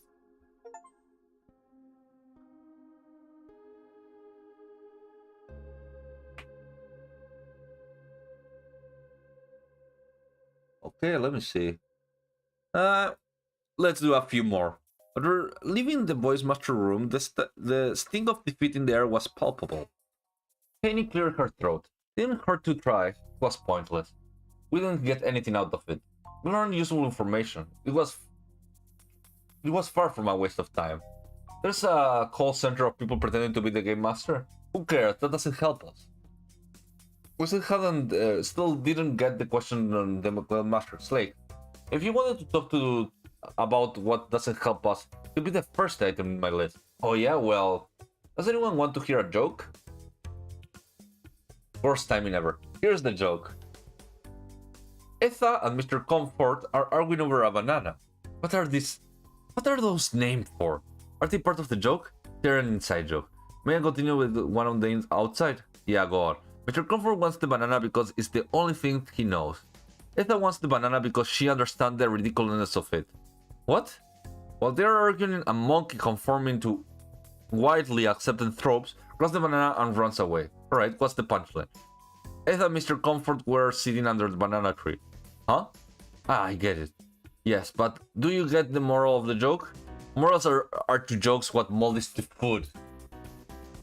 After 777 didn't talk for the rest of our trip to the lobby.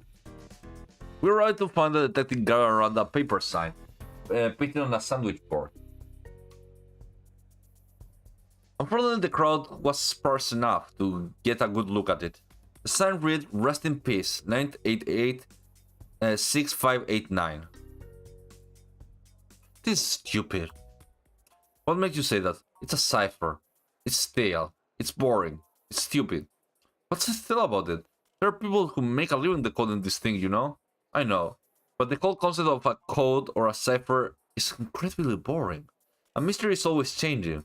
There's a mystery of balls and brilliant deduction crimes and crimes within crimes. A cipher is like a lazy mystery. There's only one solution. And also not clear, you just have to know the code to solve it. That's not always true. Sometimes there's codes on codes and codes within codes. Was it not to sound like I was personally invested in the repetition of ciphers? But Slake was ticking me off a little with the pretentious attitude. Sometimes you don't know the code, so you have to use all sorts of different codes to find the answer. The only book where you find ciphers are books that aren't creative enough to invent mysteries. He didn't seem to want to change his mind, so I dropped it. It's just me, or is everyone I have met extremely weird? We're detectives. It's precisely in the job description.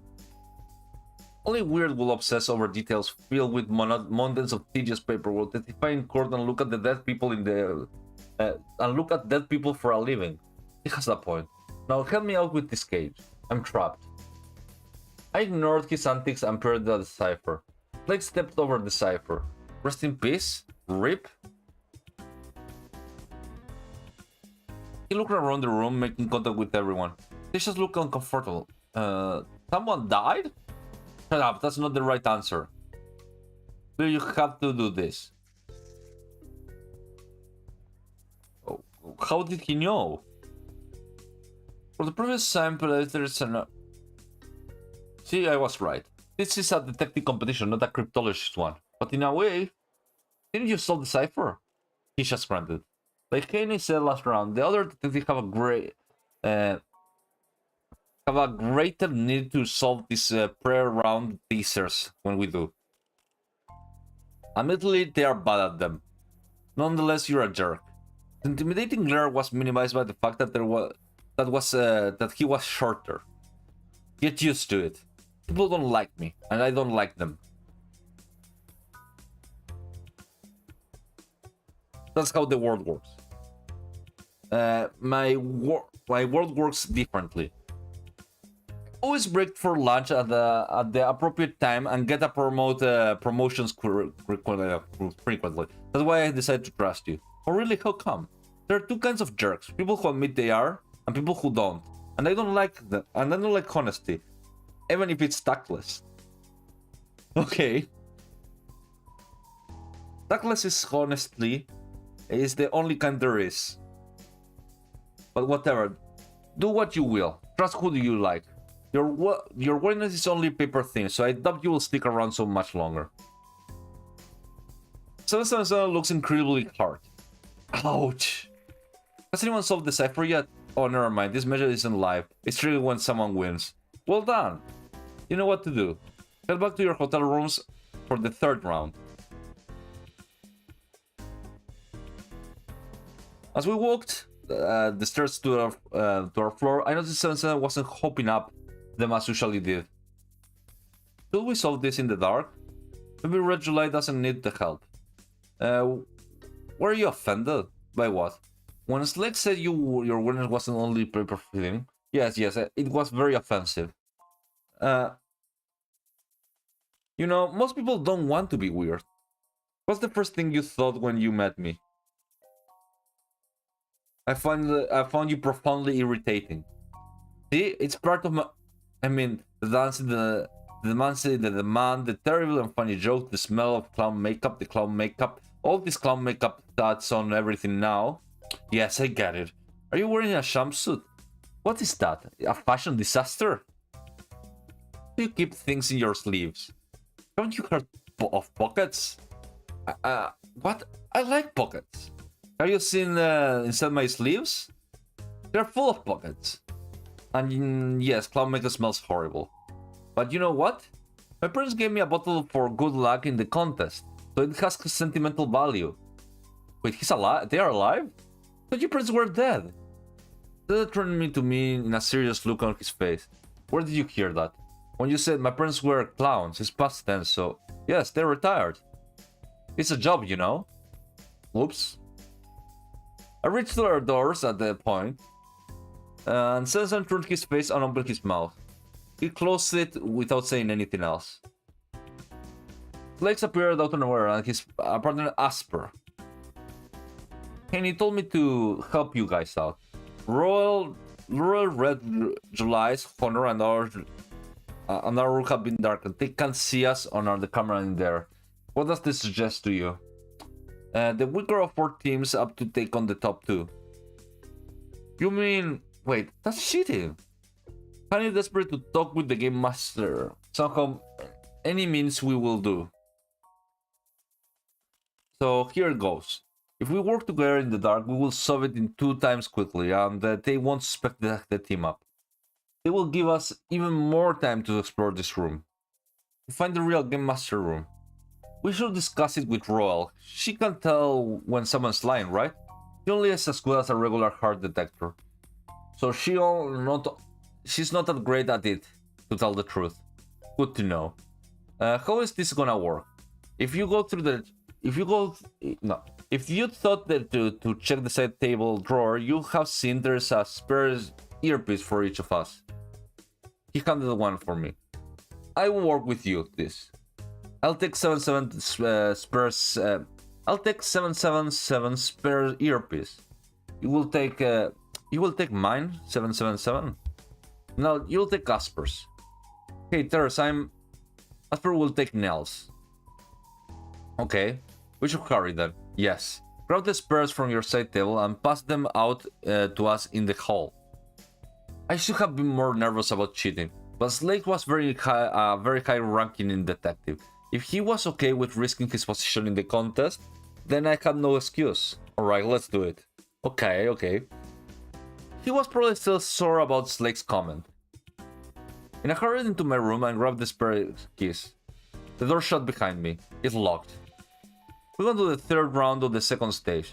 The mystery is called Buy 1 course, get 1 free. Hello?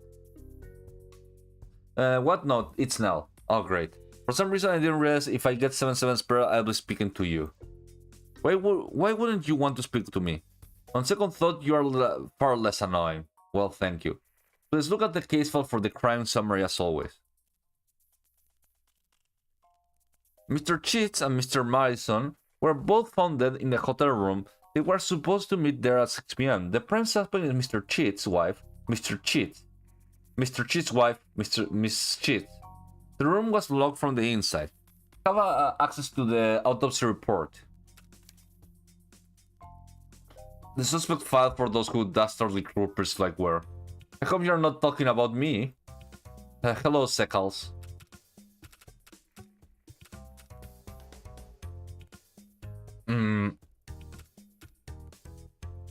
So let's see what we have here. Our team starts now. Little did the game master realize I had a master detective helping me this time. Mr. Cheats. Mr. Cheats has a knife in his chest. He's sitting on the chair. He has stitching in his stomach. Same here. Not for me. 77 is different. No knife, but he is covered in tiny scratch marks. Mr. Cheats has a tiny scratch mark. That point to Mastermind Jax, of course. Mastermind Jax? Okay. Oh, of course. What's this knife? Mr. Cheats already has been stitched in the stomach, but the knife is stabbed into the chest. Very unusual. Some head standing is required. We have other method. Other methods of to pick. Okay, let's check. Didn't seem like there's nothing here, and what about the blade? There's Nevis blade, but otherwise normal. Oh well. You win some, you completely and totally fail at some. Madison is by the window. She's clutching her throat. Same here. Same here. We'd investigate all trio. No, it makes sense. Okay, 2 victims this time. Interesting. We need to solve this very quickly now. No time for pointless tangents. So stop wasting my time then. Relax, everyone. Not like I have a special assignment for you. Yeah? Is the murder weapon in this room? In this case, in the same of for both victims? No. Absolutely not. Mr. Cheat was not likely killed by the knife, and Miss Madden was clearly killed by something else. Very good now. So, what was she killed by? Well, she was okay. She looks suffocation. Oh shit! I forgot. Blue thing is poison. Sorry, poison. But we didn't find any signs of poison in the room. That's true. Now, check us to fill Mr. Cheat's stomach. Why don't I just fill Mr. Cheat's stomach? I'm not a telegraph operator for you and Seckles. Very data now. I don't think I mind filling Mr. Cheat's stomach. There's something inside. No? Something inside. Stitch the stomach done. What is this? I believe it's a gas bomb. The plot thickens. A gas bomb? Wait. Is there how Mr. Madison was poisoned? I think you're getting nailed. Miss Madison was poisoned with the gas bomb that was planted inside Mr. Cheat's stomach. And what's going on? We are basically solved the mystery. Oh, that Mr. Cheat suffered the bomb inside Mr. Cheat's. Miss Cheat stuffed the bomb inside Mr. Cheat to kill Miss Madison. Yeah. That may sound like it was really easy to figure out. But we have a problem, right? Take a look at the suspect file.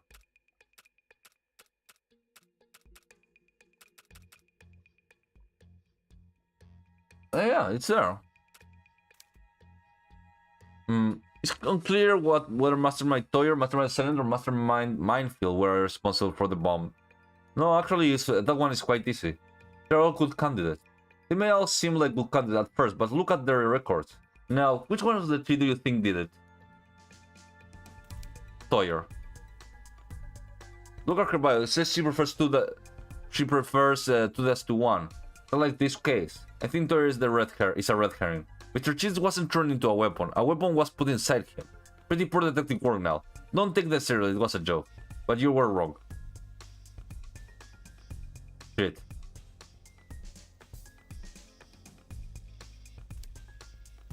Minefield? Okay, amazing. Is there anything we haven't covered yet? As I said, Mr. Cheese is covered in little scratches on my head. So that's obviously Jax. Is Jasper also covered in little scratches? Yes. Is there only one criminal that could be? There only mark the correct ones.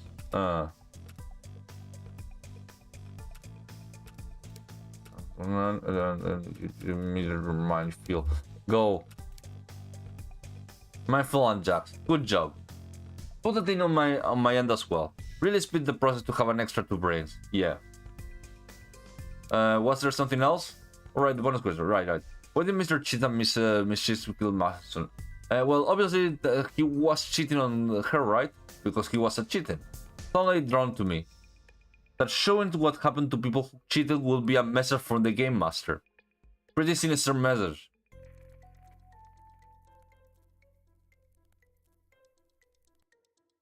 Rank 20? Ah, fuck. I made too many mistakes.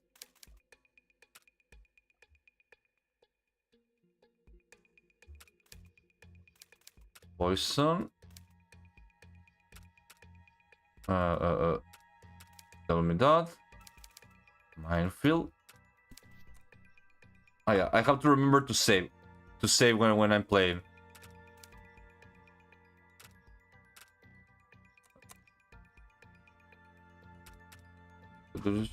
Shucks.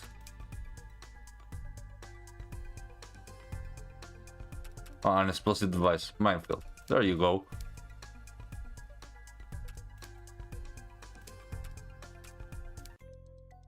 Oh, I made one mistake.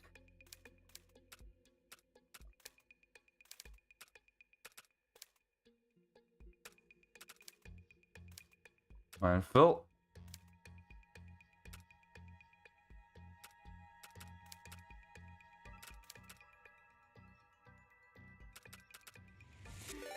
Ah, fuck. Oh, hey, how are you doing?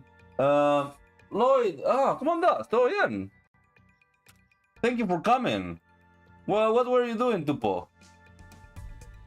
I was completely distracted. He's a potato and he's making a raid. No, Sharko. Hey, how you doing? I'm Frank. The doctor does better than the sum of his parts. I'm fucking super asleep and I'm fucking up too much. I think this is the correct one. Was there something we're forgetting? Yes. Something about cheating. Too many wrong answers. Anyways, how are you guys doing? What were you doing, guys? I'm playing this game with this like burger. What do you call it?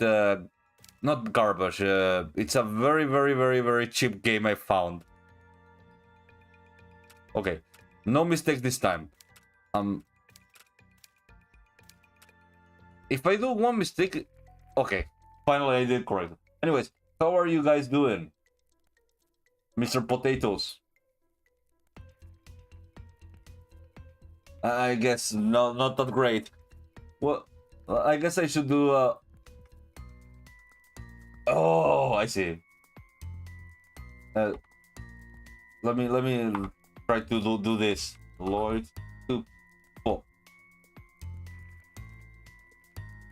Or is it? I thought it was shouted. Oh, this got better. Let me see something. Let me see if this cringe thing is still like on my field.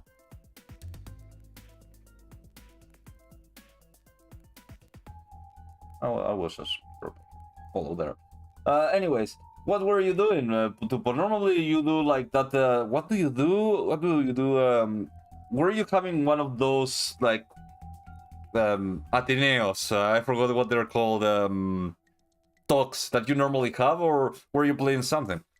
Let me explain. I'm a what they called a mystery enjoyer. I love mystery games, but sadly there's like 5 mystery games that are important. Like there's the Danganronpa series, the Ace Attorney series, and that's basically what there is. That's and well, technically speaking, there's the new Master Detective Archive series.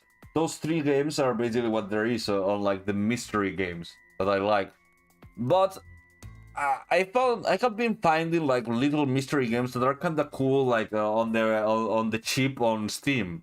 Some people actually make a lot of this. Some of them are terrible, some of them are good, like any game. I have found it like gems before, and one of my favorites are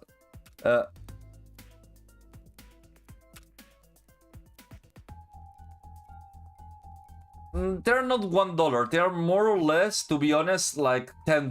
We're talking $10 more or less.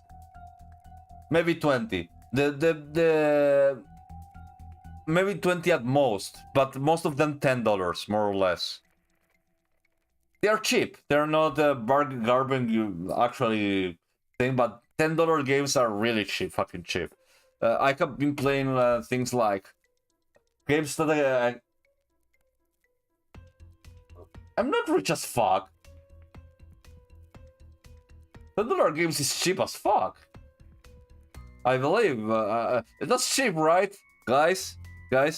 Chat, is this real? Is $10 a lot? A lot of money?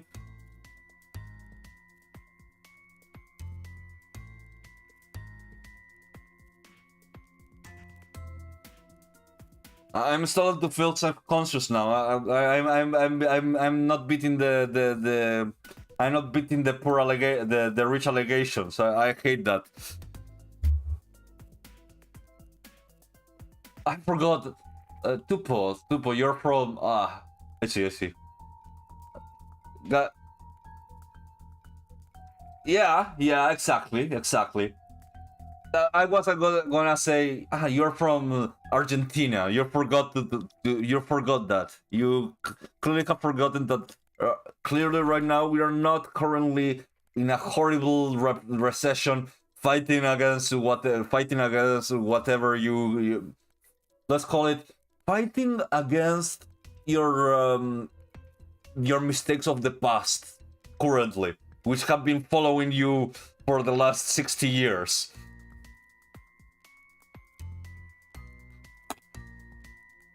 Which makes $10 not a lot, not a lot. Right, Mr. Kitty? Mwah.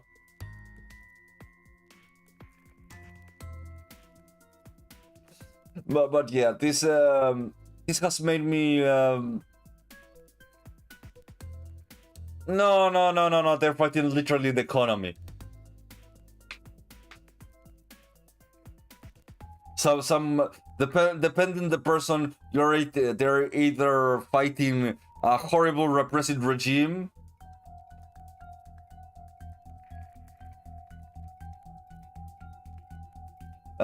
either a horrible repressive regime or Keynesianism. Keynesianism. There you go. Depending on who you ask.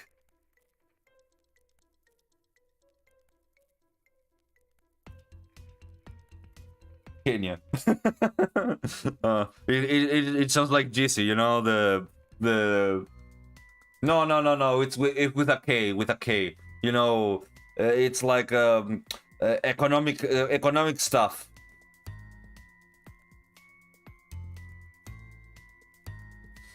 Anyways, I bought this game. I saw this game a few times when I was like going around like the chip, you know, the stuff, and I found this game, and at first I didn't want to grab it.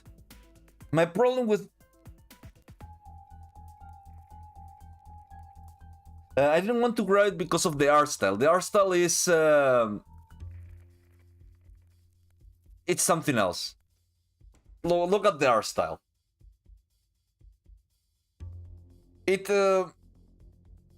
When I looked at it, it reminded me of what do you call it?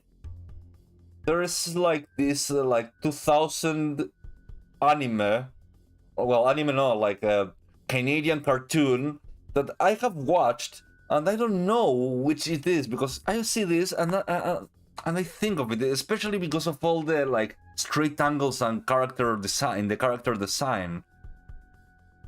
and the low quality character design, to be honest. But at the same time, it's not so low quality because the design is not good. It's like the drawing is low quality. The drawing itself is low quality. Although I couldn't be able to draw this because I'm a shit draw artist. Okay, he looked really cheerful. Okay, I will continue for a while more because it's starting to get slightly late for me. And I will just say this. Thank you, Lupo, for everything. Have a nice night, and I hope you survive the night. Survive the night, Lupo. Tupo. Lloyd Tupo, not Lupo. This is the doctor that is best at the sum of his parts, and hopefully wishes you good night. Tuni Vision.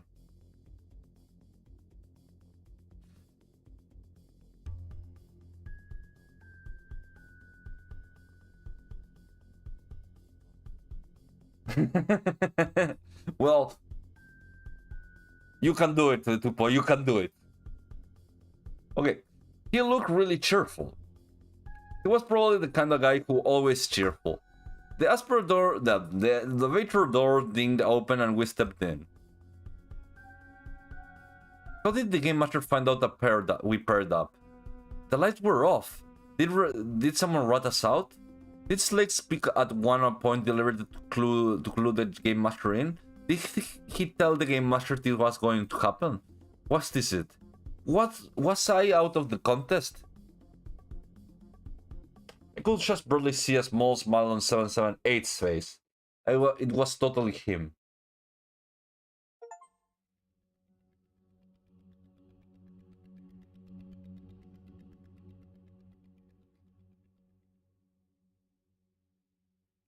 I do like this thingy.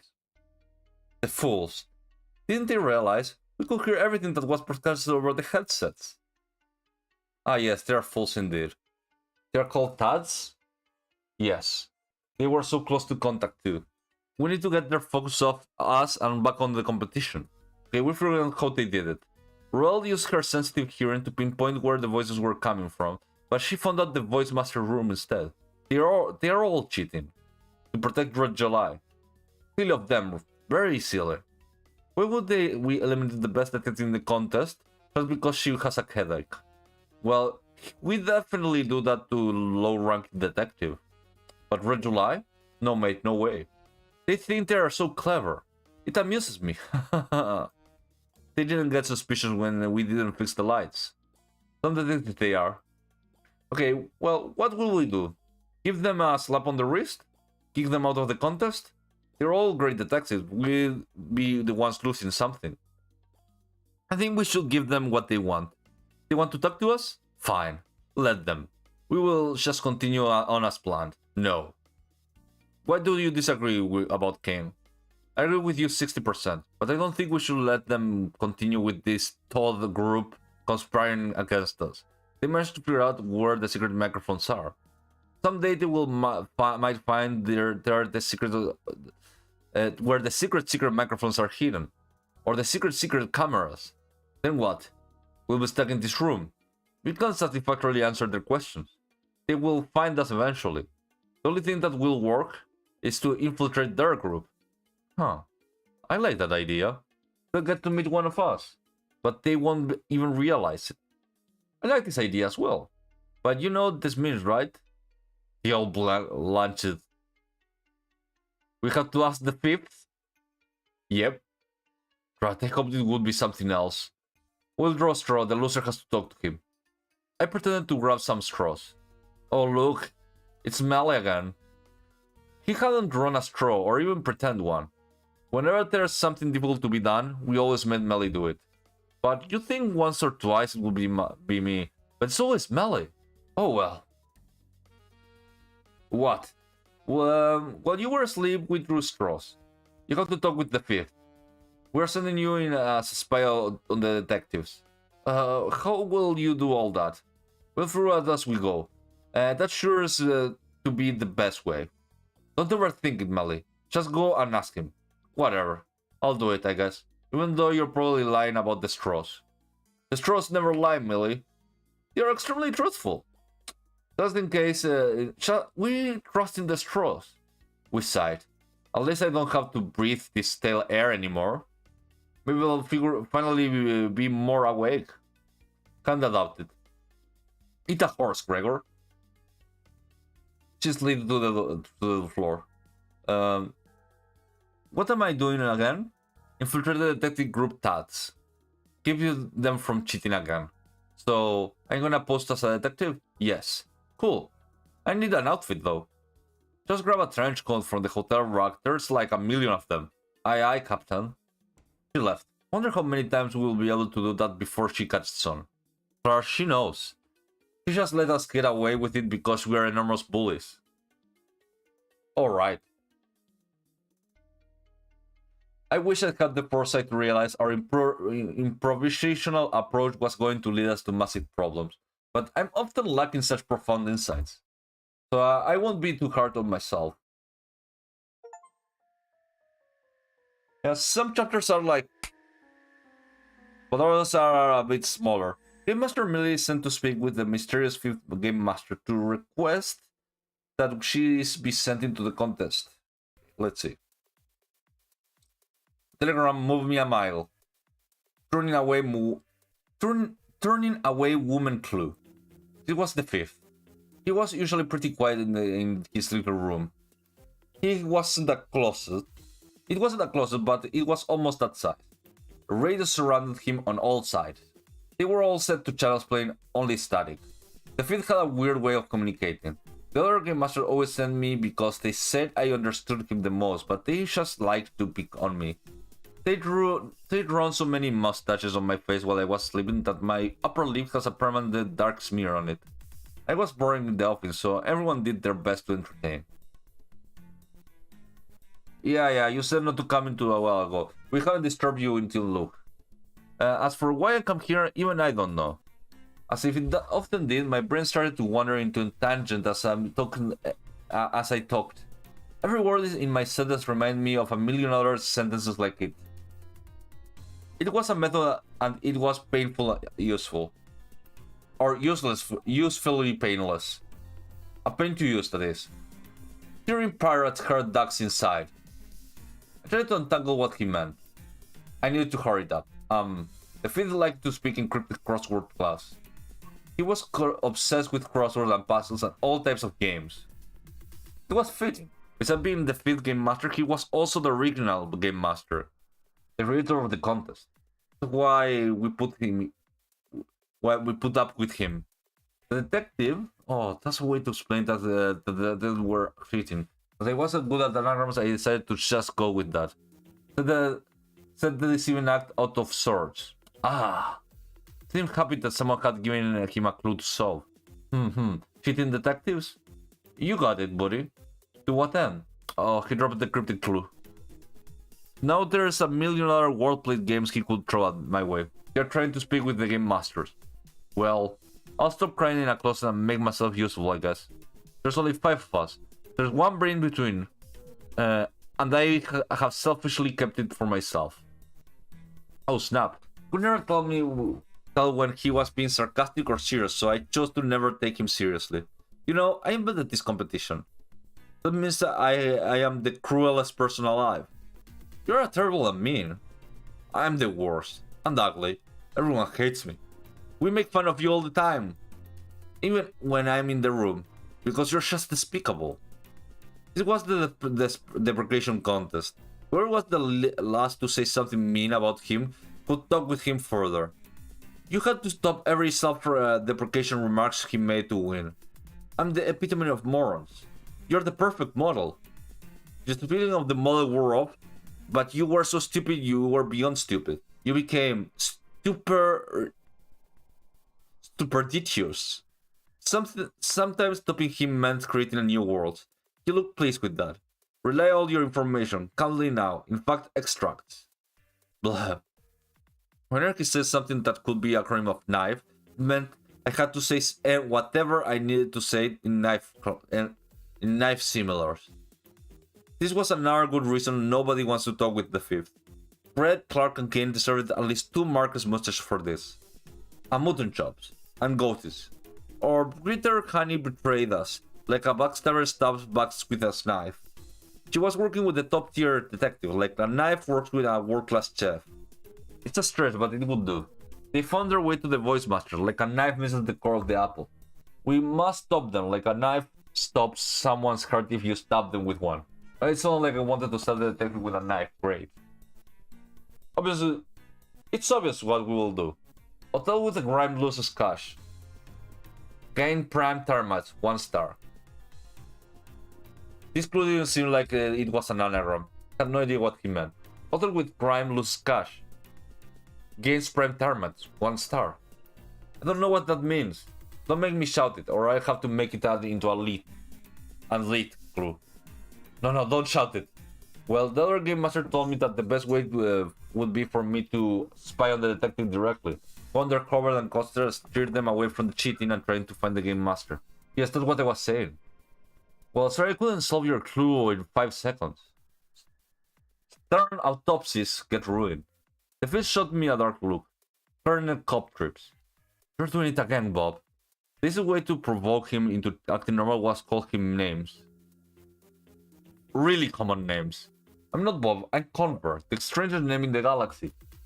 Nope, your name is Bob now. Plain old Bob. Billions of Bob out there. Fine, I'll shut up if you will. I can't shut up just yet, Bob. We need to plan of action. It's quite simple. We'll splash you into the competition. This will involve displacing another detective. But that's fine. We'll take care of it. Don't worry about a thing. Go ahead and pull them apart. Invert their magnet. Charge them negatively. Now, excuse me, I must go back to writing the crossword. Every clue uses the word hate, but every answer is something associated with love. Don't change the subject. Now I have supposed to convince that I'm a detective. I'm already the second stage, and they all know each other. Don't change the subject back. But I was done with that one. That aside, goodbye. He sat back on that word. I really hate this holiday, along with other assorted clues for his crosswords and notes. I left the room prepared for the plan, feeling more tired than I was possible. Okay, I'm a bit tired right now. I'm starting to like talk really weird, so I think it's a good moment to stop the stream. Let me go back.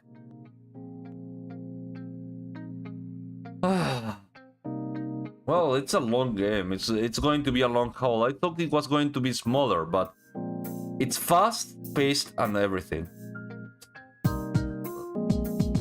So let me see how things are going. I guess I will have to do a raid for that one.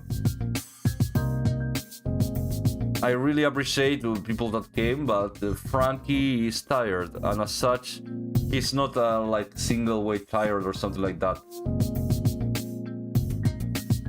So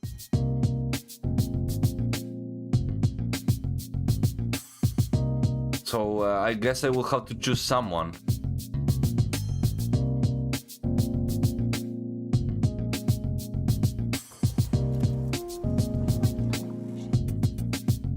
Choose someone.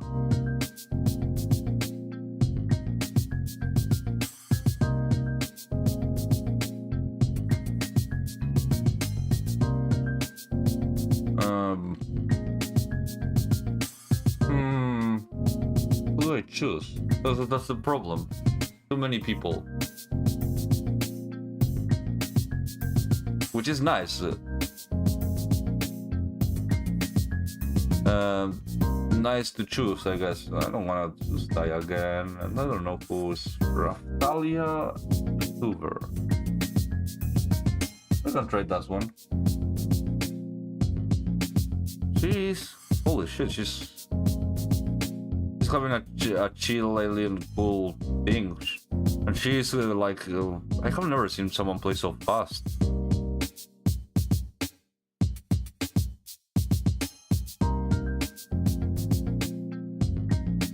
Is this in normal speed? Yeah, it's normal speed. I was wondering, is she actually like playing right now, or is this like a copy paste? Anyways, I should go ahead and raid someone else. Raid someone.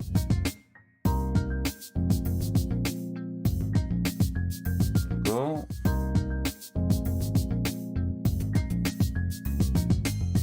Or should I go to someone else? Someone with. How does she look?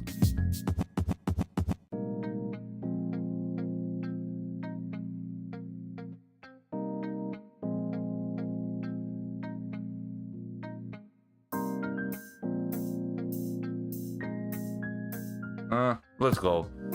What can I say? I'm a sucker for whatever I can find.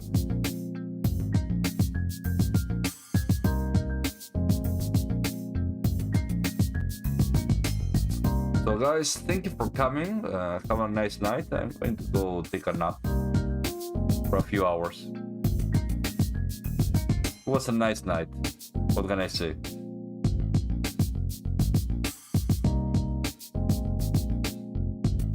Alright, let's go raid.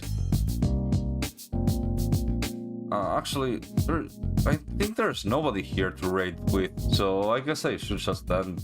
Most people here are not like, they're not this. Although I could raid, it's kind of like empty. Feels a bit empty. And there's not much I can do with it. I don't want to raid someone else.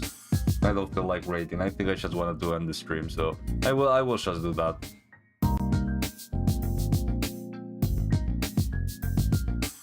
So guys, thank you for coming. Have a nice night.